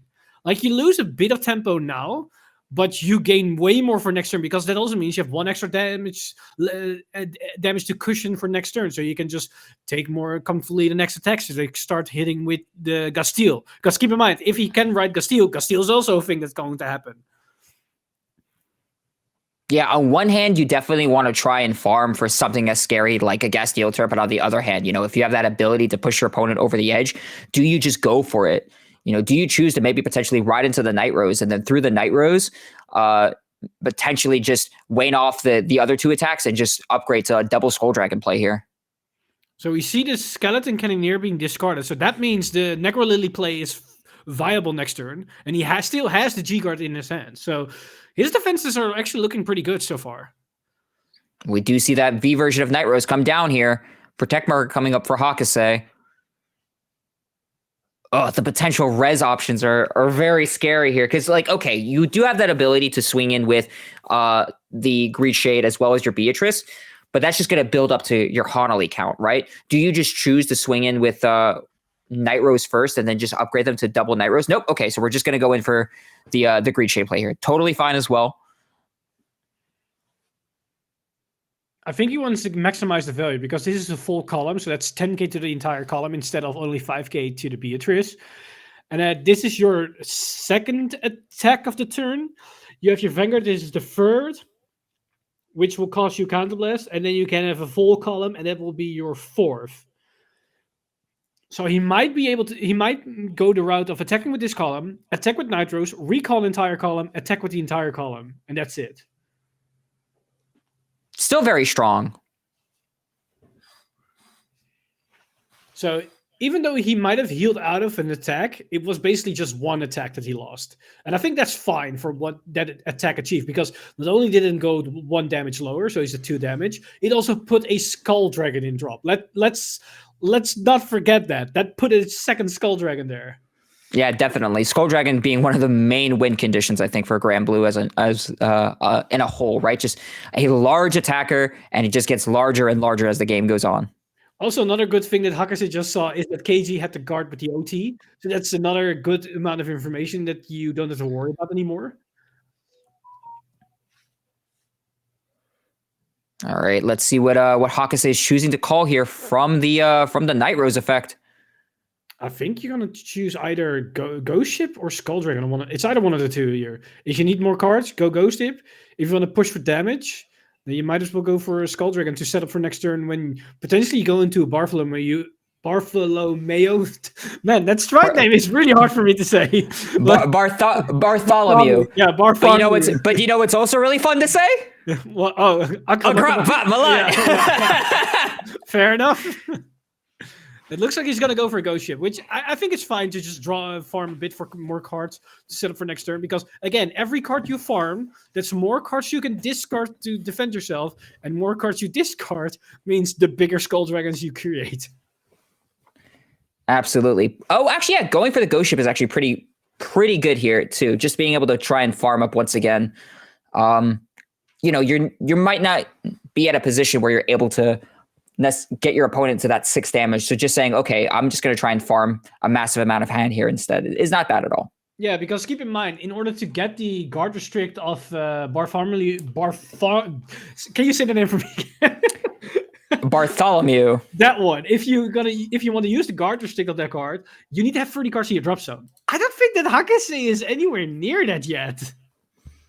No, definitely not. That is 100% a late game card. You're going to try and fill up your drop zone as fast as you can otherwise. I think here it's just the safer pick is to try and just draw into an answer potentially. Because if you're staring down what might be a Gasteel turn, you're going to want to try and find a lot of answers. Yeah, so I would what is this next try that you would go into then? Because you can go into a second bounty, but what is your superior right target then? The second Night Rose or Soul Blast. There are multiple lines of play because you could potentially ride into an old version of Night Rose, Soul Blast out the V version of Night Rose via something like a Beatrice effect, right? Because you do something like that, you can go back into the V version of Night Rose. So there's multiple lines of play you can do here. And since he has such a big hand size, I can assume he has like multiple lines of play available to him right now. But it depends on what he has to discard in order to survive this turn. Now, him being at 2 means it's gonna probably be fine, but it's still Dark Irregulars. If he's managing to go to Gasteel, that will mean he gets at least 1 extra damage. He can go into the 4 effects. Guarding will be very difficult with the Gasteel full skill available as well. So it can be quite difficult. It would be very interesting to see, and we'll potentially see what's going to be happening here. He chooses to no guard the Vanguard swing here. Double blank. However, those aren't necessarily bad drive checks at all, right? Columbard, a very, very strong card in itself, having the ability to filter. But, Grenache as well. Grenache is really, really good here. Just, if your opponent chooses to damage deny you for whatever scenario, or you need more counterblast, well, guess what? Grenache can get you there.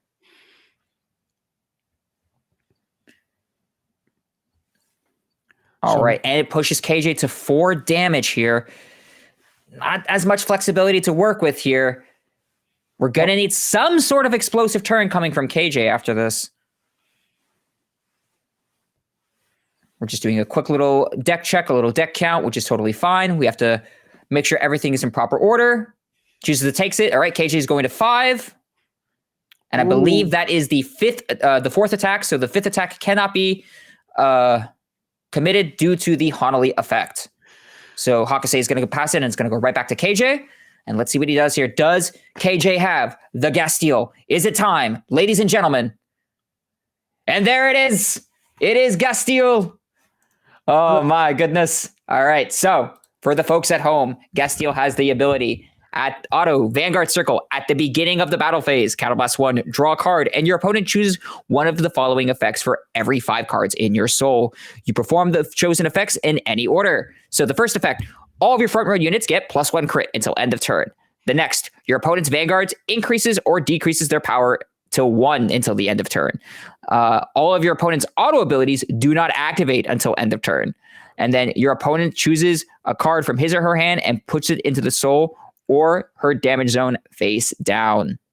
Now, one thing to note here is that in this situation, we just saw during the deck count, KG's deck is relatively small. I think less than 10 cards currently. And he's going to soul charge more and more cards here. Now, you might think to yourself, wait, hold on a second. You're going to get the same scenarios we had before where players were decking out. There is a big difference in Dark Rigger's case because he is going to stride. We can assume he's going to stride mid-battle into 4 effects. 4 effects are going to shuffle back 3 critical triggers from the soul. So you're not going to deck out. If you can attack with 4 effects, you're going to attack with 4 effects, and you're going to potentially drive back those 3 critical triggers. Now, on top of that, if they don't win this turn, which is likely, and they can go into a second turn, they can potentially stride into Blader Mouse to just refill the deck again with triggers. So Dark Riggers has enough options to keep going, even though the deck is like at this last legs in terms of card count. Possibly. Another thing I really want to point out is the effect that all your opponent's auto abilities do not activate until end of turn. Auto abilities matter a lot for Grand Blue, okay? Just a little bit of a tidbit, right? So Night Rose is an auto ability. Your G Guardians are auto abilities. Your Vanguards, your PGs are auto abilities, and they do not activate. Yeah, so that's definitely a devastating thing, because essentially what the card says, instead of auto abilities don't activate, no, you cannot G-Guard and use Sentinels. That's basically what it says. And it's something like Grand Blue, it matters so much, because let's say like you do manage to res, okay, well, even Knight's Cannoneer is not going to matter either way. It's an auto ability. Yep. There's so much scary things happening right now from KJ's side of the board. And you know what? I absolutely love it. The only advantage right now for Hakase is that he has quite a healthy amount of cards in his hand, and he is still only 2 damage. So that gives him a lot of breathing room here. One thing I forgot to point out as well, oh my goodness, I see a hope on damp on KJ's side. Oh no. And currently KG is soul charging and drawing like a maniac, because he keep using the same monoculous cat over and over again to just keep decreasing the deck count of his deck. Oh man! Look, once again, there's another cat coming down. We're cat looping here out here at BRO. Just nothing but cats. All the cats. Will we draw into another cat potentially? Maybe. Will KJ just call it quits? I think he's stopping here because you need to have enough cards in deck that you can attack with the Vanguard and still be able to draw next turn if you want to go for potentially and another card to soul charge, because if you want to go into Blade and Mouse, you need to be able to fulfill the darkness ability in order to use the skill. So you need to be able to soul charge with an effect. And this is all right. So just breaking down KJ's board a little bit, right? So we have the Hope on Damp, the ability that says when placed, if your soul has 20 or more cards, when your opponent would call cards from their hand to Guardian Circle, they must call with total original value of 20k at the same time. So already right then and there, that's very powerful. And then on top of that, having that ability of Gastille, setting your opponent's power to 1, shutting off their auto abilities, your entire front board receives a critical. This just makes it so hard to guard, especially in this particular instance, right? Hakase is at 2 damage, right? But if he chooses to take a unit attack, he doesn't go to 3, he goes to 4. And then that just means at 4 damage, it's 1 more additional hit and it's 6 lethal. I would say in this situation, like I don't have enough knowledge of his hand, but I think you're guarding this attack.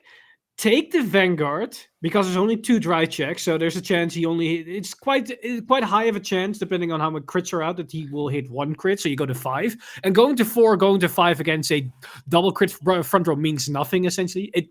The only advantage is that you have a higher chance of hitting a defensive. And then, but defensives won't matter. Yeah.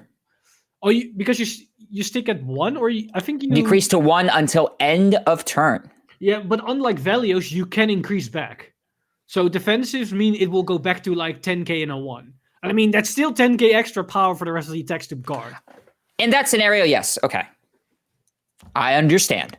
And overtrigger. We haven't seen Hakase's overtrigger yet. Ooh, the OT. That's also true. We have seen the OT come from KJ, so we already know that that's out of the deck. But yeah, the OT might matter then here for Hakase as well.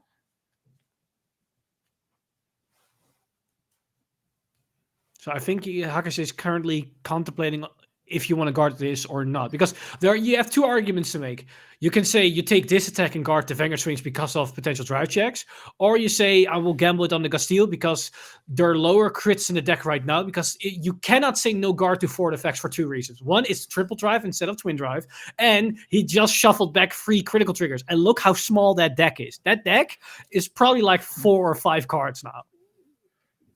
Definitely. I mean, there's just so much pressure coming down from KJ's side of the board. You want to have flexibility, but in realistic sense, you really don't. Having the guard restrict from Hope on Damp, having this large amounts of pressure from both the drive checks and the rear guards coming down. This is a very scary position even for Hakase. We have to make sure we're guarding very carefully here. We're just looking at a couple of things here. I think we're just trying to map out the how to guard.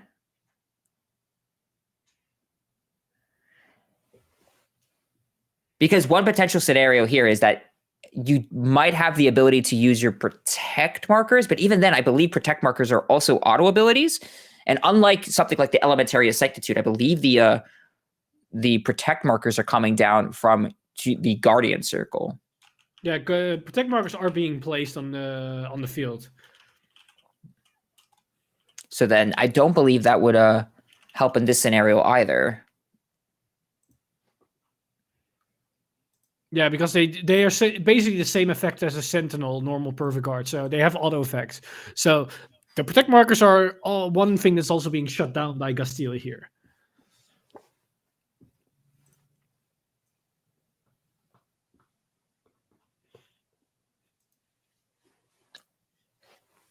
And then one thing to also note is, like you were stating earlier, there also is that 4-fax play that's coming down. So I think, Hakase being in a position where I think he knows what's coming. He wants to just to make sure, okay, where and what is the best case scenario to take, right? Because if you're staring down a 4-fax, I think I agree with you in that sense. I definitely do not want to be in a position where I have to take the 4-fax column, because that 4-fax column is potentially lethal in this scenario. Yeah, definitely, because with the amount of soul deck you have left and the amount of triggers there's going to be in a deck, you're going to see like 1 or 2 criticals in draft check. If not, I would be surprised with what we're going to see, right? What's going to happen right now. But also a thing to keep in mind, KG's hand is not that big. And 4-fac is going to make you discard 5. So I believe this is for KG a do or die situation. Absolutely. Either he wins or he's going to lose next turn. If not from the sheer amount of cards he's going to have to discard, just from his deck alone. So we're blocking the first attack. And it is an instance of 20 because of Hope on Damp.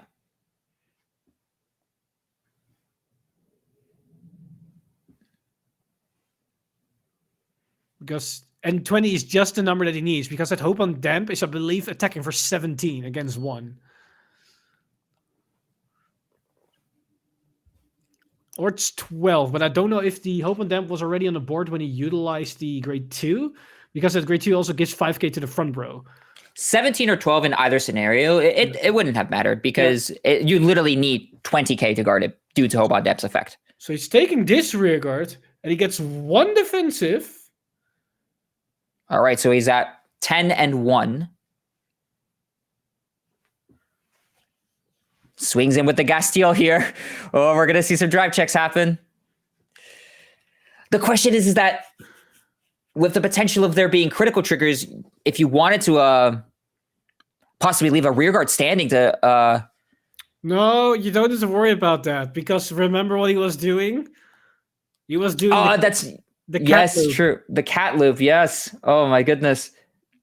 So most likely there are going to be 1 or 2 stands coming down in this attack. So knowing that, you can also maybe go for a greedy play and do like a to the pass in saying as in you need 2 5Ks, because you can assume that he has like probably no 10K triggers left in deck, that the rest are all like 5K triggers. So you can like factor that in. It's a very awkward situation. No matter how you look at it, you know, Grand Blue just has that ability to be able to guard, but in a scenario where, you know, you're being so restrictive in your guards, it might not even matter. Putting down a Guardian Shield, interesting. And Guardian Shields are 20k power. Yeah, but this is basically circumventing the effect of it's Elementaria. Yeah, no, it's like Elementaria. It's a Blitz Order, and this is exactly this is 15k to pass basically, because Castillo's 19k, I believe, and this is now 30. His Vanguard is like 31. Oh, I like this. Okay, so Hakase is choosing to G-Guard here. However, not for the fact to use the G-Guard's ability, because he won't be able to. He's using it for the sheer and simple fact that if he were to hard guard with the heal trigger, he would not be able to because of Hope on Damp's ability. However, the circumvention is by just using a vanilla G-Guard, it gets around that. Ooh, blanks! 2 blanks! That was 2 blanks! So you can basically, That's it. It's GG. Wait, am I miscounting something?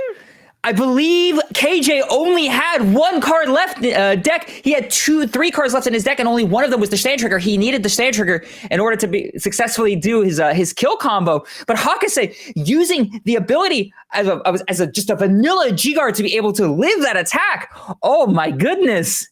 Wait, wow. One thing I'm kind of confused about, because he had 3 cards left in deck. He drive checked 2 vanillas, and the last card was the stand trigger he has left. Couldn't he go into 4 effects after that attack? With the Vanguard? Yes, but what is, if he attacks with the 4-fax? I mean, it's 1 extra attack that you have with the 4-fax, because the 4-fax puts in 3 critical triggers back into the deck. So you can still triple drive. You're still going to die out of deck out afterward, but it's 1 extra Vanguard swing. Unless he didn't have the CB for it, then that would change everything, of course. Regardless of the scenario, though, it was still a very scary turn to look at. And, you know, to the best of their abilities, they played it out, at least to my understanding, right? And then that's all we can hope for at the end of the day. Yeah, like what we saw, like the Dark Raiders player was putting himself in a very dangerous situation, because this is what Dark Raiders is known for. Like, they feel like, what exactly are they doing in the first couple of turns? Like, they're soldiering a bit, they're attacking a bit, and that's about it. And then suddenly, out of nowhere, they're like, okay, you cannot do anything with the cards in your hand.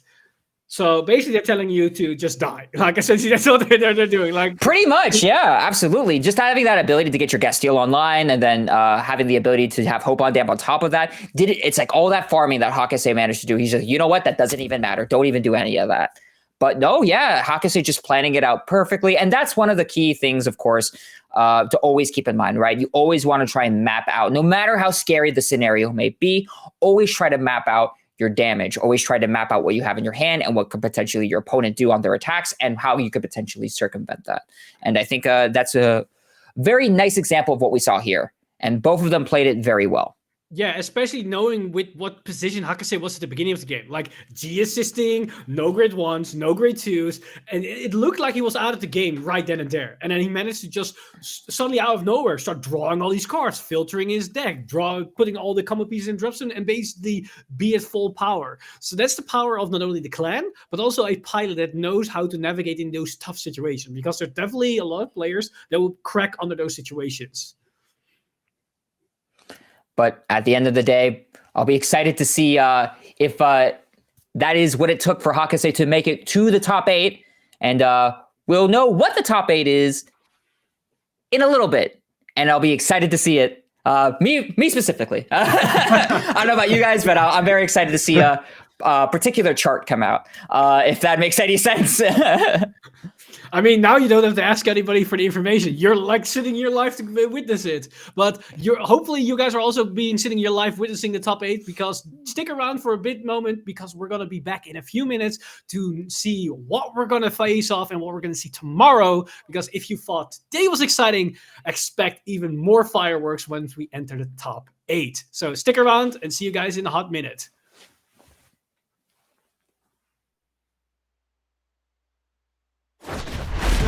Shadowverse, which took the world by storm, greets a second dawn.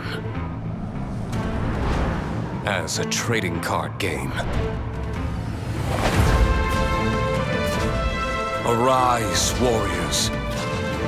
Be anointed in light, and soar towards a horizon more brilliant than you've ever seen before. Shadowverse Evolve. Build a deck to conquer a new age. Choose from 6 classes. Swordcraft, Runecraft, Dragoncraft, Forestcraft, Havencraft. And the Shadowverse Evolve Original, Abysscraft. Further bolster your forces with cards from the versatile neutral class.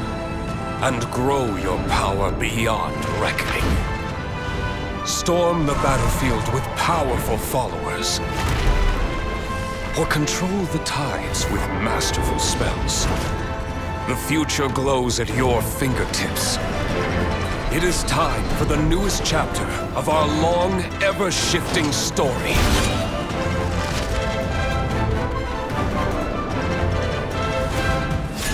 Shadowverse Evolve.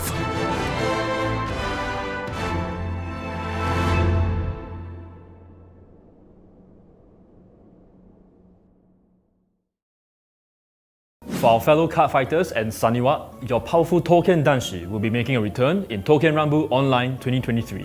Look forward to brand new mechanics that will grant them new strength and power in their Kiwame forms. Do bugs bug you? I sure hope not, because we'll be descending into the insect kingdom with Mushi King. Watch out for these super powered insects crawling your way into Booster Pack 13, Flight of Chakrabarti. What do you dream of when you dream of duets? I dream of Yume no Kesho. These collaboration promo cards with the Bang Dream AI singing synthesizer feature Poppy and Rose and will be available at the upcoming Bushiroad Expo Asia, Singapore 2023. For our international viewers, these promo cards will also be available at your local game stores.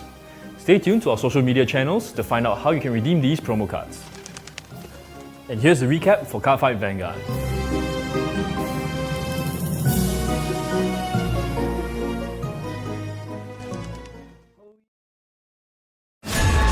The flame of Leviathan rises, and new heroes must answer its roar. Will you join the adventure? Booster Set 3, Flame of Leviathan. Coming soon.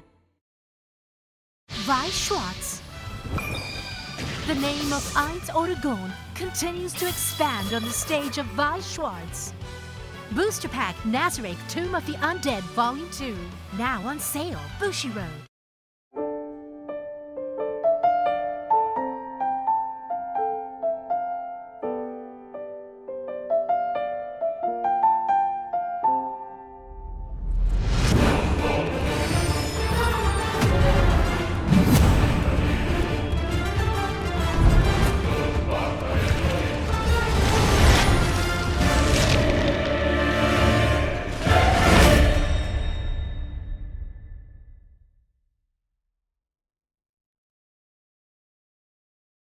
Weiss Schwarz. Witness the strongest band together on the stage of Weiss Schwarz. Arifureta, from commonplace to world's strongest. Trial deck and booster pack.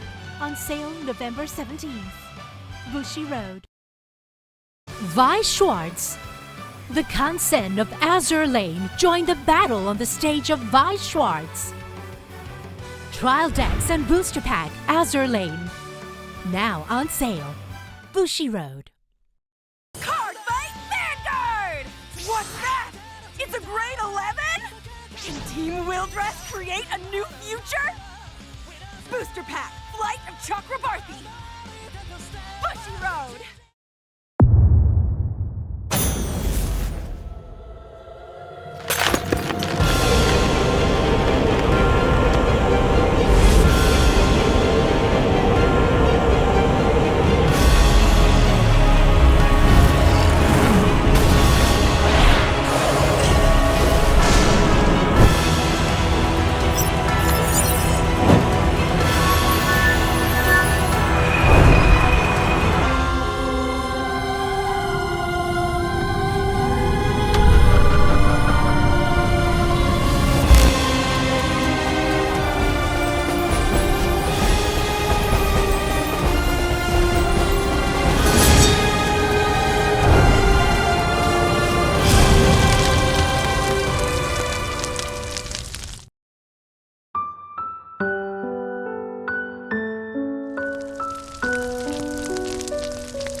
Cardfight Vanguard.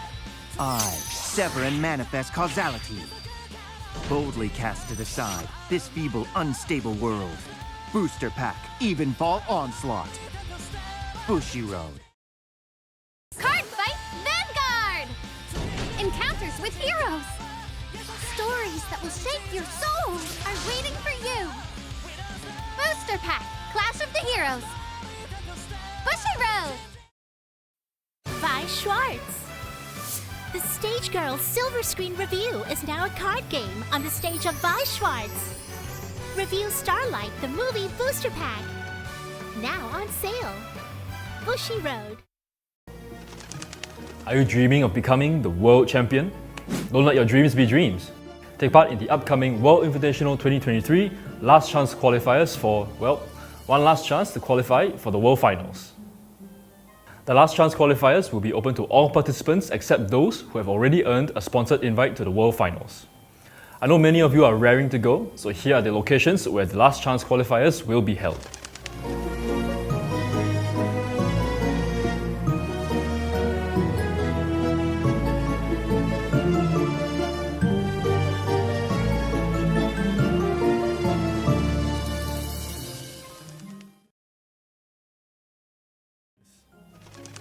A world with magic and science, parallel universe bathed in crimson, a magical high school, a virtual reality MMORPG world. It's time to take a trip down memory lane with Dengeki Bunko. Nostalgic titles like A Certain Magical Index, Shakugan no Shana, The Irregular at Magic High School, Sword Art Online, and many more are making a comeback with new illustrations. With 51 titles included in the set, there's definitely something for everyone. For our Bang Dream fans, Trial Deck Plus Bang Dream My Goal will also be performing on a Weiss Schwarz stage near you. The set features new illustrations that fans will want to add to their existing collections. Let's count down to the party. Premium Booster Bang Dream Girls Band Party Countdown Collection will also be performing on a stage to celebrate their 6th anniversary with glittering illustrations of your favorite Bang Dream girls. Don't miss out on this chance to update your collection with these new cards. From one idol to the next. You hear those cheers for an encore? We're happy to announce that Bochi and her friends will be bringing their performance to the stage of Weiss Schwarz as well. We'd love to have them now, but it's gonna take a while to convince Bochi to come out of her room, so we'll let you know once we manage to do so. One can never have enough idols performing, but heroines need a stage too. The heroines from Sai Kano will be making their comeback on the stage of Weiss Schwarz. The series may have reached its finale a few years back with the movie installment, but no matter who you root for, this is your chance to create a different ending for your favorite girl. Did you catch my clue at the start of this segment? We're returning to the world of Remnant in Premium Booster Ruby. Join Team Ruby and their newfound allies as they protect their world from the Grim. Intern-kun has shown me some tweets and I'm really impressed with your collections, and I look forward to seeing your updated collections once this set launches next year. That's quite a lot to take in. In case you missed it, here's a summary of what we've announced so far.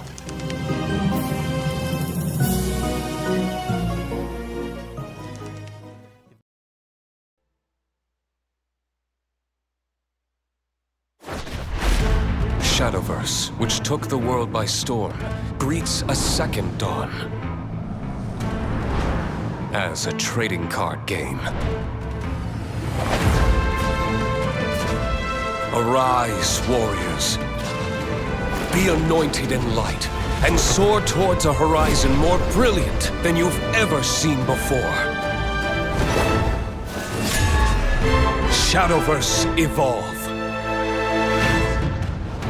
Build a deck to conquer a new age. Choose from 6 classes. Swordcraft, Runecraft, Dragoncraft, Forestcraft, Havencraft. And the Shadowverse Evolve Original, Abysscraft. Further bolster your forces with cards from the versatile neutral class. And grow your power beyond reckoning. Storm the battlefield with powerful followers. Or control the tides with masterful spells. The future glows at your fingertips. It is time for the newest chapter of our long, ever-shifting story.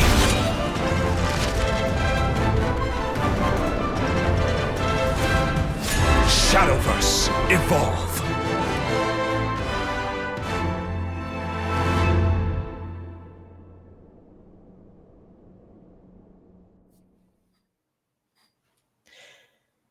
And welcome back, everybody, to the Bushiroad Rumble Online Winter Edition, Premium Edition, European Edition. So many editions. Don't call it Ignition. Is it limited edition? Oh, I don't know. it's special edition, everybody. Specialed. But welcome back, everybody. Thank you for welcoming us into your homes. We are done with everything. We're just doing a little bit of itinerary. We're going to be taking a look at the top 20 players who played their heart out and showed us what they got.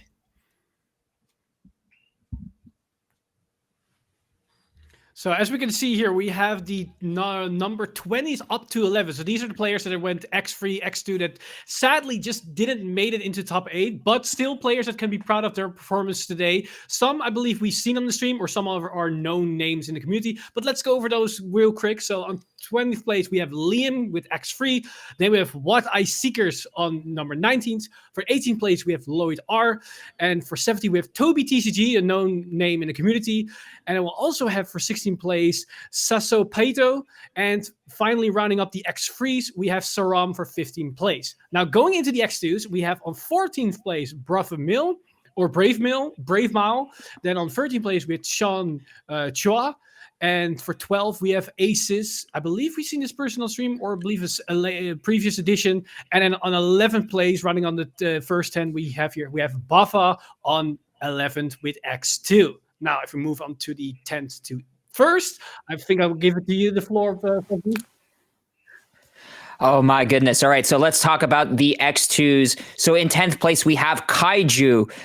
In 9th place, just missing it with the Bubble Buddy, we have Hakase.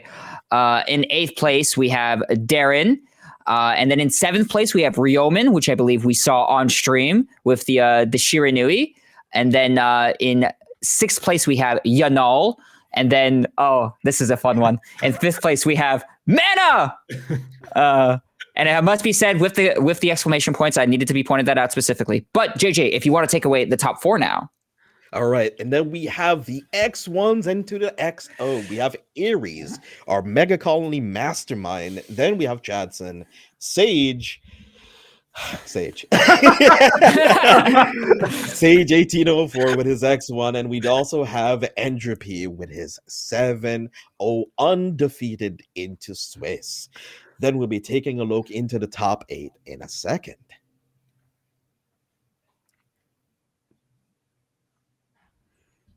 Let's get a look at these standings.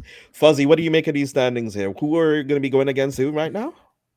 All right, so we'll take it from the bottom down, yeah? So in the first slot, we have Entropy versus Darren. And then in the second slot, we have Sage versus Ryomen. Third slot, we have Chadson versus Yanal. And then the last spot, we have Ares versus Mana.